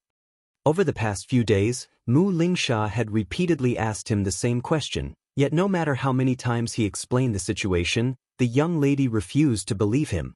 However, it wasn't as if he couldn't understand her feelings. At this point, Unyielding Soul and Starlink, the Starline Corporation's guild, were engaged in a bitter war. As a result, Unyielding Soul spent a frightening amount of resources each day. Meanwhile, purchasing 100 all-round devices and 100 bottles of elven silver would cost them 40,000 magic crystals. And since Zero Wing had produced the items within 3 days, as per their agreement, Unyielding Soul had to pay an additional 5,000 magic crystals. For the guild, 45,000 magic crystals were by no means a small amount. If after paying so many magic crystals, the items were useless, they'd cry with regret. Mu Lingsha found it difficult to respond to Unyielding Heart's comment. She could only hope these items would be as helpful as he claimed. Big Sis Rain, Unyielding Soul's representatives, seemed worried about something. "Do you think they plan on backing out of the purchase?" Blue Phoenix asked as she eyed Mu Lingsha's worried expression. Giggling, she continued, "If they do, we'll get to purchase their share as well. Then, we'll have a much easier time exploring the Sea of Death's inner islands." "Why would they possibly back out?" Phoenix Rain asked, chuckling. "Unyielding Soul has fought several large-scale battles against Starlink in the Dark Knight Empire and desperately needs weapons, equipment, and war weapons. Both guilds are furiously fighting for the high-resource maps that yield weapons and equipment. If Unyielding Soul wishes to obtain these items, it'll have to farm high-resource maps with hostile environments. The guild will have a higher chance of securing the items in those maps. Unyielding Soul needs all-rounded devices and elven silver more than anything right now. It can't afford to back out this deal." Blue Phoenix saw the reasoning in her pavilion master's words. The more hostile a map's environment was, the more treasures it would have to offer. Take the Sea of Death, for example. After exploring the sea zone's dangerous islands, the various superpowers had acquired a significant harvest now. All of the various superpowers were organizing large, powerful teams to explore the Sea of Death. However, to explore the map's islands effectively, the superpowers would need items that could reduce the hostile environment's impact on their players. While acquiring a small number of such items was not a problem, acquiring them in bulk was almost impossible. If they could get their hands on the all-round devices and elven silver, even if they didn't use the items for themselves, they could earn impressive profits by reselling them. While both guilds' representatives quietly talked among themselves, the reception room's door swung open. Following which, a cloaked, middle-aged man entered the room, and the occupants fell silent when they saw him. "He is Black Flame?" Mu Lingsha was shocked when she looked at the new arrival. What a powerful aura! Shi Feng radiated an extremely strong, violent aura. In Mu Lingsha's eyes, Shi Feng felt like a primordial beast, rather than a player. What Mu Lingsha did not know was that the aura didn't belong to Shi Feng. Instead, it radiated from the abyssal blade at his waist. The abyssal blade's aura could no longer be contained after Shi Feng had upgraded it to level 50. Because of this, Shi Feng had chosen to appear as Black Flame for this meeting. "Sorry for the long wait, I had some business to deal with," Shi Feng apologized. "It's fine. We just arrived as well," Unyielding Heart said, chuckling. Moreover, if it means we can obtain the all-round devices and elven silver, even a several-hour wait would be worth it. Phoenix Rain, who sat close to Unyielding Heart, could not help but smile when she heard the man's words. She hadn't expected Unyielding Heart to be so direct about his desire for the items. "All right, since everyone is here for these two, let's get straight to business," Shifeng said. He then took out the all-round devices and elven silver he had prepared and placed them on the table before him. "After working around the clock with my people, we forged a total of 400 all-round devices and 450 bottles of elven silver. According to our previous agreement, 200 of each item will go to the Phoenix Pavilion Master, while 100 of each item are reserved for Brotherheart. As for the 5,000 magic crystals we agreed on before, we'll just forget about that. I'd like to sell the remaining 100 all-round devices and 150 bottles of elven silver via a private auction. You may bid for these extras with coins. May I know your opinions about this arrangement?" "All right, I have no problems with that." Upon hearing that Shifeng had so many extra items, Phoenix Rain could not help but inwardly celebrate. "I don't have any arguments either." Unyielding Heart nodded in agreement. Only he slightly regretted his previous decision. Had he known Zero Wing was capable of producing so many all-round devices and elven silver, he would have ordered more. However, when he considered his uncertainty about how useful the elven silver would be against the Silent Water, he dismissed his regret. Hearing the two players' agreement, Shifeng proceeded with fulfilling their previous arrangements. In the end, Shifeng received 80,000 magic crystals from Phoenix Rain and 40,000 magic crystals from Unyielding Heart. He then allowed both to bid for the additional all-round devices and elven silver, auctioning the items off in batches of 10. As the transaction could be completed using coins, both guilds bid on the items without issues. In the end, Phoenix Rain had purchased 80 all-round devices and 120 bottles of elven silver, while Unyielding Heart bought the rest. When comparing foundations, Unyielding Soul was definitely superior to the Dragon Phoenix Pavilion. However, Unyielding Soul didn't have as much financial freedom due to its war with Starlink. Meanwhile, Phoenix Rain had earned quite a bit from the authority she wielded on Thunder Island and the harvests from the Sea of Death.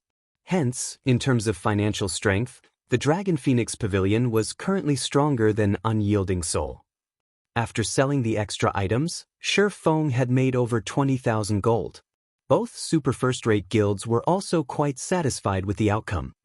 As the representatives of both guilds were about to leave,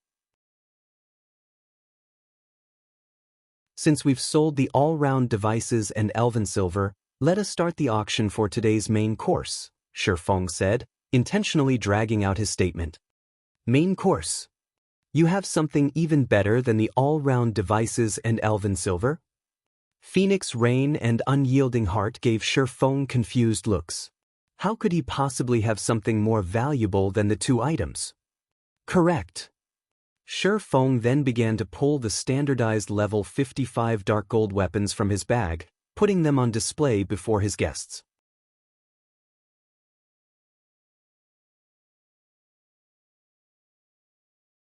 Chapter 1836, Arming Teams.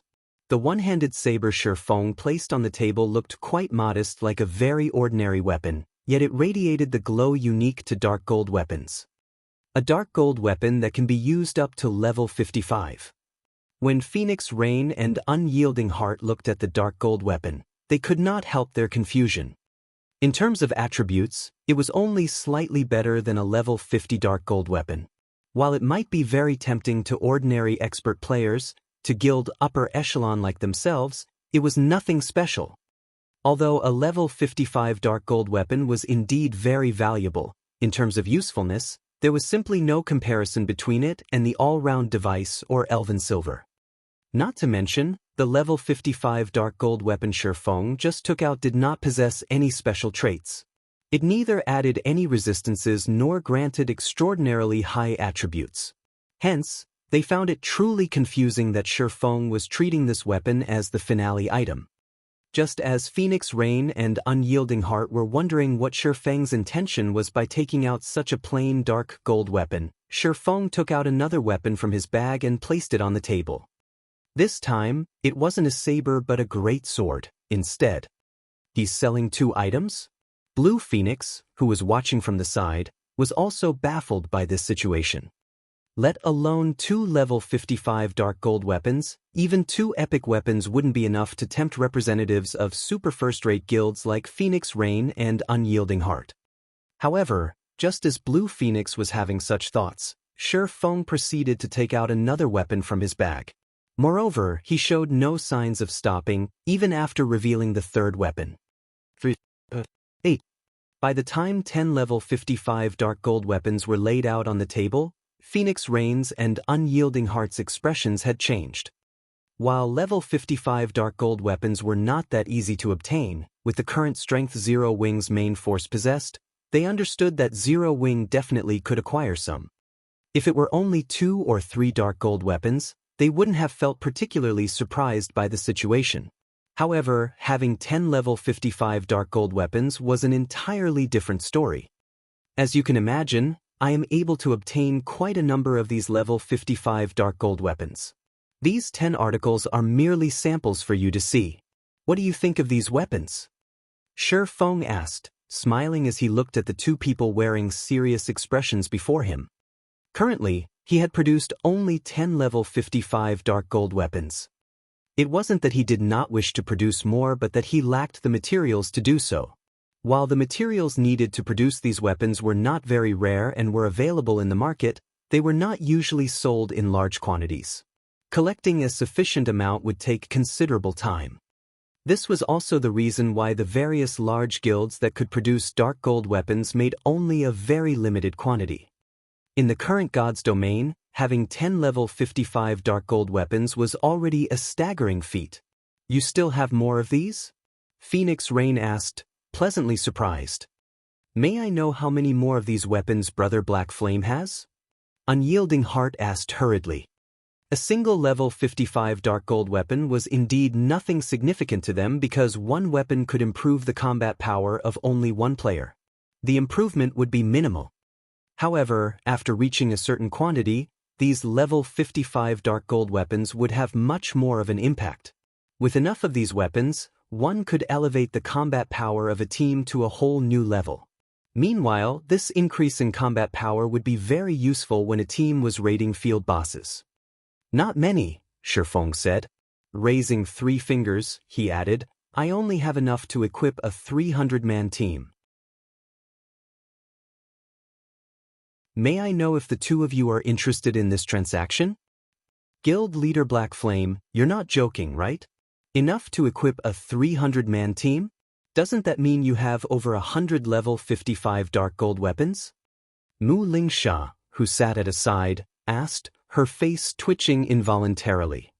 The weapons placed on the table were all meant for physical classes, none were for magical classes.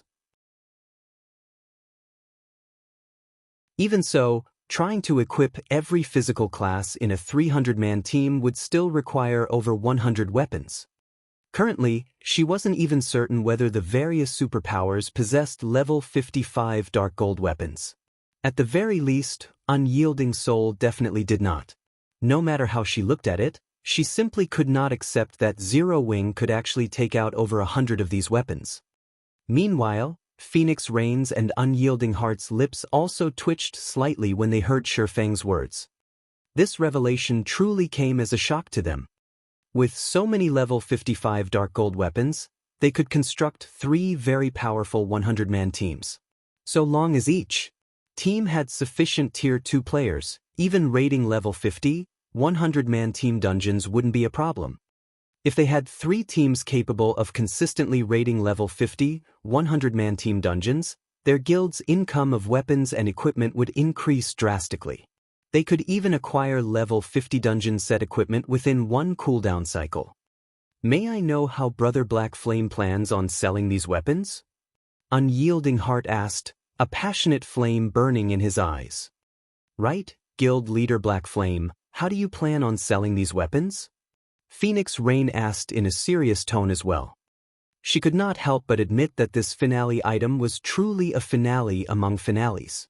After all, while the all-round devices and Elven Silver only provided them with a chance of obtaining top-tier weapons and equipment, placed right before them was a guarantee of doing so. Simple. Feng then took out 2 sets of documents listing some rare materials and handed these to the 2 people before him. Using the listed materials as the standard and 300 sets of them as one batch, so long as you collect 1 batch of materials, you may purchase 40 weapons. We'll use these 300 sets of materials as the starting bid. You can then increase the price using magic crystals or coins, with each increment being worth no less than 100 gold. After reading the list of materials Feng provided, Phoenix Rain and Unyielding Heart gasped involuntarily. Although the materials listed were not particularly rare, 1 full set was already worth quite a lot. Yet now they needed 300 sets just to qualify to participate in the auction. Feng's asking price truly wasn't low. "I don't have any problems here," Phoenix Rain said, nodding.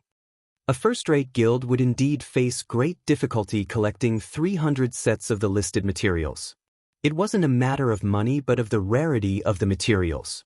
With the Dragon Phoenix Pavilion's huge sphere of influence, however, collecting 300 sets within a short period was still doable. Deal. Unyielding Heart was also determined to go through with this transaction. So long as he could obtain 40 of these level 55 dark gold weapons, he would have the confidence to lead his guild's main force to obtain the first clear of a level 50, 100-man team dungeon.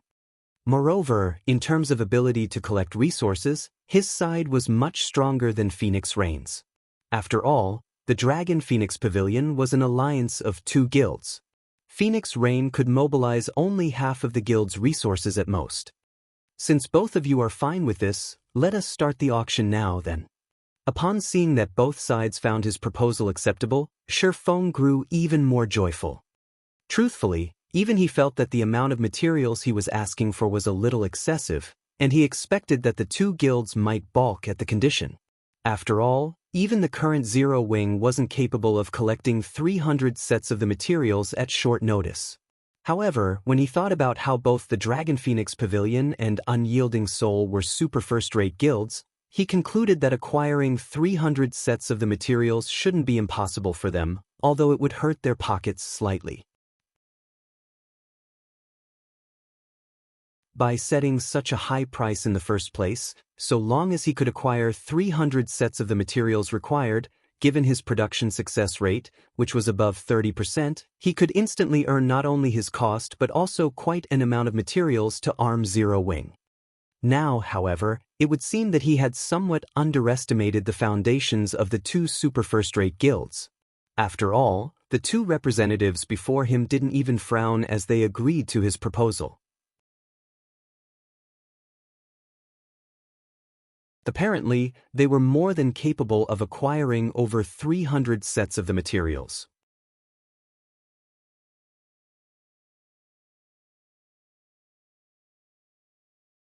Chapter 1837, Titan Guard Upgraded. As Feng started the auction, Phoenix Rain and Unyielding Heart placed bids in a frenzy without any concern for each other. 2,000 gold. 3,000 gold. 5,000 gold. Whether Phoenix Rain or Unyielding Heart won the items, 40 level 55 dark gold weapons would serve a great purpose. These weapons were of the utmost importance to their respective guilds' development. Naturally, they wouldn't hold back. Rather than increasing the bid in 100 gold increments, they increased it by 1,000 gold increments. In just a few minutes, the price had reached 24,000 gold with Unyielding Heart's bid. Including the cost of the materials, the total value of his offer was far more than what these 40 dark gold weapons were worth. However, Unyielding Heart did not care.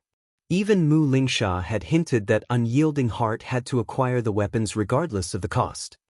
Their guild currently competed with Starlink to obtain the first clear of a level 50, 100-man team dungeon. Both guilds had already reached the final boss in their respective dungeons, and these weapons would ensure Unyielding Soul's victory. Even if they had to spend a little more coins than expected, they could easily earn back the cost. 30,000 gold. Phoenix Rain instantly raised the price by a significant margin. She had already acquired the all-round devices and elven silver, but if she had these dark gold weapons as well, capturing the Sea of Death's inner islands would become far easier. After competing for several more minutes, Phoenix Rain won the first batch of weapons for 40,000 gold and 300 sets of materials. Unyielding Heart then claimed the second batch for 43,000 gold and 300 sets of materials. Although he wanted to win the last batch as well, due to lack of funds and these weapons' ordinary nature, he didn't go all out in the bidding. As a result, Phoenix Rain won the third batch of weapons for 41,000 gold and 300 sets of materials. Super first-rate guilds really are rich. After Shi Feng signed a contract with both sides, joy filled his heart, although he didn't show it. He had to admit that becoming a master forger really was beneficial. Just by selling 3 batches of standardized dark gold weapons, he had earned 124,000 gold and 900 sets of materials. This price far exceeded his initial expectations. Now, he had the money to construct the airport and repair the secret stone forest, in addition to enough materials to arm Zero Wings members. Had he sold these weapons in single units or to small guilds, he would never have gotten such a good price. However, the Dragon Phoenix Pavilion and Unyielding Soul couldn't collect the required materials as easily as Shi Feng had suspected either. This was especially true for Phoenix Rain, who would need roughly 1 day to collect all 300 sets. Unyielding Heart similarly needed a little time to collect all the materials. Shi Feng could not help but breathe a sigh of relief. He could only start crafting the weapons after he obtained the materials, and if the 2 guilds paid him in one go, he wouldn't have their purchased items ready. Hence, as a compromise, Shi Feng had asked both guilds pay a portion of the required materials as a down payment. Only after they brought the remaining materials and funds would he hand over the weapons. With this compromise, not only would he have materials to produce the weapons, but the 2 guilds would also have extra time to collect the remaining materials. Neither Phoenix Rain nor Unyielding Heart had any issues with this arrangement. They hadn't brought enough money for the purchases, to begin with, so it was expected that Shi Feng ask for a down payment. Doing so would also ensure that Zero Wing couldn't sell the 120 dark gold weapons to anyone else.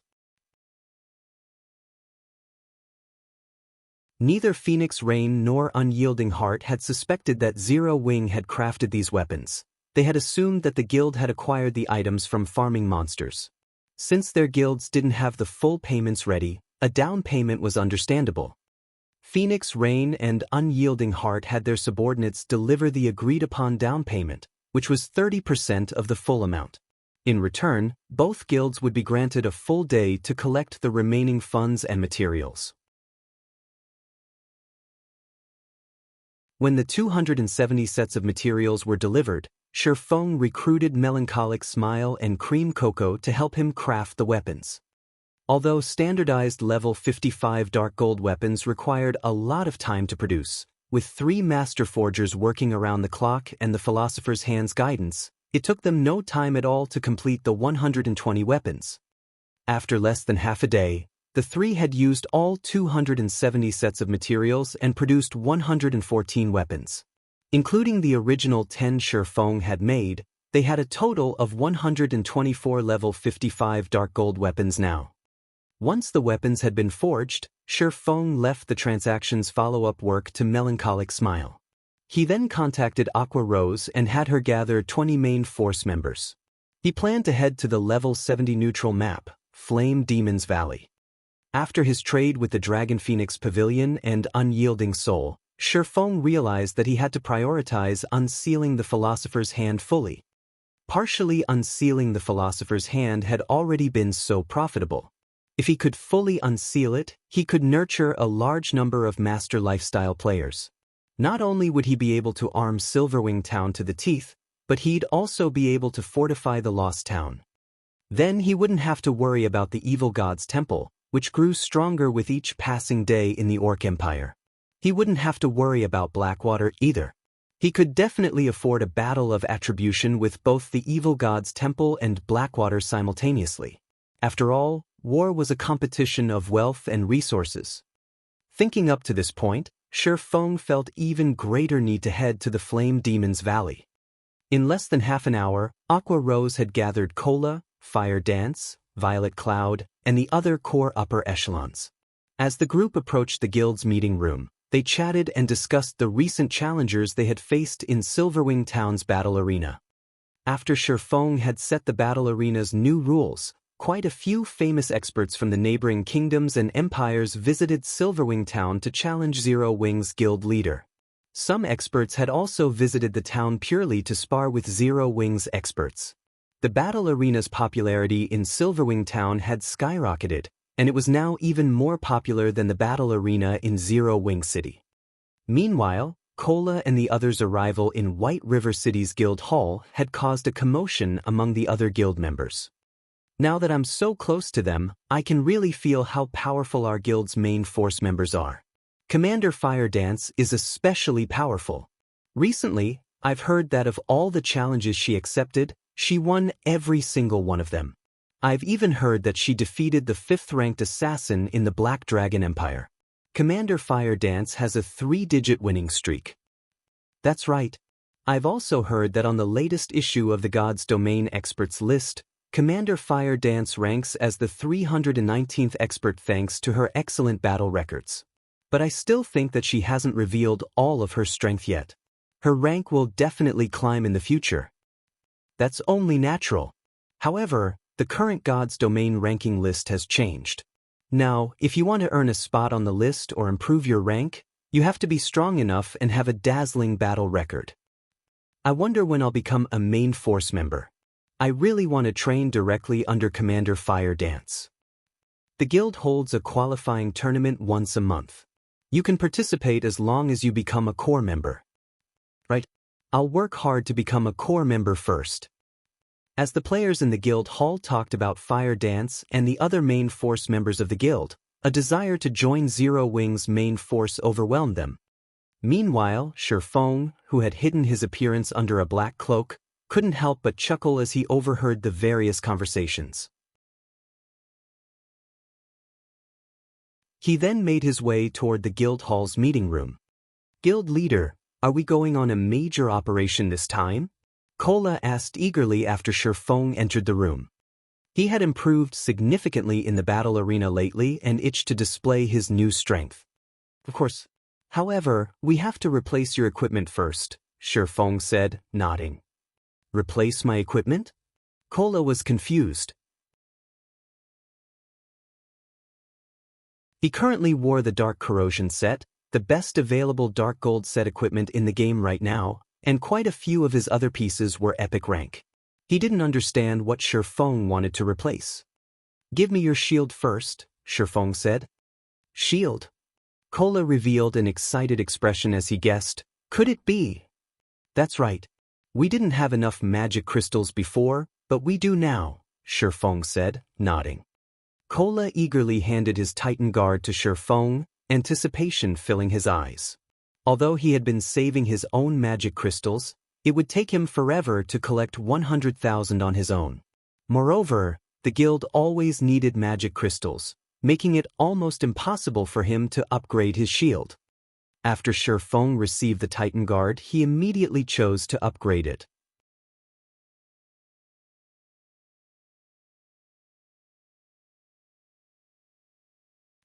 Chapter 1838, Fragmented Legendary Shield's Hidden Effect inside the Resplendent Meeting Room.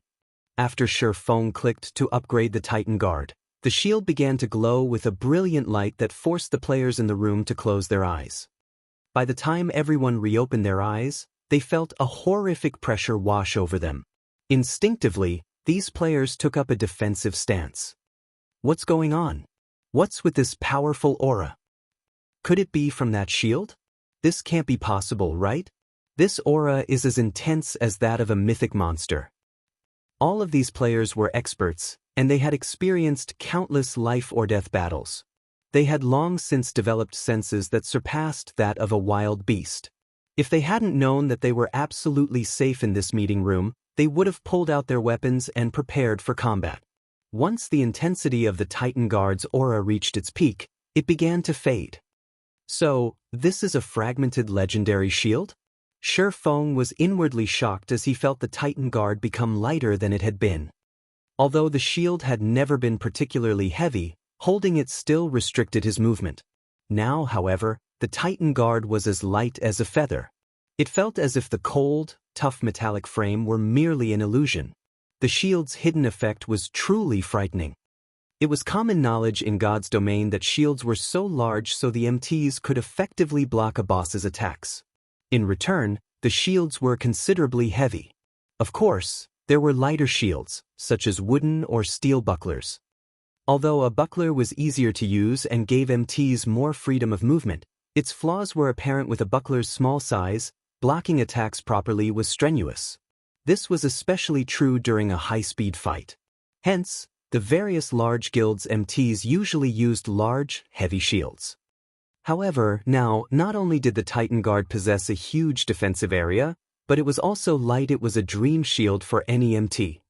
Moreover, compared to the Titan Guard's hidden effect, its new attributes were truly frightening. Titan Guard, Shield, Fragmented Legendary Rank.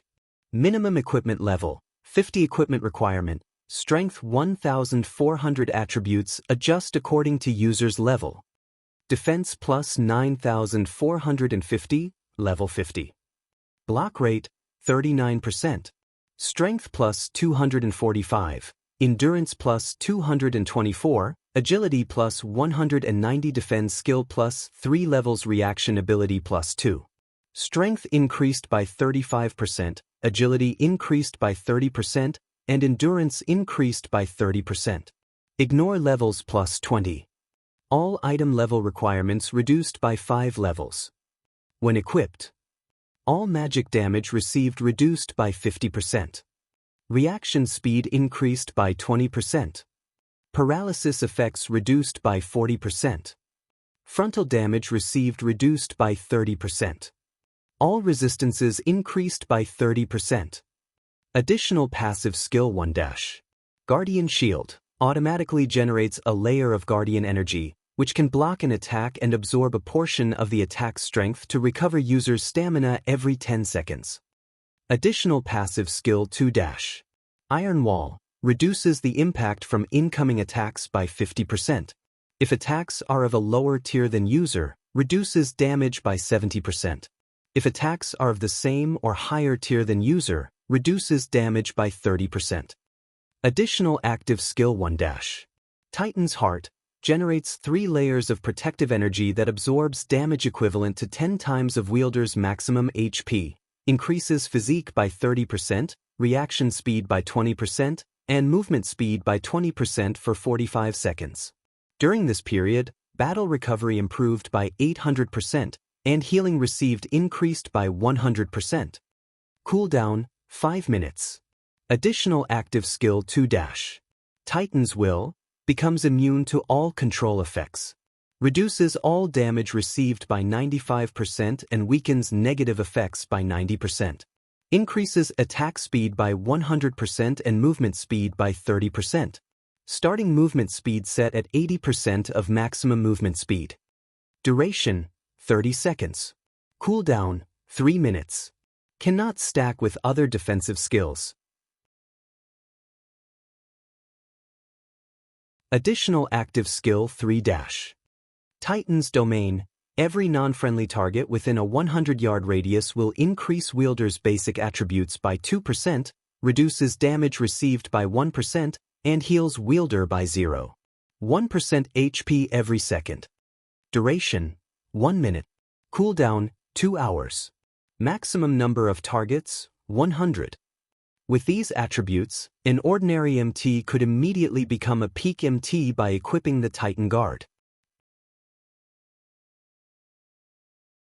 Guild Leader, how are the attributes? Kola asked excitedly. Take a look for yourself, Feng said, chuckling. He then passed the Titan Guard back to Kola. When Kola received the Titan Guard, he noticed the change to the shield's weight. When he saw the shield's attributes, even his breathing became harsh. Guild Leader, can we go find a mythic boss?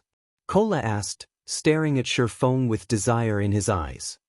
He was like a swordsman that had just acquired a treasured sword and was eager to test out his new weapon. Kola had worn the best equipment in God's domain. Even while wielding the epic rank Titan Guard, he could tank a mythic monster of the same level. Now that Titan Guard had been upgraded, he felt that he could face a mythic monster head-on. Of course, he knew that was a misconception. After all, a mythic monster was still a mythic monster. Although he couldn't face a mythic monster in a direct confrontation, he was confident of tanking a mythic monster by himself. Whether or not he could kill the monster would depend on his team's DPS. Relax. You'll have plenty of opportunities later, Shifeng assured his guildmate, smiling. Shifeng had already been roughly 50% certain that he could complete his quest in the Flame Demon's Valley, but with the fragmented legendary ranked Titan Guard, his success rate had risen to 80% at the minimum. Following which, Shifeng had everyone switch to fire resistance equipment. He also allocated several all-round devices, Elven Silver, and the master-ranked fire resistance potion, which Silent Wonder had crafted. His teammates were confused. After equipping the fire resistance equipment, they had over 100 points in fire resistance. With so much, they shouldn't have any issues raiding the current large-scale team dungeons with high-temperature environments, yet Shifeng wanted them to use master fire resistance potions as well. Just where were they going? We're heading to the Flame Demon's Valley. Before we go, I have to remind you all that once we're in the valley, you must follow me closely. You absolutely must not get lost, Shifeng said. The Flame Demon's Valley? Isn't that a level 70+ danger zone? Aqua Rose, who was relatively familiar with God's Domain's maps, asked, shocked. The other players gasped when they heard Aqua Rose's question. While they weren't familiar with the Flame Demon's Valley, they knew what a danger zone was. The Black Dragon Empire had quite a few danger zones, as did Star Moon Kingdom. However, they had never heard of a guild successfully exploring either country's level 30 to 40 danger zones. At most, some guilds had played around in these danger zones' outer regions, but they didn't dare venture to the inner areas as death was almost certain upon entry. While part of the reason was the danger zone's extraordinarily harsh environments, the map's monsters were far more dangerous and extremely powerful. Not only did the danger zone's monsters have incredibly high basic attributes, but they also displayed very high combat standards. Even the weakest monster in danger zones had combat standards at the Trial Tower's 3rd floor. Meanwhile, as one ventured further into the zone, they'd face even stronger monsters. Near the inner regions, one would begin to encounter monsters that could reach the Trial Tower's 5th floor. Just thinking about a group of several hundred of such monsters would make any expert player shudder with fear. Yet, Shifeng had so casually mentioned that they were about to head to a level 70+ danger zone. If Aqua Rose hadn't told them about the Flame Demon's Valley, they would have assumed that they were going to some ordinary map based on Shifeng's tone. Relax. I've already investigated the area. Once we enter, you just need to follow my lead. Naturally, Shifeng knew what kind of horrors to expect in the Flame Demon's Valley. Danger zones are also blessed maps.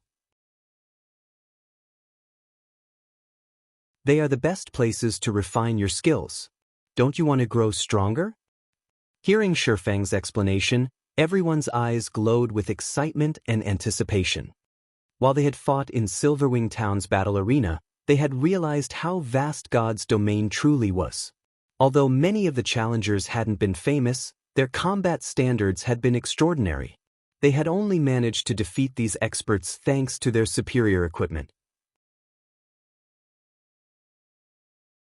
Now that they had learned of a place where they could train and improve their abilities, of course, they wanted to visit it. Shifeng then led his team to Star Moon City before teleporting to the Flame Dragon Empire and again to one of its border towns. In the end, Shifeng used the 7 Luminaries Ring's spatial gate to transport everyone across the remaining distance. After several hours, the team finally arrived before a valley that radiated waves of heat. Despite just standing at the valley's entrance, the area was hot enough to sting their skin. They did not even dare to imagine how high the temperature would be once they entered the valley. Guild leader, there seemed to be some people ahead. Minor Wind, who had used eagle eyes to observe their surroundings, suddenly reported as he pointed at the smoke-choked path ahead of them. People? Feng was astonished. Just getting to the Flame Demon's Valley was a difficult task for current players, not to mention fighting in such a harsh environment. Amazing! They're fighting a level 72 boss. And they're overwhelming it. Minor Wind exclaimed as he watched these players fight. Guild leader, some of our guild members are among them. Our guild? Feng was even more surprised to hear that his people were present. Following which, Minor Wind sent Feng a recording. Why are they here? As Feng watched the video, he discovered that there really were 0 wing members among the group. One of them was the elementalist Thoughtful Rain, and the other was the cleric Blue Bamboo. Both wore 0 Wing's 6-winged emblem. Currently, Thoughtful Rain was level 56, while Blue Bamboo was level 55. In terms of levels, these two could already contend with the various superpowers experts. Guild leader, what should we do? Aqua Rose asked. Normally, players would be on guard when they encountered others in the fields. After all, PKs were far from uncommon. If one were not careful, other players might even mug them. Furthermore, the unexpected party was engaged in a boss fight. They should be even more on guard. However, the Flame Demon's Valley only had one entrance. They couldn't just wait until the other party finished their raid. Moreover, they had already used their all-round devices, Elven Silver, and Master Fire Resistance potions, all of which had time limits. Let's wait and watch them for now, Feng said after giving the matter some thought.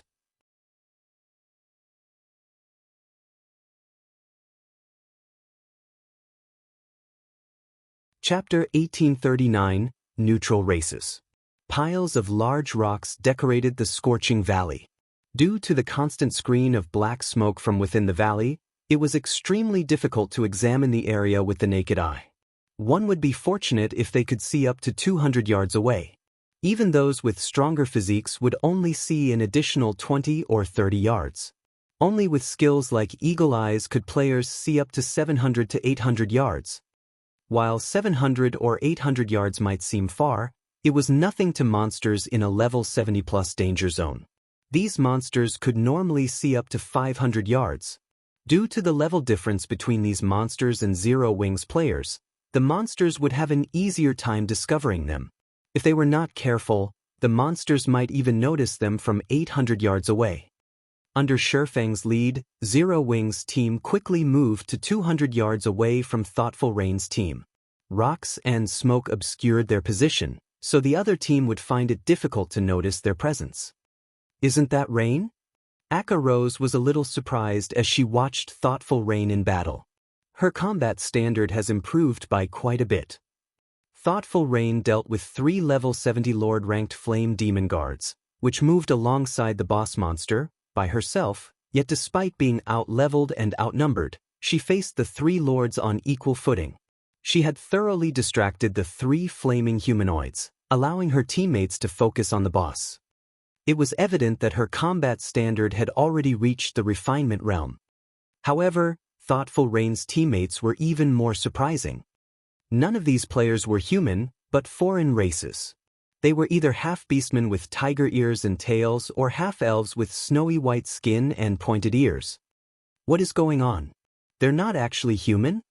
Fire Dance exclaimed in shock. Every player on 0 Wing's team was shocked. As far as they knew, it was only possible to play a human when starting the game.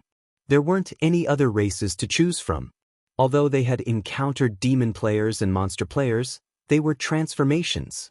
Technically, they still identified as human. However, the players on Thoughtful Rain's team were different. Their initial statistics showed that they weren't humans who could transform. Instead, their races identified as half-beastmen or half-elves. While Feng found the situation surprising as well, he did not find it particularly strange. Moreover, he finally understood why these other players were here. In God's domain, players were only allowed to play as human at the start of the game. There were no other racial options to choose from. However, after reaching level 30 and beyond, players could head to neutral races' habitats to complete conversion quests, becoming half-beastmen or half-elves. Although players would gain some racial abilities after becoming half-beastmen or half-elves, they'd abandon their identities as human and lose the protection of God's domain's ruling race. These players would find it far more difficult to move about on the continent and in the game. Not all kingdoms and empires permitted entry to neutral races. Only a very small number of countries did so. Even so, there were still many expert players that willingly converted. Neutral races' racial abilities were very tempting, and although these abilities wouldn't improve one's basic attributes directly, they would improve one's physical abilities. For example, half-beastmen generally gained more mobility, reaction speed, and perception. Half-beastmen were natural-born warriors. As for half-elves, they were magic's favored children. They would find magic-related tasks far easier than the other races. Both the half-beastmen and half-elf races also provided higher innate resistances. As a result, neutral players could survive and fight in maps with harsh environments, such as danger zones. In addition, like demon players, half-beastmen and half-elves were differentiated based on their bloodline purity. The purer one's bloodline, the stronger their racial abilities would be. In exchange for these benefits, not only would players face racial discrimination, but they'd also have a more difficult time upgrading their tiers. With the same combat standards and combat power, a human might be promoted to Tier 3, but a half-beastman or half-elf might only reach Tier 2. This was one of the main reasons that the human race oppressed the various neutral races. The human race had far more apex members than the neutral races. This was the law of equivalent exchange in God's domain, and it would be up to players to decide which path they would take. Those who were confident in their strength could definitely challenge the limitations neutral races faced. If they successfully broke past those limitations, they would no doubt become much stronger than human players of the same tier. After Shifeng's team observed these neutral players for some time, the level 72 Great Lord ranked Flame Demon Commander's HP finally fell to 50%. Suddenly, a level 56, half-elf female elementalist shouted, "Melee players, pull back! Dodge the boss's team wipe skill." Hearing this half-elf's command, the 9 half-beastman players fighting the Flame Demon Commander darted back from the boss. The 6-meter-tall Flame Demon Commander roared. Towering pillars of fire rose from the ground around it, melting the earth until it was molten lava. In the blink of an eye, the monster had formed a field of lava void of life. As the lava field continued to expand, the half-elf elementalist used a Tier 2 ice-type curse, Ice River. The lava then stilled, cooling until only frozen dirt remained. The Flame Demon Commander was also frozen, becoming an ice sculpture. "Attack with everything you've got," the half-elf elementalist shouted. With the half-elf elementalist's command, everyone bombarded the level 72 Great Lord with their most powerful attacks, decreasing the Great Lord's HP much faster than before. Frightening damages appeared above the Great Lord's head, one after another. Even the weakest attacks dealt over -10,000 damage, whereas the stronger blows dealt over -20,000 damage. In 2 short minutes, the Flame Demon Commander's HP fell to 30%. Once it did, the Great Lord's flaming body split into balls of flame, forming miniature Flame Demon Commanders. There were 50 miniature versions of the Great Lord, and each one had half of the Flame Demon Commander's basic attributes. They were still stronger than the Lord-ranked Flame Demon Guards, but they only had 600,000 HP each. Despite so many miniature Flame Demon Commanders, the half-beastmen and half-elves coped. Each player fought 2 or 3 copies and steadily shaved away the copy's HP. Once every miniature Flame Demon Commander had died, the flames gathered and merged once more. In the blink of an eye, the real Flame Demon Commander stood before the team. This time, however, it only had 10% of its HP remaining. It took less than 2 minutes for the team of neutral players to kill the Flame Demon Commander. As the Great Lord's flaming body dissipated, it left behind 5 items and flaming wreckage. Even a large guild's main force would be awed by how fast these players had dealt with a level 72 Great Lord. After watching these neutral players slay the boss, a voice called out to Shifeng as he prepared to lead his team over to greet the other players. You guys have been watching us fight for quite some time now. It's about time you show yourselves, don't you think? The female half-elf elementalist asked coldly as she turned towards the rock Shifeng and the others hid behind. If you refuse, we'll come to you. Hearing the female half-elf statement, the other half-beastmen and half-elves turned towards Zero Wings members with frosty expressions.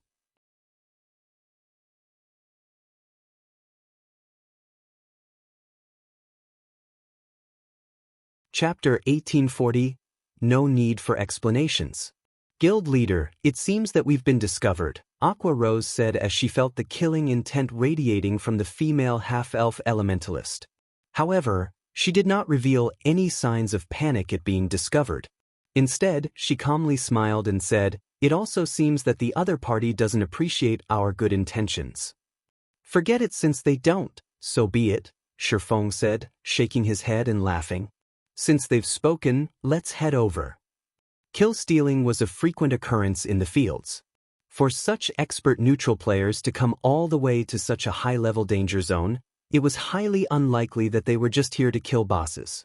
The only possibility he could think of was that these players were here for a high-ranked quest or had found a clue leading to one.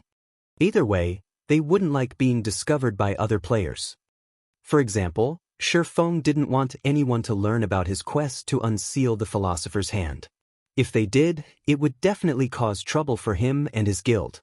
Even now, he hadn't told anyone about the quest, not even his teammates. Any players that had an important quest or were trying to pick one up would conceal their activities. When discovered, they'd greet the offending players with hostility. It wouldn't even be surprising if these players attacked without warning.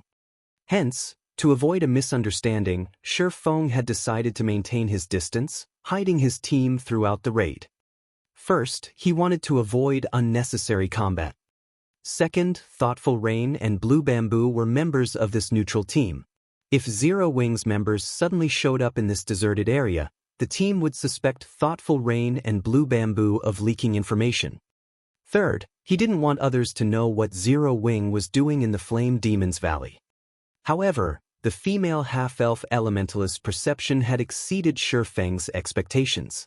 He had never expected the woman to sense them 200 yards away despite her involvement in the intense battle.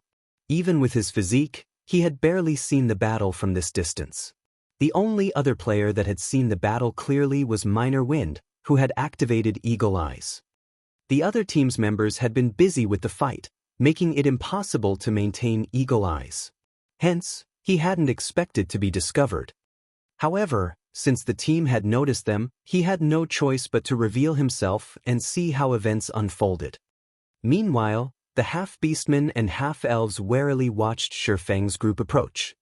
"Guild leader, our tracks have been discovered. Should we kill them?" A level 55, Tier 2 berserker, a half-beastman in armor and wielding a white bone spear, asked, lacing his words with killing intent. Let's hear them out first. At the end of the day, this map is controlled by the human race. Moreover, we're already halfway through our quest. An interruption will only make it more difficult to complete, the female half-elf elementalist quietly responded. During the battle, she had discovered Shifeng's group, but she had remained silent about it to see what the other players intended at first. She had assumed that the team was here to catch steal. But even after the boss had died, Shifeng's group had been motionless. This proved that Shifeng's group had no designs on their loot. Even so, she couldn't let the other party follow them. After all, she had an important quest to complete. She could only expose the team and persuade them to leave. Of course, the decision had some risk. If negotiations soured, it was likely they would have to fight each other. If Shifeng's group insisted on following them, she would have to act. Her quest offered an extraordinary reward, which would qualitatively transform their guild. With this reward, it was entirely possible that their guild would instantly become as strong as a first-rate guild. As Shifeng's group increasingly closer to the female half-elf's team, Thoughtful Rain and Blue Bamboo, who were busy with 3 flame demon guards, stared with wide eyes. "Rain? Aren't they from our guild? Even Vice Guild leader Aqua and Commander Fire Dance are here," Blue Bamboo said, stupefied. What should we do? Will Big Sis Melody suspect us of leaking information? The team they had joined on this expedition to the Flame Demon's Valley for a quest was extremely important to Melody, the guild leader of Ninth Heaven. This quest could even determine the life or death of Melody's guild. Hence, the woman had repeatedly forbidden them from telling anyone about the quest. Neither she nor Thoughtful Rain had spoken a word of their actions, yet their guild members had shown up here. At this point, avoiding a misunderstanding was almost impossible. We don't have a choice. We have to explain to Big Sis Melody and hope that she understands. But this is really a terrible coincidence, Thoughtful Rain, who kept the 3 flame demon guards busy, said helplessly. Unfortunately, as Shifeng's group approached, Melody and the other Ninth Heaven members noticed the 6-winged emblem on these players' chests. A 6-winged emblem? Isn't that the same one that Rain and Blue wear? Could they be Zero Wings members? Guild leader, we haven't said anything about this operation to anyone. How could Zero Wings members be here? Could it be? Did Rain and Blue? I knew outsiders couldn't. Suddenly, the half-beastmen and half-elves turned to Thoughtful Rain and Blue Bamboo. Although they did not question the two directly, they watched the women with questioning gazes. Enough. I'll handle this. Melody roared as she shot her team members a chilling look. Let's find out why they're here first. Suddenly, this team of neutral players heard a deep voice. I am Black Flame, Zero Wings Guild Leader. My team and I have a task in the Flame Demon's Valley. May I ask you to remain here for some time? Once we're done, we'll invite you in. Shifeng's voice was sonorous, echoing throughout the valley. Moreover, his aura was imposing. He felt like an ancient behemoth that had just woken. Damn it. It's true. When Melody's team members heard Shifeng's statement, they glared at Thoughtful Rain and Blue Bamboo with indignation. Meanwhile, Thoughtful Rain and Blue Bamboo were at a loss for words. They felt as if any explanation would be useless. Guild leader, since they've come to steal our quest, we should kill them, one of the Tier 2 berserkers said, exuding killing intent. I want to see just how powerful Zero Wing truly is. They had more or less heard of Zero Wing. This guild, which had started with nothing, had gone on to take control of Star Moon Kingdom. The guild was powerful enough to rival a first-rate guild, many times stronger than Ninth Heaven. However, they didn't think that they'd lose to Zero Wing's experts in terms of individual combat standards. They had the innate advantage of half-beastmen and half-elves, which would be particularly prominent in PvP. Waving to her teammates for quiet, Melody turned to Thoughtful Rain and Blue Bamboo. In a low tone, she asked, I just want to ask one thing. Did you two leak our secret? Big Sis Melody, we didn't say anything about this, Thoughtful Rain insisted. Blue Bamboo nodded, repeated, firm resolution in her eyes. All right, I believe you, Melody said, revealing a gentle smile. She did not think that Thoughtful Rain and Blue Bamboo would betray her trust. She then turned back to Shifeng and said, Hello, Guild Leader Black Flame. I am Melody, the Guild Leader of Ninth Heaven. May I know why we cannot enter? That way, I'll understand what I should do. Although there was no arrogance in Melody's voice, her voice held no deference, rather, her tone contained questions and threats. Depending on Shifeng's explanation, she wouldn't shy from a battle to the death or mutual destruction. Thoughtful Rain and Blue Bamboo tensed. The reason? Shifeng suddenly laughed. I'm afraid that you don't qualify to demand answers from me. Moreover, Zero Wing has never needed to explain itself. All you need to know is that you are not allowed entry for the moment. If you refuse, I'll simply treat you like the other monsters. Shifeng then swung Killing Ray at the flame demon guards chasing Thoughtful Rain, tearing the space before him. A golden lightning bolt struck one of the 3 lords from over 60 yards away. The powerful flame demon guards then fell to one knee, the strike leaving a deep gash in their flesh. All 3 lords were heavily injured. Meanwhile, a damage of over -100,000 appeared above the flame demon guards' heads.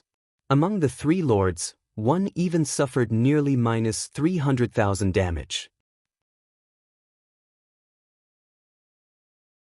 But compared to Shifeng's damage, what truly surprised the other guild leader was his ability to land his attack against the three moving lords without harming Thoughtful Rain, despite being over 60 yards away.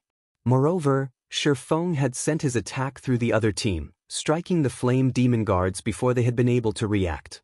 Shifeng's timing and skill usage were godlike. This stunned Melody and the Ninth Heaven members, who had planned to put up a fight. Without another word, Shifeng led his team into the Flame Demon's Valley, leaving the dumbstruck members of Ninth Heaven behind.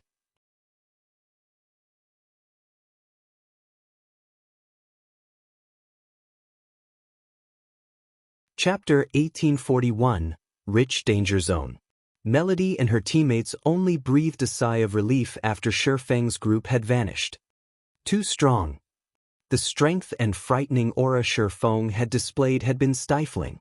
For a moment, they even thought that they had already died. So, that is Rain and Blue's guild. How could such a powerful expert exist? When Ninth Heaven's members turned to Thoughtful Rain and Blue Bamboo, who still fought the three flame demon guards, they watched the women with shock and fear. They had never realized that Zero Wing was so powerful. The racial talents they were so proud of were little more than a joke before Shifeng. Even Thoughtful Rain and Blue Bamboo, who had thought that they understood their own guild, couldn't help but gape after witnessing Shifeng's attack.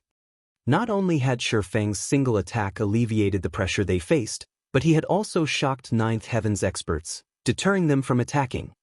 Among the Ninth Heaven experts present, quite a few were even stronger than the two of them. This was especially true for Melody. Melody wore 3 pieces of epic equipment and had stronger combat standards than them, yet against Shifeng's attack, even she had failed to react. Melody also could not help but shake her head and smile bitterly as she looked at the 3 flame demon guards' wounds. She had intended on threatening Zero Wing and questioning Zero Wing's purpose in the Flame Demon's Valley. After all, both teams had roughly the same number of players. Even if their teams fought, she did not think that her team would lose. At worst, their teams would suffer mutual destruction. However, reality proved that her thoughts were laughable. Guild leader, what should we do? Are we going to give up, just like that? A tall, robust Tier 2 Tigerman Berserker asked. Before he had seen Shifeng's power, he had been confident in defeating Zero Wing's members, but after, he understood one thing: he absolutely must not clash with Shifeng. He would only find his death if he did. He hadn't only come to that conclusion because of Shifeng's superior basic attributes, but also because of the technique the swordsman had displayed. Why should we give up? We've gone to great lengths to find this quest, and Flame Demon's Valley is so large. Do you really think that they have eyes in every corner of the valley? A Tier 2 female ranger carrying an icy, crystalline bow said, clicking her tongue. She had no intentions of giving up on their quest. Moreover, she refused to believe that Shifeng's group would notice them sneaking into the Flame Demon's Valley. Forget it. Let's just wait here, Melody said, shaking her head. I don't think that Zero Wing is here for our quest, anyway. They must be here for something more important. Otherwise, with Zero Wing's strength, they wouldn't need to waste words on us. They could have simply gotten rid of us before entering the valley. Hearing Melody's decision, the other members nodded in agreement, seeing the logic in her words. It would have been much easier and safer just to get rid of them, rather than asking them to wait at the valley's entrance. They had just witnessed Shifeng's prowess personally, and they doubted that he'd need long to annihilate their team.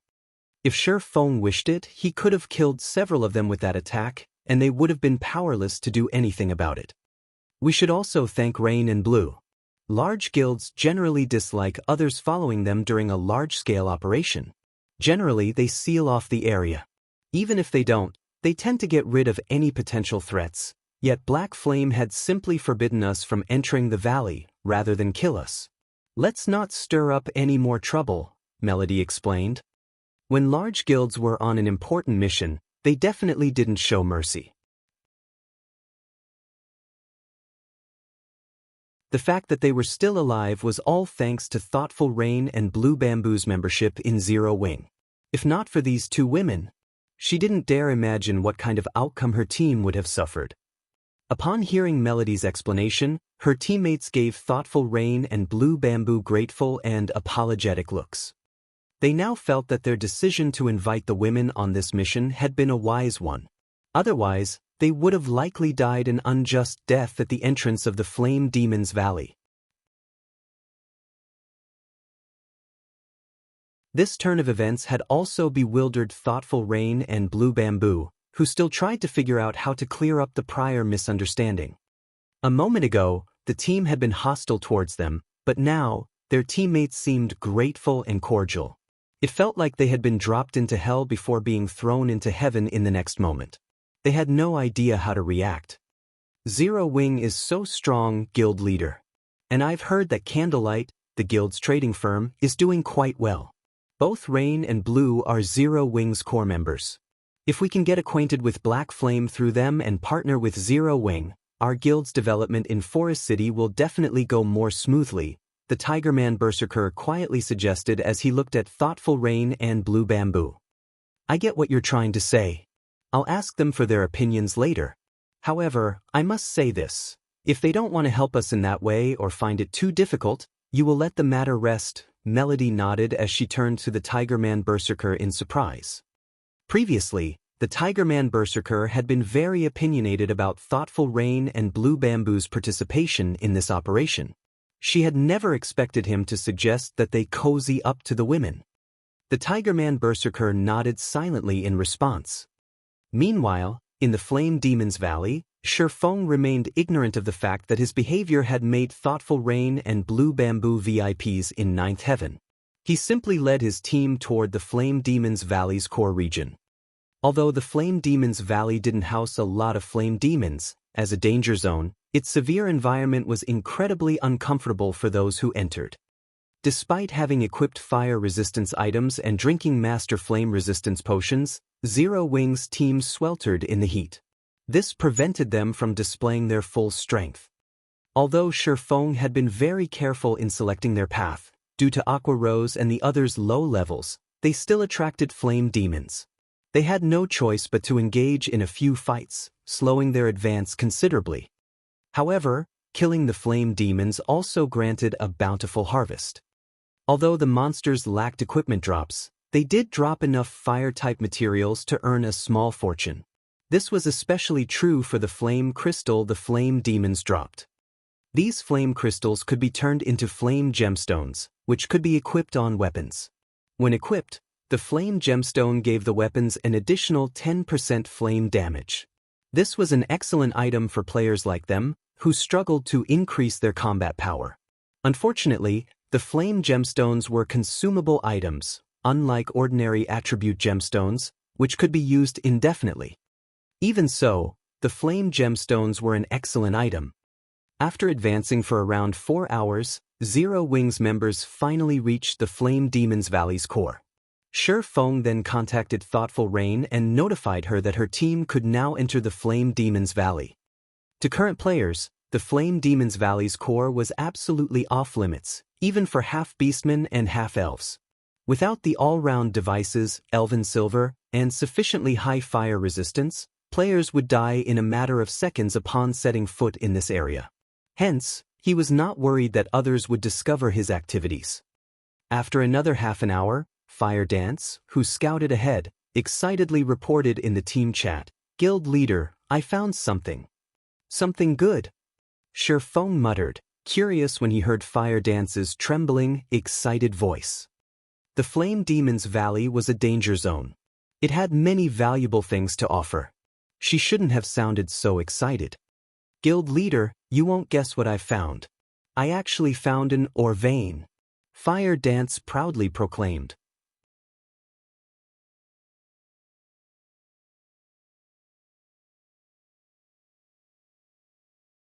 Chapter 1842, Attributed Ore Vein. Upon hearing Fire Dance mention an ore vein, everyone's eyes glowed with excitement. Ore veins were extremely rare in God's domain and particularly in Star Moon Kingdom. This was because Star Moon Kingdom was a relatively balanced kingdom. While the kingdom had no lack of herbs, ores, wood, and food materials, It did not specialize in any of these resources. Hence, ore veins were very rare in the kingdom. Whenever one was found, it would be highly contested over. An ore vein? What type is it? Shi Feng asked curiously. He wasn't particularly surprised by the fact that an ore vein had appeared in the Flame Demon's Valley. After all, this was a mountainous region. It was also a danger zone, a map famed for abundant resources. However, although ore veins were generally quite valuable, they were also differentiated by rank. For example, the difference between a bronze vein and a magic crystal vein was like heaven and earth. Although a bronze vein could tempt ordinary large guilds, it wouldn't be particularly helpful to Zero Wing. At the very least, it wouldn't be occupying if it were in the Flame Demon's Valley. The Flame Demon's Valley was a danger zone and home to very dangerous monsters. The map's harsh environment would only make it even more difficult to mine the vein. Even super guilds had a hard time setting up mining operations in danger zones within kingdoms and empires, and the Flame Demon's Valley was both a neutral map and a danger zone. Normally, superpowers ignored ore veins in danger zones. The rewards simply weren't worth the effort. A source fire vein. Fire Dance exclaimed. When Fire Dance reported the vein's identity, her teammates let out a gasp. In their opinion, finding a copper or mithril vein was already exciting, yet they had stumbled across a source fire vein. Source fire. Shi Feng's heart raced upon hearing this. A source fire vein was a bona fide grade 2 vein. Unlike ordinary grade 2 veins, a source fire vein was also an attributed ore vein. It was extremely rare even among grade 2 veins. Normally, an ore vein didn't attributes, just like how ores were normally unattributed. However, if an ore had an attribute, its price would increase by several-fold. For example, frost steel ore was an ice-type ore. When using this type of ore to forge weapons, the weapons produced would deal additional frost damage. When used to produce equipment, the equipment would have additional ice resistance. This was why attributed ore veins were far more valuable than their non-attributed counterparts. Superpowers would even fight over a grade 3 attributed vein, not to mention a grade 2 vein. If the various superpowers found out about this source fire vein, they would do everything they could to acquire it. The vein might not be as valuable as a grade 1 vein, but it would greatly help their members when raiding dungeons or exploring new maps. Even if the price were great, they would pay it to secure the source fire vein. However, Shi Feng had never heard of an attributed ore vein in the Flame Demon's Valley in the past, leaving him a little confused. Had such a vein existed, the Flame Demon's Valley would have been a battlefield for the various superpowers, rather than some obscure map that no one cared about. Send the coordinates.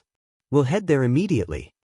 Thinking up to this point, Shi Feng wanted to verify the authenticity of the vein. If the source fire vein were real, it could help Zero Wing's rapid advance in both ship and weapon production. After Fire Dance relayed her current coordinates, Shi Feng led the team, slowly approaching the assassin's location. Fire Dance was situated before a canyon that was surrounded by mountains and lava. The canyon was clear of black smoke, so visibility was excellent.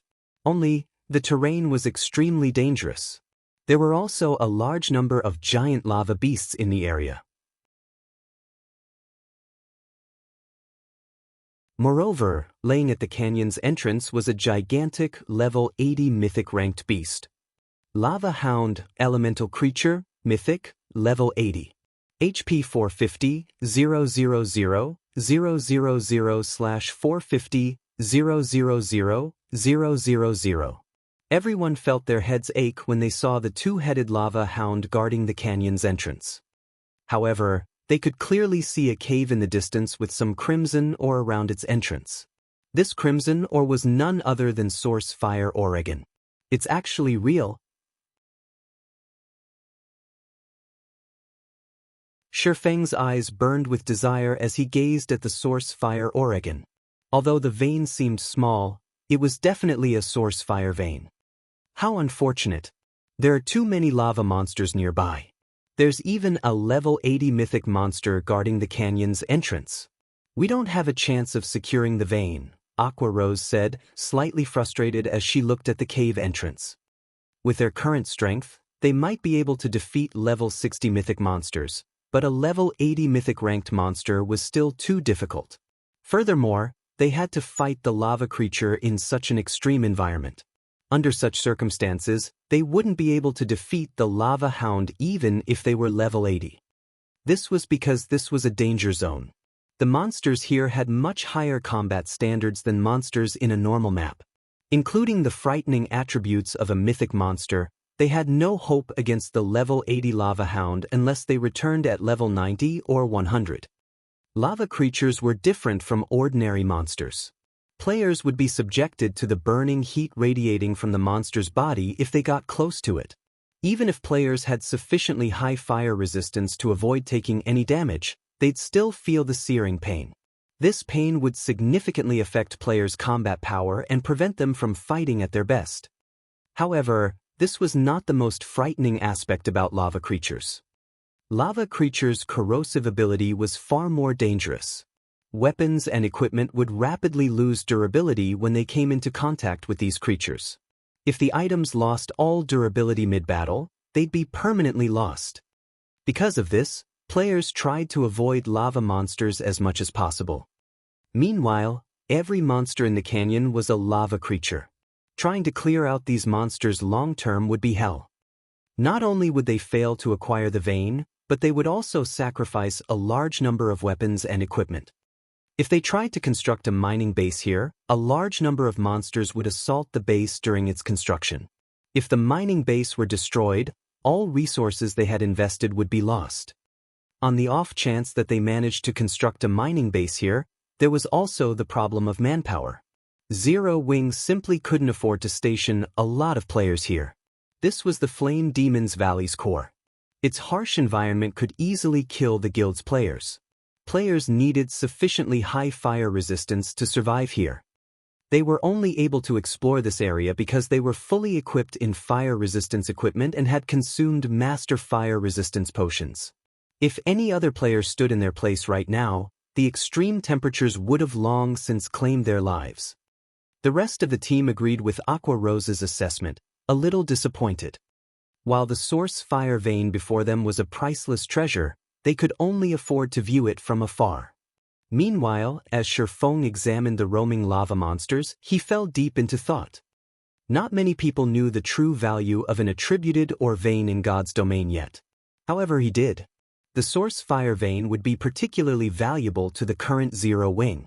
Not only did the vein produce source fire ore, which could be used to increase the guild's overall combat power by a significant margin, but the vein also produced the super rare byproduct, flame source crystals. Flame source crystals were incredibly useful to master alchemists, but they were also one of the main materials to produce the epic set equipment, Broken Steel, a set exclusive to his Blade Saint class. Lava creatures? After carefully observing the terrain and the wandering lava monsters, Shifeng said, while it would be impossible to set up a mining base here, it isn't entirely impossible to harvest the ore. Guild leader, can we really mine here? Anticipation burned in Aqua Rose's eyes as she looked at Shifeng.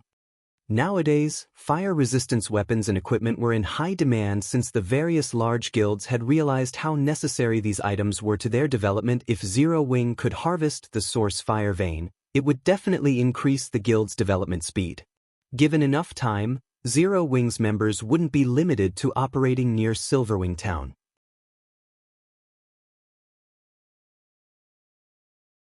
They could freely explore the Ore Empire and cross swords with the Ore Empire's Evil God's Temple. They had long since grown tired of the Evil God's Temple's antics by this point.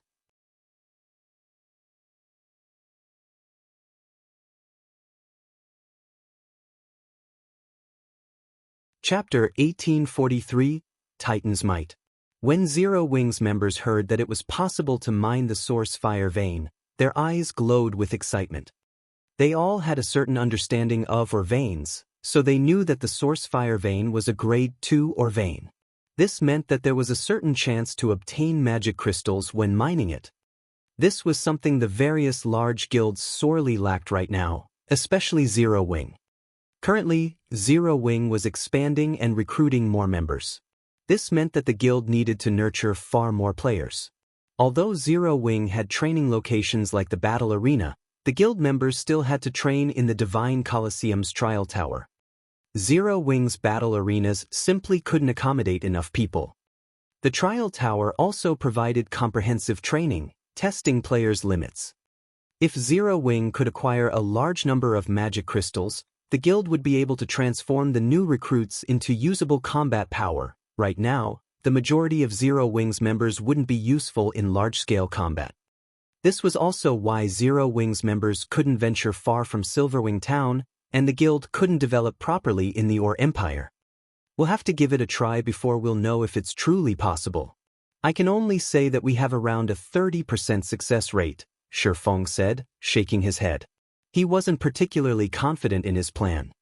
While it was common knowledge that lava monsters were extremely difficult to deal with, not many knew that lava monsters also had obvious weaknesses: ice and water-type attacks. In addition, an ice or water-type environment would dull the lava monster's reactions to an extreme. Once the lava creature's reactions dulled, they'd become far easier to deal with. However, lava monsters filled the canyon before them. In addition, they were nowhere near the monster's levels. If they tried to lure a single lava monster, they'd likely attract a large group instead. They also had to worry about the level 80 mythic lava hound. Moreover, this was the Flame Demon's Valley. The environment was extremely hot. Even after equipping fire resistance equipment and drinking master fire resistance potions, the heat still affected them considerably, and they couldn't fully exhibit their combat powers. Picking a fight with the lava hound would be suicide. Hence, he wasn't confident in success. A 30% success rate? It's so high. Some hope is better than none at all. Guild leader, just tell us what you need us to do. When they heard their chance of success, the team grew excited, rather than disappointed. Even the various superpowers weren't likely to occupy this source fire vein, but if Zero Wing could, it could grow into a super first-rate guild within a short time. Zero Wing would then be able to compete for dominance over God's domain. It would no longer be limited to its status as a kingdom's #1 guild. Aqua Rose, who had once been an honorary elder in the veteran first-rate guild, Twilight Echo, had never thought that Zero Wing would one day have a chance of becoming a super first-rate guild. Despite so many years of development, Twilight Echo had never reached the point where it had the potential of becoming a super first-rate guild, yet Zero Wing already had. Alright, since everyone is in agreement, Aqua and those with the Sea God's legacy, ready your spells. You should have learned quite a few water-type spells. As for the remaining elementalists, prepare to use ice-type spells. Try to use as many AoE spells as possible. I don't need you all to attack. I just need you to transform this canyon into a world of ice and water. As long as you can change the environment, the lava monsters will weaken and become much easier to deal with. If you succeed, we'll have a chance of getting the vein. Cola, Turtledove, and Yi Wumian. Once Aqua and the others begin, you three need to do everything you can to lure the monsters away from the canyon's entrance. Cola, you'll be responsible for tanking the lava hound. All you need to do is lure it away. Everyone else will use the ice and water-type magic scrolls I'll distribute in a moment. I don't need you to buy a lot of time. 5 or 6 minutes will be enough. No matter what happens, do not use Power of Darkness. We'll need it later. When Shifeng finished explaining his plan, his teammate gulped as they glanced at the 8-meter-tall lava hound. They had no confidence of defeating the mythic monster. The other level 70+ lava monsters shouldn't be an issue, but distracting a level 80 mythic monster for 5 or 6 minutes would be a massive challenge. An unsuppressed level 80 mythic monster would most likely kill them with a single slap, and they weren't allowed to use their berserk skills. Surprisingly, however, Cola brimmed with fighting spirit. If nobody has any problems, let's begin, Shifeng said. After scouting the terrain for about 10 minutes, Aqua Rose and the other casters finally decided on their positions. Meanwhile, after Cola, Turtledove, and Yi Wumian prepared to pull every monster's aggro in the canyon. Good. Let's begin. Feng commanded once everyone was in position. Immediately, Aqua Rose and the others started to chant incantations and draw runes, drawing a large amount of water and ice-type mana towards them. The non-magical class players also activated their water and ice-type magic scrolls. The flow of mana soon attracted the attention of nearby monsters. These monsters instantly searched for the change's source. However, before these lava monsters discovered Aqua Rose and her companions' locations, AoE spells began to descend. Boom, boom, boom. Suddenly, icicles and waterfalls rained down from the top of the canyon walls. As the streams of ice and water reached the bottom of the canyon, the molten lava vaporized the ice and water, filling the canyon with a dense mist. At the same time, the canyon's temperature began to decrease. Unfortunately, Aqua Rose and the others' spells were only temporary. Their spells couldn't stop the lava from spewing out of the ground and canyon walls. Damn it! Why is there so much lava? If we can't stop it, changing the environment will be impossible, Blackie said, anxiety filling his heart as he watched water and ice become steam. If they failed to change the environment, the lava monsters would easily annihilate them. They shouldn't even dream of securing the source fire vein. Seeing the swarm of lava monsters charge up the canyon, Cola and the other MTs began to grow nervous. These level 70+ lava monsters hadn't weakened in the slightest. It seems the effects are quite good. Everything is coming along just as I expected. Feng smiled as he watched the rising steam. He then took out the ancient weather book and activated weather control. He hadn't actually expected Aqua Rose and the others to change the environment here by themselves. After all, only powerful domain skills could accomplish such a feat. Only a fool would try to change an area's environment with ordinary AoE spells. While the ancient weather book could alter an area's weather, it was too difficult to do so in such an inferno. It would take a very long time for the ancient weather book to alter this environment enough to impact the lava monsters. Meanwhile, the lava hound would have killed the entire team several times. Hence, he needed Aqua Rose and the others to create enough steam in the valley to hasten the ancient weather book's alteration process. Suddenly, a powerful storm began to brew above the canyon, dark clouds forming in the sky. After 5 seconds, rain began to fall, showering the lava monsters. As the rainwater covered their bodies, the lava monstress cried out in pain. Their body temperatures rapidly began to cool. Not only did the lava monsters' movement speed begin to decrease, but they also seemed sluggish. Awur! The lava hound raged as the rain drenched its body, its howl so powerful that it even pushed away the descending rainwater and rubble on the ground. The lava hound then charged for Feng, swiping a paw as it pounced on the swordsman.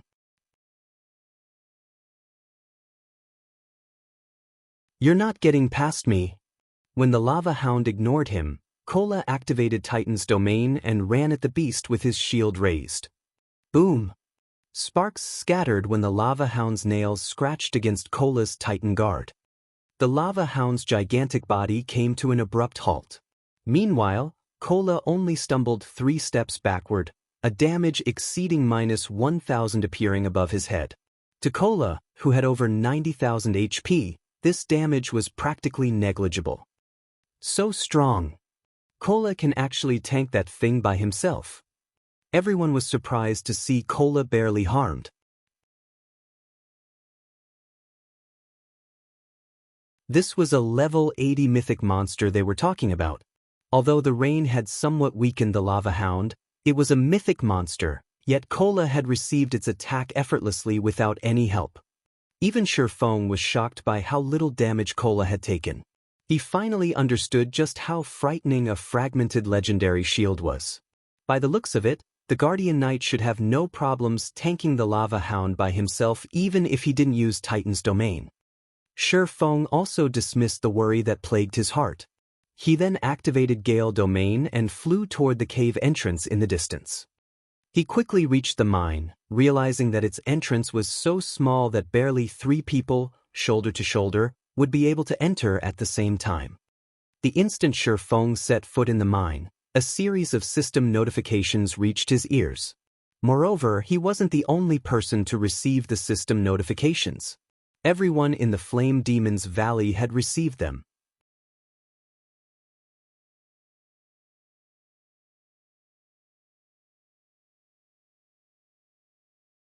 Chapter 1844, Underground Country. System, congratulations. You have discovered the Fire God's ancient land. Flame Demon's Valley Region System announcement. A player has triggered the new expansion pack, Underground Country, and activated the Primordial Taboo Seal. Players may enter the Underground Country in 10 days. The system announcement repeated 3 times, the system's indifferent voice echoing in everyone's minds for quite some time. Underground Country? Shifeng was stunned. Fire God's ancient land. He had never heard of the Flame Demon's Valley containing some kind of underground country during his previous life. He only knew that the Fire Demon's Valley's monsters had a high drop rate for source fire, ore and magic crystals, and a few superpowers had fought fiercely over the area. However, this new expansion pack had never been triggered in the past. Although he had never heard of the Fire God's ancient land before, he was very familiar with ancient lands. Any location that was considered an ancient land had existed before the Great Destruction. Only, these locations had disappeared from the public eye after the Great Destruction. Meanwhile, these ancient lands were rumored to have been blessed by ancient gods, which was why they had survived for so long. But as time passed, these ancient lands had become relics.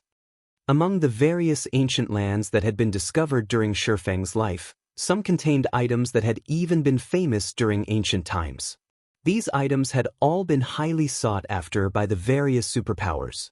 Hence, the various superpowers had fought desperately to claim any discovered ancient lands in the past.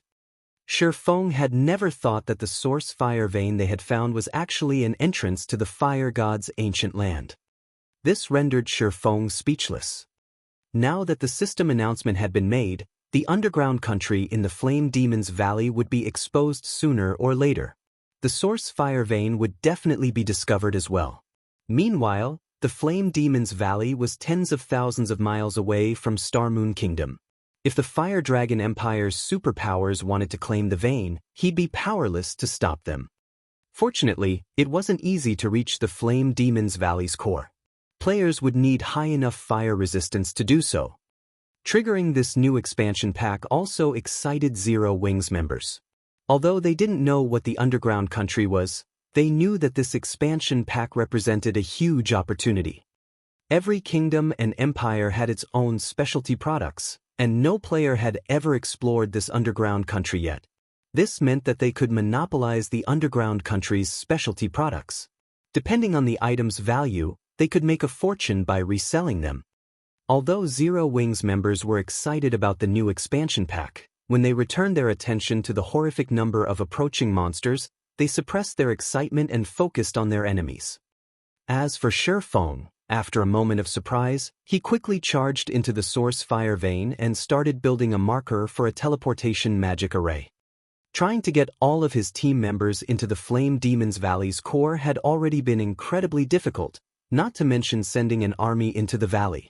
No guild in God's domain would be able to do so at this stage of the game, so it was impossible to mine this source fire vein long-term. However, while this task might be impossible for other guilds, the same was not true for Zero Wing. As long as he set up a teleportation marker, he could transport players via teleportation array.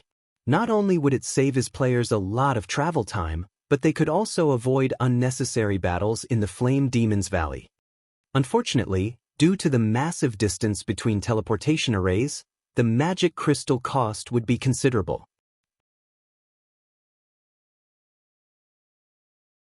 But compared to the source fire vein's value, the teleportation fees were almost negligible. Aside from the fact that magic crystals could drop from the source fire vein, the source fire ore was incredibly valuable. It also had a small chance of dropping flame source crystals.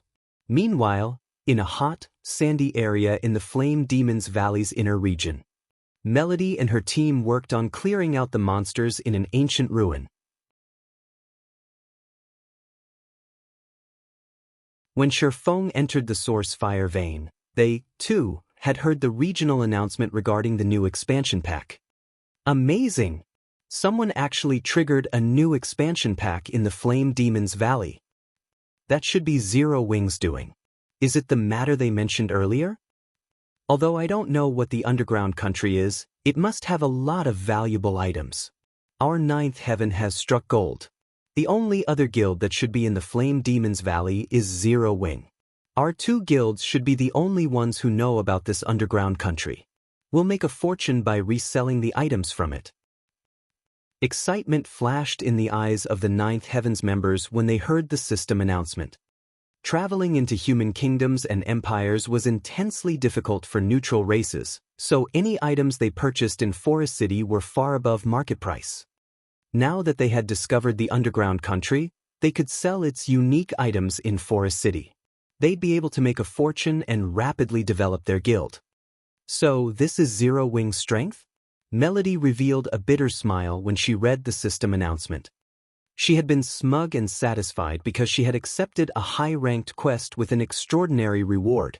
In contrast, Zero Wing had triggered a new expansion pack in the Flame Demon's Valley. The difference between them was immense. Previously, she had still suspected Zero Wing of targeting Ninth Heaven. But now, her suspicions were laughable. To Zero Wing, her high-ranked quest wasn't likely worth a second glance. While Ninth Heaven's members envied Zero Wing for activating a new expansion pack, Shifeng frantically set up the teleportation array's marker. Setting up a teleportation marker was not an easy task. Players needed a considerable understanding of magic arrays to succeed. The procedures were extremely complex, and normally, a player would need a lot of time to set up the marker and connect it to a teleportation array. However, to Shifeng, who was adept in drawing advanced magic arrays, this task was easier. He swiftly etched magic arrays on one crystal after another before placing the crystals on a large magic array he had carved into the ground. Very quickly, the mana in the mine started to gather in the magic array. Shifeng could feel the mine's dense mana begin to dwindle. Awur! Suddenly, Shifeng heard a furious howl from outside of the mine, echoing on the mine's stone walls. Guild leader, trouble? The lava hound went berserk and is charging towards you. It's ignoring aggro completely. Aqua Rose shouted in the team chat when she saw the enraged lava hound rush back to the canyon.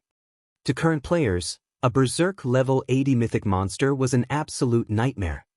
Kola had tried to stop the lava hound with his shield but had instantly lost over 30,000 HP when the boss had responded with an angry swipe. The lava hound's strength was terrifying. If anyone else had taken that attack, they would have likely died instantly. As soon as Aqua Rose fell silent, the lava hound arrived before the mine's entrance. Fortunately, the mine entrance was too small for the lava hound, so the boss couldn't get in. Seeing this, Aqua Rose and Kola breathed a sigh of relief.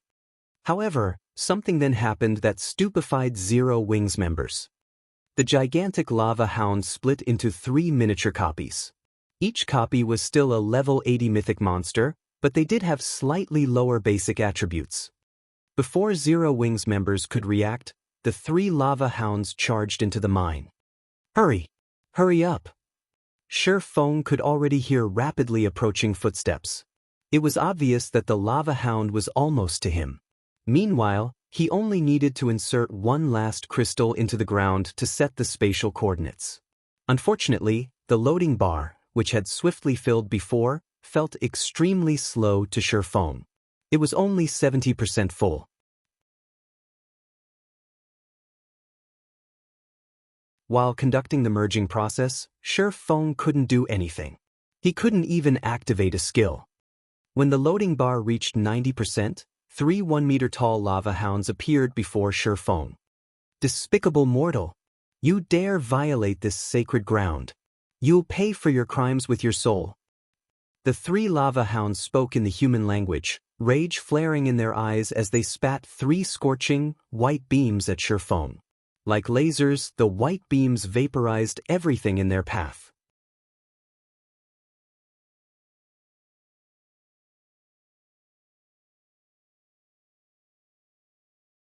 Chapter 1845, Evil God's Sword. Just before the 3 scorching beams slammed into Shifeng, the loading bar before him finally reached 100%. When the beams were less than 10 yards away from Shifeng, a barrier of divine runes appeared. When the 3 beams met the barrier, it shook violently. As for Shifeng, he shot backward like a cannonball. Boom! Shifeng crashed into one of the mine shaft's sturdy walls. What power? Shifeng was shocked as he stared at the mine shaft's deformed terrain. He had never thought that the lava hound would possess such frightening power even after dividing itself into 3 copies. They were currently inside a source fire vein. The walls surrounding them were sturdy and fire-resistant, especially the source fire Oregon. Ordinary flames wouldn't melt it, let alone vaporize it. One could easily imagine how high the lava hound's flames were. If those white-hot flames struck a player's equipment, not even magically enhanced, dark gold equipment would survive. Only epic equipment might. If he hadn't activated absolute domain in time, he likely would have died from that attack. Retreat! Everyone, retreat immediately! Shifeng shouted through the team chat once the flames dissipated. Cola could barely tank 1 lava hound. Now that they had to face 3 miniature lava hounds, which were only slightly weaker than the full version, he knew they couldn't stay here for a moment longer.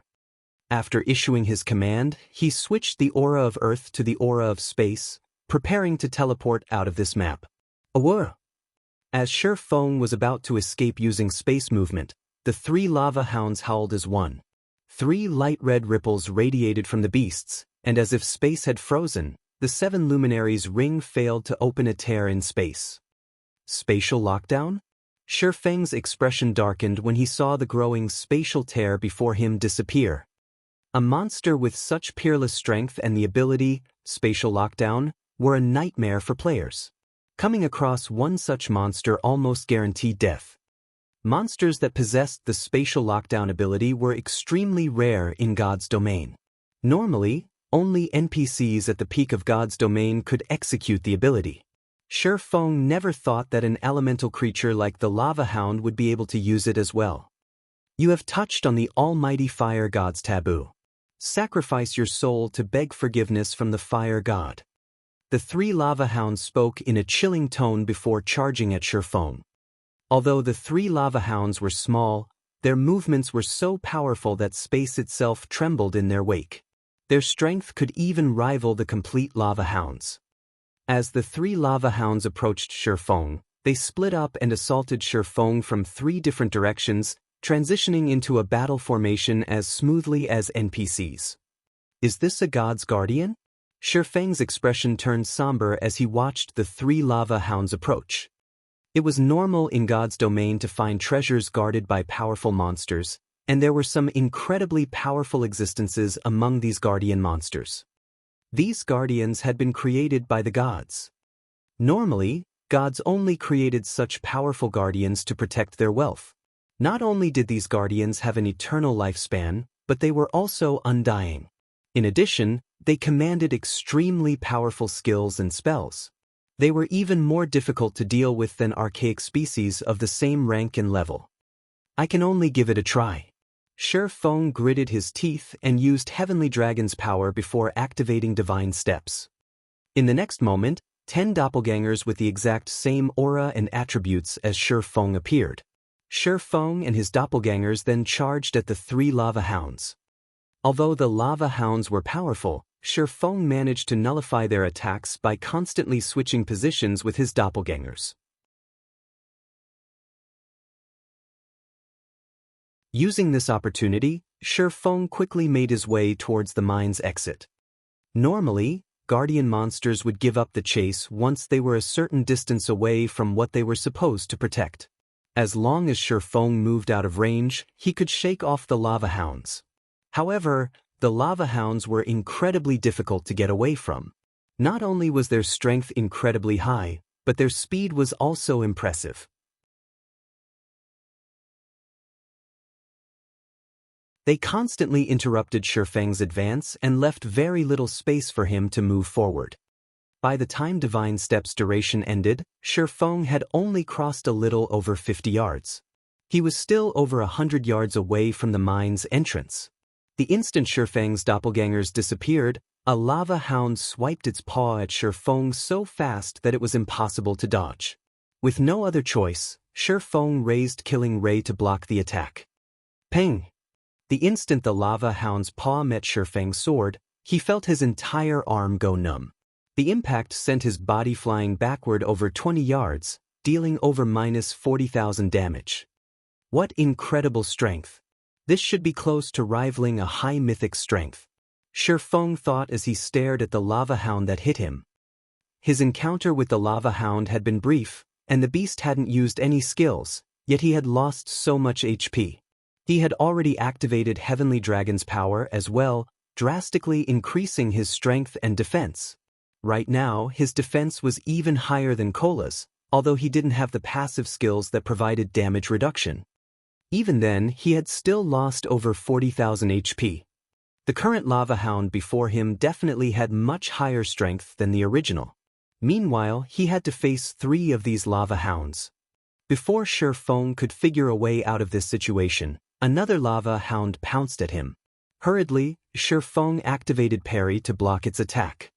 Ping! Once more, Shi Feng flew backward by over 20 yards. Not only hadn't he moved closer to the mine's entrance, but he was actually further from it. This was clearly what the lava hounds had intended to do with their attacks. These lava hounds' combat standards were in no way inferior to expert players. Am I going to die here? Shi Feng could not help his bitter smile as he watched the third lava hound pounce at him. It would seem that he had taken on too large of a risk to set up the teleportation marker. While he did not mind losing 1 level of EXP, he carried multiple tools that would drop on his death. Moreover, these items would not simply remain on the ground after being dropped. After a certain time had passed, these valuable items would disappear. Meanwhile, when players died, they'd only resurrect after half an hour unless someone resurrected them with a skill or special tool. By the time he returned to this mine, his dropped items would be gone from this world. As Shi Feng clashed with the lava hounds, his HP continued to decrease. 80%, 70%, 60%. Although he had tried to use void steps to blindsight the beasts, the technique was ineffective against the lava hound's sharp sense. Even though the lava hounds couldn't see him, they could pinpoint his location with their other senses, launching another paw swipe or bite attack. Why hasn't the guild leader come out yet? Aqua Rose, who had long since distanced herself from the canyon, muttered as she watched the swarm of lava monsters return to their home. The guild leader should be fine. If he goes all out, he can even contend with mythic monsters, Blackie reassured. It's been so long though. Moreover, there were 3 lava hounds. I think it's best if I go take a look, Fire Dance said worriedly. I'll go with you, Flying Shadow offered as he followed Fire Dance. Meanwhile, inside the mine, Shi Feng watched the circling lava hounds and glanced at the small percentage of HP he had remaining with a bitter smile. Despite activating twofold Berserk, which temporarily granted him the power to contend with Tier 4 mythics, he still couldn't come within 100 yards of the mine's entrance. While he was confident that he could escape a single lava hound, 3 were too much for him to handle. To make matters worse, the 3 lava hounds coordinated perfectly. Although he had thought of using a magic or summoning scroll, the 3 lava hounds were simply too fast. They gave him no opportunities to use such tools. As twofold Berserk's duration continued to run out, Shi Feng frantically searched through his bag for items that could help him out of this predicament. Suddenly, he discovered a broken longsword that had been inactive in his bag for quite some time. This longsword was none other than the evil god's inheritance, a treasured sword that had once belonged to the evil god.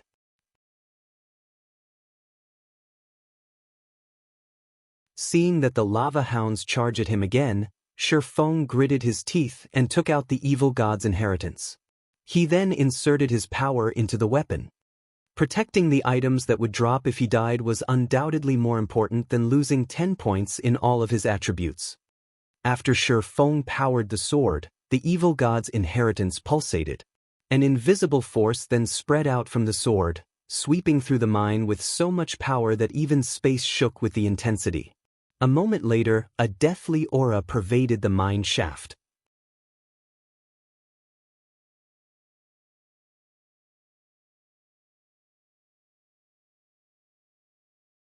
Chapter 1846, Broken Sword's Power.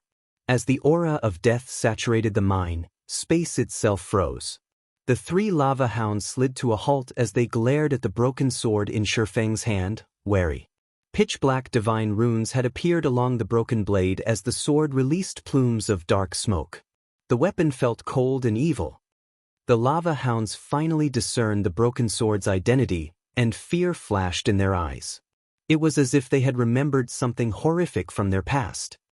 Despicable heretic! You dare set foot in this sacred land. Let the almighty fire god's flames purify your soul. After Shifeng replaced the abyssal blade with the evil god's inheritance, the broken sword seemed to trigger something in the three lava hounds. Suddenly, they began to grow larger as golden flames flared across their bodies. Despite standing still, the solid rock beneath the lava hound's feet began to crack. Space tore around them as if it couldn't withstand the golden flame's power. It was as if the space around them was no longer able to withstand the power of the golden flames. Shifeng could also sense a threat of death from that golden fire. Moreover, Shifeng could tell that this death wouldn't just end with a single lost level. He could feel a power akin to soul fire, although this was many times stronger. Burning and devouring his soul would be child's play for this strange fire. If these golden flames burned a player's soul, the player's account would likely be left permanently crippled. Before Shifeng could think of a plan to get out of this troubling situation, the three lava hounds pounced as one. At this point, Shifeng had no skills that he could use to protect himself. In addition, the lava hound's movement speed had significantly increased. With no other options, Shifeng instinctively executed Sword's Orbit. Countless sword lights enveloped Shifeng, clashing with the three gigantic, flaming beasts as they attacked. Boom! The resulting impacts tore the nearby rocky ground. The scattered sparks ignited anything they touched, transforming the area into a sea of fire. The three lava hounds were thrown back, forming three large craters as they crashed into the ground. Damages of over -3,000 appeared above their heads. In contrast, Shifeng remained standing in his original position, although the ground beneath him had been burned and melted. Now, he stood in a deep crater of his own that had a smooth, glassy surface. What incredible power! So, this is a weapon that had once belonged to an evil god? Shifeng was stunned as he looked at the injured lava hounds. Truthfully, the broken sword he wielded was only fragmented legendary rank. Although the weapon provided a considerable boost to strength and attack power, he hadn't expected the boost to be this intense. After all, his abyssal blade was even stronger than ordinary epic weapons, but it had never been this powerful. Meanwhile, the lava hounds before him nearly had enough strength to rival high mythic ranked monsters. Even after activating twofold Berserk, he still hadn't been a match for the lava hound's strength, yet when he had used the evil god's inheritance against these monsters, he felt as if he had hit a group of weak, powerless dogs. He hadn't felt the intense impact that he had experienced during his prior clashes with these beasts. Although he had seen weapons that could weaken an opponent's power in the past, he had never seen one as strong as the evil god's inheritance. The weapon had actually decimated Tier 4 mythic monsters' strength to such a great extent. That wasn't all. When he had clashed with the lava hounds, he had felt his own strength skyrocket. It was as if the broken sword had absorbed the monster's strength, transferring it to him. As Shifeng tried to get a better grasp on the evil god's inheritance's power, a lava hound stood up. This time, however, it did not charge at Shifeng. Instead, it howled with anger and formed a golden, threefold magic array in front of itself. A moment later, a beam of fire shot out from the magic array, moving so fast that Shifeng couldn't dodge in time. This beam was the result of the lava hound's Tier 4 spell, Red Lotus Breath, the same spell that had vaporized the source fire or earlier. In response, Shifeng simply swung the evil god's inheritance at the approaching beam of fire. Boom! The broken sword sliced the crimson beam in half, the flames disintegrating the stone wall behind Shifeng. Shifeng stumbled 5 steps back as a damage of over -10,000 appeared above his head. Sure enough, Shifeng was indescribably shocked, glancing down at the evil god's inheritance in his hand. As he had guessed, the evil god's inheritance could absorb an enemy's power, converting it into his own. Moreover, he had received far more power from this attack than the last. Not only had he gained 20% more strength, but his fire resistance had also increased by 30%. This ability was simply frightening. Due to this ability, his combat power had instantly soared. Moreover, he could sense that this still wasn't the evil god's inheritance's limit. Although he couldn't see the evil god's inheritance's exact attributes, when he wielded the weapon, he felt that he hadn't fully grasped the broken sword's power. The broken sword could grant him even more boons depending on the strength of the attack he received. However, the provided improvements were not without a flaw: their short duration. Each time it absorbed an attack's power, the weapon's wielder could only retain it for a short 10 seconds. Even so, it was amazing. Shifeng found it truly hard to imagine that the evil god's inheritance was still incomplete and that he only exhibited 10% of its power after sacrificing his attributes. If he could exhibit the weapon's full power, the result would be unimaginable. Most likely, he'd be able to suppress the 3 lava hounds completely. One should be able to leave now. When he saw the other 2 beasts charge towards him, Shifeng licked his lips in excitement and ran to meet his enemies in battle. Previously, the difference between their basic attributes had been too great. Even after using twofold Berserk, he had been thoroughly suppressed. Now, however, his strength had surpassed the lava hounds after he had weakened them and boosted his own with the evil god's inheritance. Shifeng relied on his superior strength and technique to push the 2 lava hounds to the side. He then dashed for the mine's entrance like a powerful gale. When the lava hounds caught up to Shifeng, he easily threw them back with an attack. In less than 5 seconds, Shifeng burst from the mine and back into the canyon. Thousands of lava monsters then turned to look at the swordsman. "Big Sis Fire, the guild leader is out," Flying Shadow said, breathing a sigh of relief when he saw Shifeng emerge from the mine. However, his excitement quickly faded, and a somber expression dominated his face. Thousands of lava monsters surrounded Shifeng, including the 3 mythic lava hounds that chased after him. Even a tier 2 assassin like him or Fire Dance would have no hope of surviving such an encirclement, much less a swordsman like Shifeng. "I'll attract the monster's attention. Ready a defensive magic scroll and prepare to use it on the guild leader." Fire Dance felt her scalp tingle as she watched the swarm of monsters close in on Shifeng, but she had to try to rescue her guild leader. She could feel how extraordinary the flames that enveloped the lava hounds were. If those flames claimed Shifeng's life, he'd lose far more than a single level. Just as Fire Dance was about to dash forward, Shifeng raised the evil god's inheritance into the air. Suddenly, the canyon's mana began to gather around the broken blade, and the sword gradually took on a mist-like state. Shifeng swung the weapon lightly at the surrounding lava monsters. The mist-like broken sword suddenly disappeared from Shifeng's hand and transformed into 5 pitch-black sword lights that flew at the offending monsters, devouring everything in their path. This move was the evil god's inheritance's only skill after Shifeng had sacrificed a fraction of his attributes. Godslayer.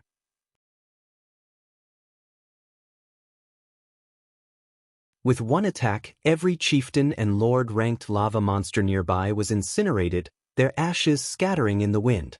The surviving monsters were heavily injured and unable to make the slightest movement.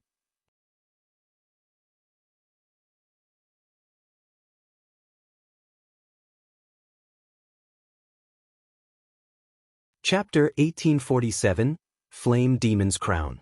When Shifeng had swung the broken sword, the attack had carved 5 deep grooves in the rocky ground around him. The canyon's terrain had changed drastically. What great destructive power! Shock filled Shifeng as he gazed at the evil god's inheritance in his hand. Godslayer's destructive power was even greater than that of a Tier 4 super large-scale destruction spell. He had turned several hundred level 70+ lava monsters into ash instantly. The skill truly had the power to decimate heaven and earth. Unfortunately, the monsters he had killed with Godslayer hadn't granted Shifeng any EXP.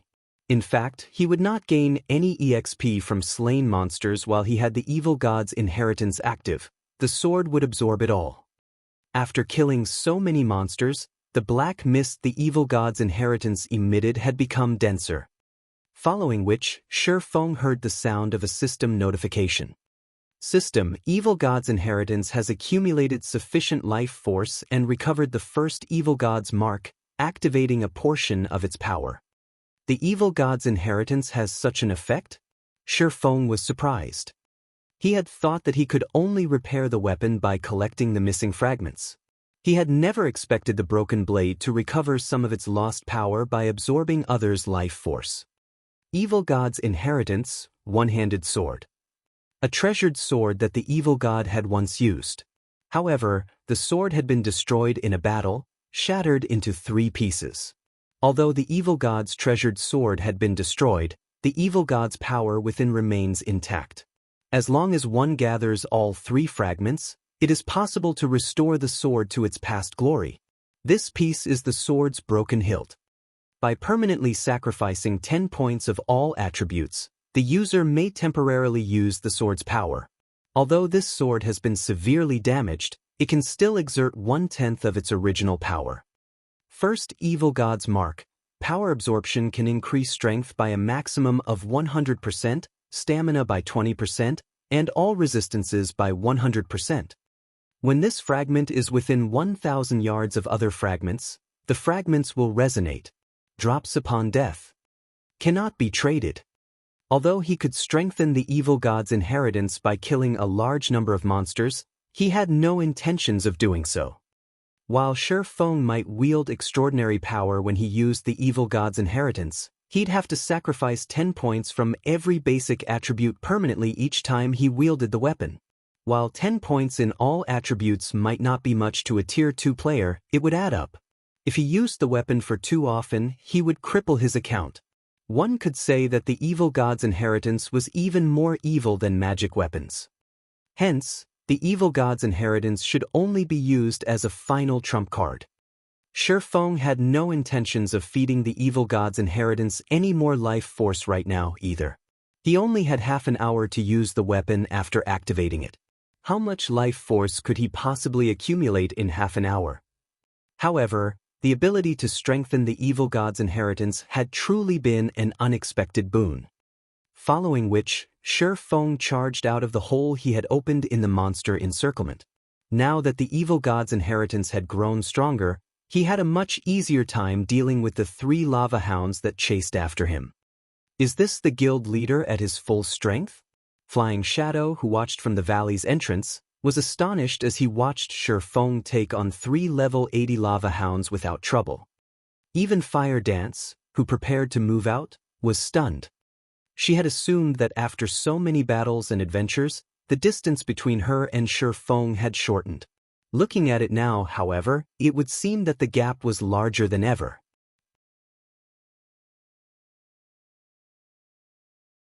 What the 2 assassins did not know was that Shifeng fully relied on the evil god's inheritance to command such power. Without it, he might not have survived even after activating twofold Berserk. Shifeng quickly escaped the lava hound's grasp, and although this further enraged the mythic monsters, they didn't dare leave their domain by as much as a centimeter. They could only watch until Shifeng left their sight. Despicable heretic! The almighty fire god will not let you get away with this.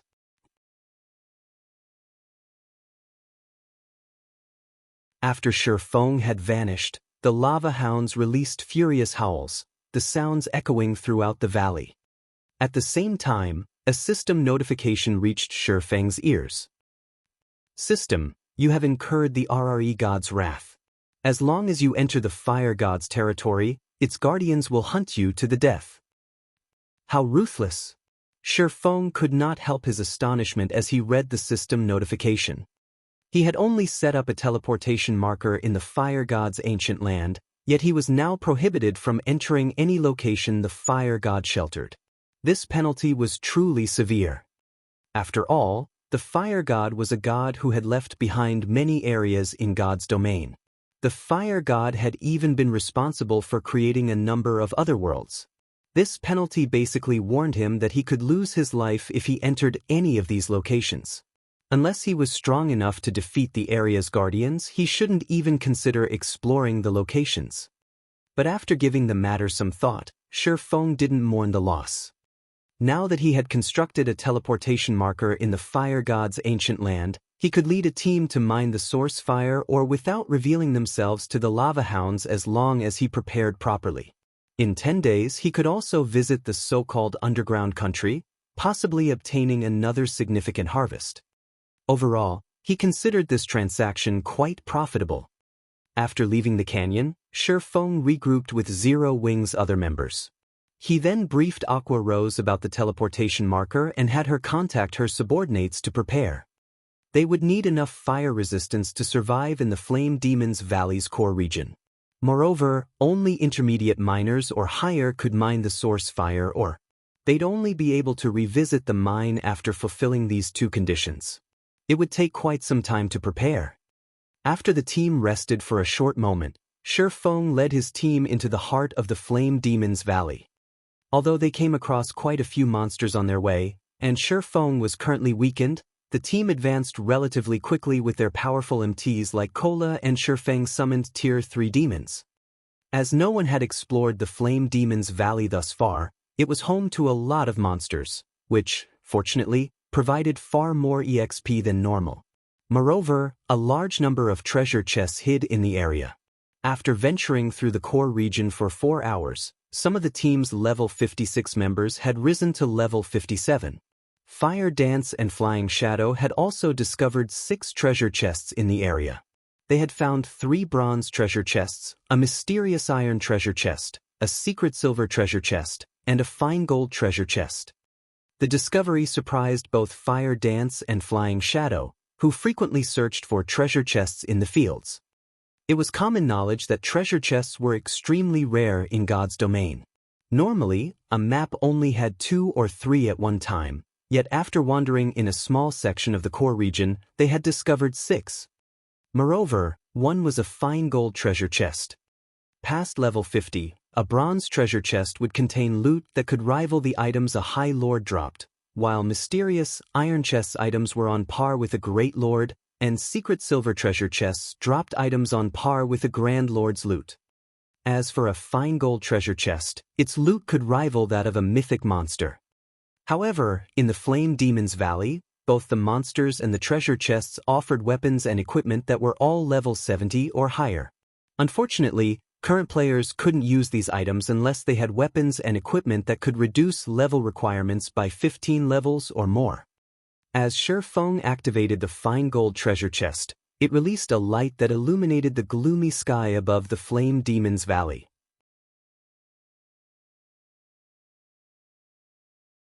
Even players several thousand yards away could see the glow. The Flame Demon's crown? Shi Feng was flabbergasted when he saw the exquisite, flaming crown inside the treasure chest. You're tuning in to the Wang Lin's Journey YouTube channel. Don't forget to subscribe and join us on this journey to catch the most captivating stories.